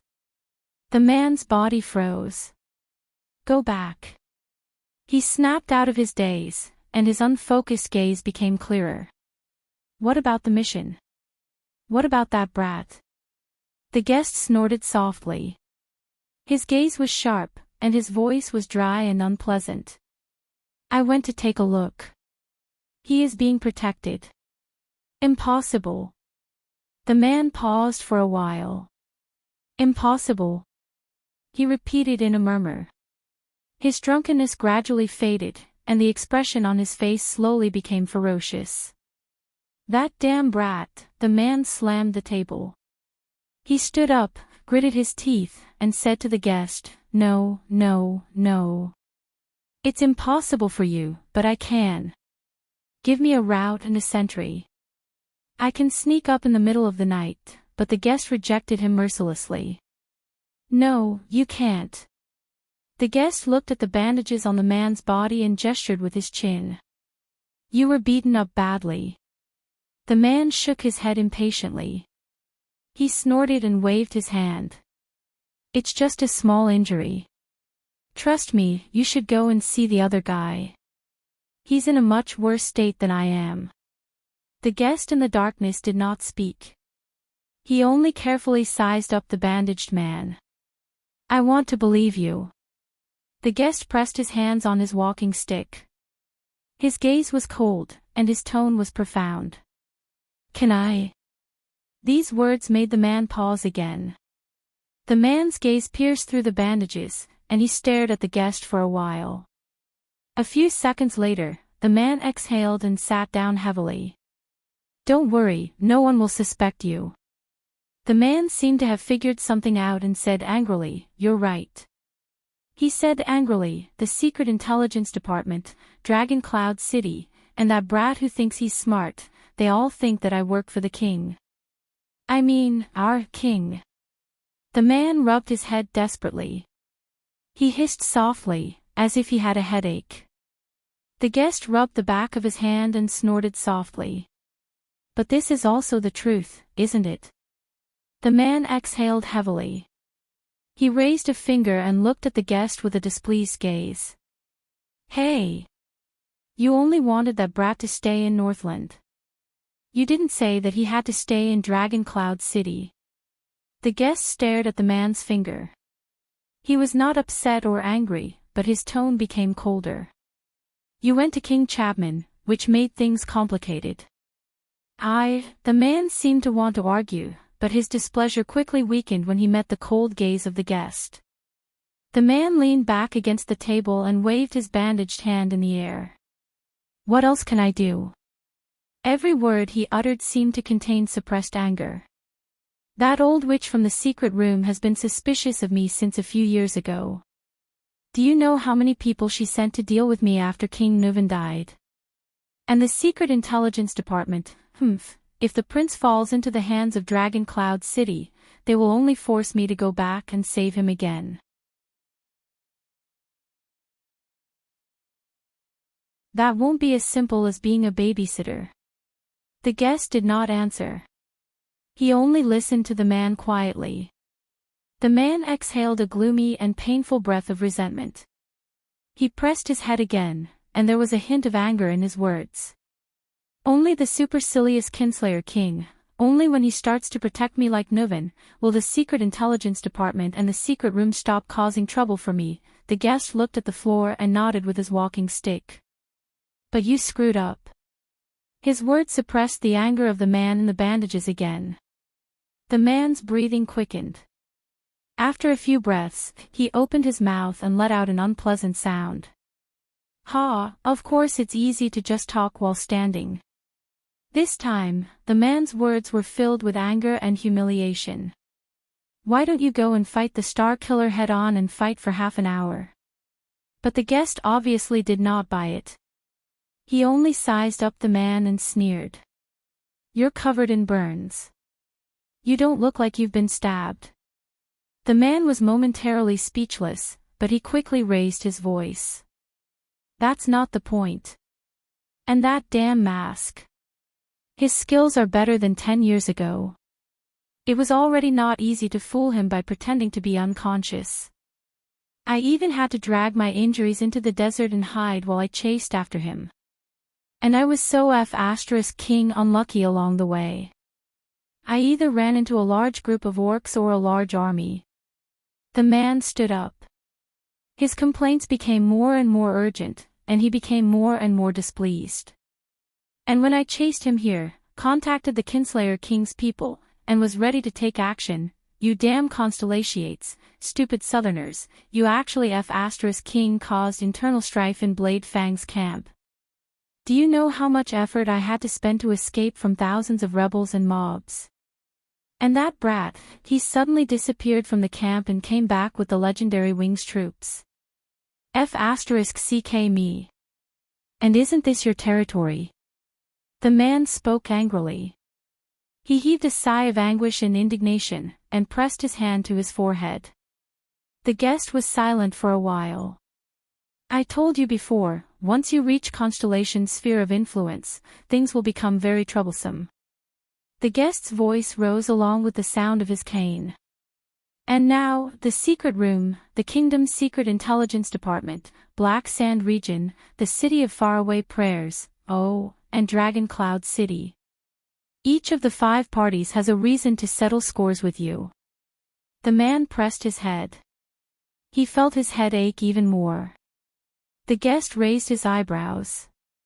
His tone was contemplative. What should you do? The man breathed rapidly for a while, but he immediately let go of his hand and laughed.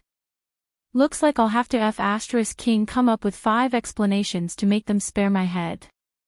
*ck, his smile was resigned and relieved. Both of them were silent for a while. After a while, the guest suddenly asked. Can you get through this, old friend? The man snorted coldly. Of course. The man rubbed his hands and looked around in disdain. I have my ways. Have you forgotten my nickname? But the guest's next words made him frown. No, you can't. His tone was heavy, and his meaning was cold. I can't. The man was a little puzzled. But soon, he felt that the headache just now was getting worse. He realized something. In the next second, the man's body swayed. He supported himself on the table behind him with both hands. A wave of numbness and dizziness hit him. He could no longer maintain his trembling arms, and he fell on the chair with a thud. The man raised his eyes in disbelief. He looked at the indifferent guest in front of him, and then at the broken wine bottle on the floor. Wine, you know, there's a reason why I stored these wines here, the guest said faintly. But you just had to say that. The man breathed desperately, but he felt the strength and senses in his body disappear bit by bit. Impossible. I've tested those wines. Tested, the man widened his eyes and stared at the guest in front of him. As for your nickname, old friend, do you know? The guest rubbed his cane and turned around indifferently. He allowed the man's eyes to lose their luster, and he fell to the floor. I don't like crows. The guest stared at the man who was no longer struggling. His eyes were cold.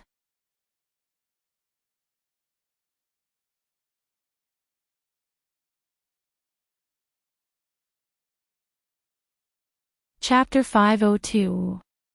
The sun set in the west. Thales rode on a horse with a brand new saddle and a shiny coat. He moved forward slowly and headed east.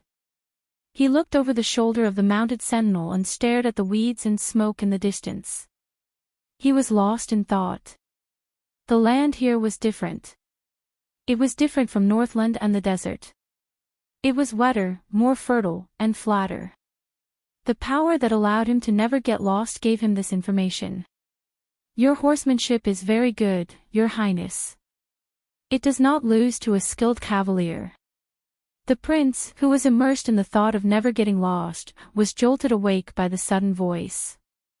He quickly turned around. Count Chroma.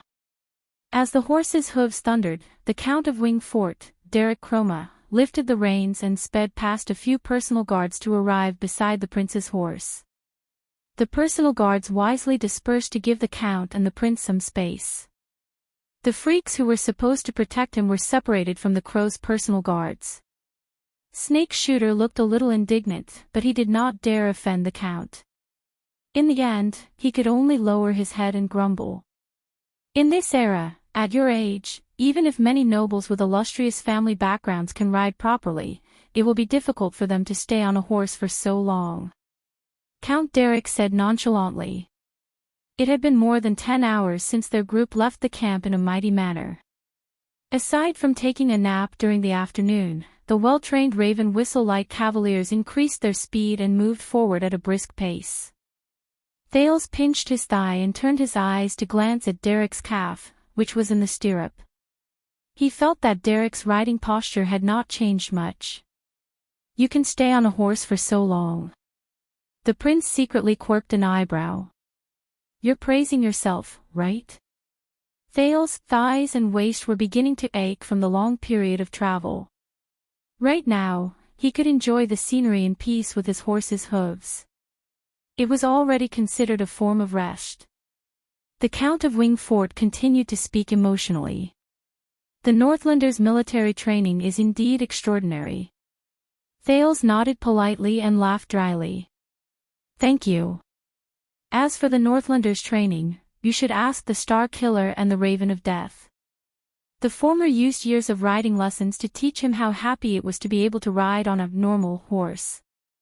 The latter taught him how blissful it was to be able to normally ride on a horse's back by running for what felt like years.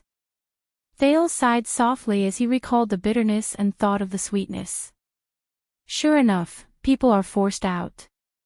But come to think of it, Nicholas, Monty, and Tolja from Black Sand region. When he thought of how 3 of the 5 famous Extension Ward generals had a bone to pick with him during his trip to Northland, Thales felt extremely helpless. He was probably the second most unlucky person in the world, ahem. He stole a glance at the air behind him. By the way, how did Yodel keep up? Don't tell me you're clinging to a horse's ass. We can finally see the land beyond the yellow sands, right? Count Derek seemed to want to use this time to talk to Thales for a while longer. When I served at the borders, I would stay in the desert for a few weeks before I came out. Derek stared at the grassland and smoke from the village in the distance. He smiled faintly. Even a little bit of green makes me excited. Thales took over the conversation, half tactfully and half sincerely. That's right. This feels really good. After getting used to wandering in a foreign land for 6 years, it was the first time Thales realized that he was not in the dry and cold Northland, nor was he in a desert filled with yellow sand. He was in Constellation. A strange yet familiar feeling rose in his heart. When he noticed where Thales was looking, Derek pointed at a few small houses at the end of his line of sight. These small villages belong to Blessings Town. It is our supply point today, and it is not far ahead. It is the farthest town in the west of Western Desert, and it is also the closest town to Blade Fang's camp. Over the years, it has provided reinforcements and protection for the western front lines. Blessings Town. Derek's explanation stirred up Thales' interest, which he had not felt for a long time. It was a leisurely and carefree feeling that he could not imagine when there was danger ahead of him and pursuers behind him. And we will turn into the Avenue of Blessings there. The road ahead will be much easier. Derek was obviously considerate enough to understand the prince's emotions and the soreness in his muscles from riding for too long. He continued his explanation. The Avenue of Blessings. When I was in Northland, I read about it in a book. Thales tried his best to stick his head forward to see the road in the distance. But this is the first time I've walked. Count Derek smiled. You're tuning into the LoveLore Library YouTube channel. We're so grateful for your support, and don't forget to subscribe to join us on this incredible journey through captivating stories. Your generosity through donations truly makes a world of difference, as it's the primary source of revenue that allows me to expand and enhance this channel for you. Thank you from the bottom of my heart for being a part of this adventure.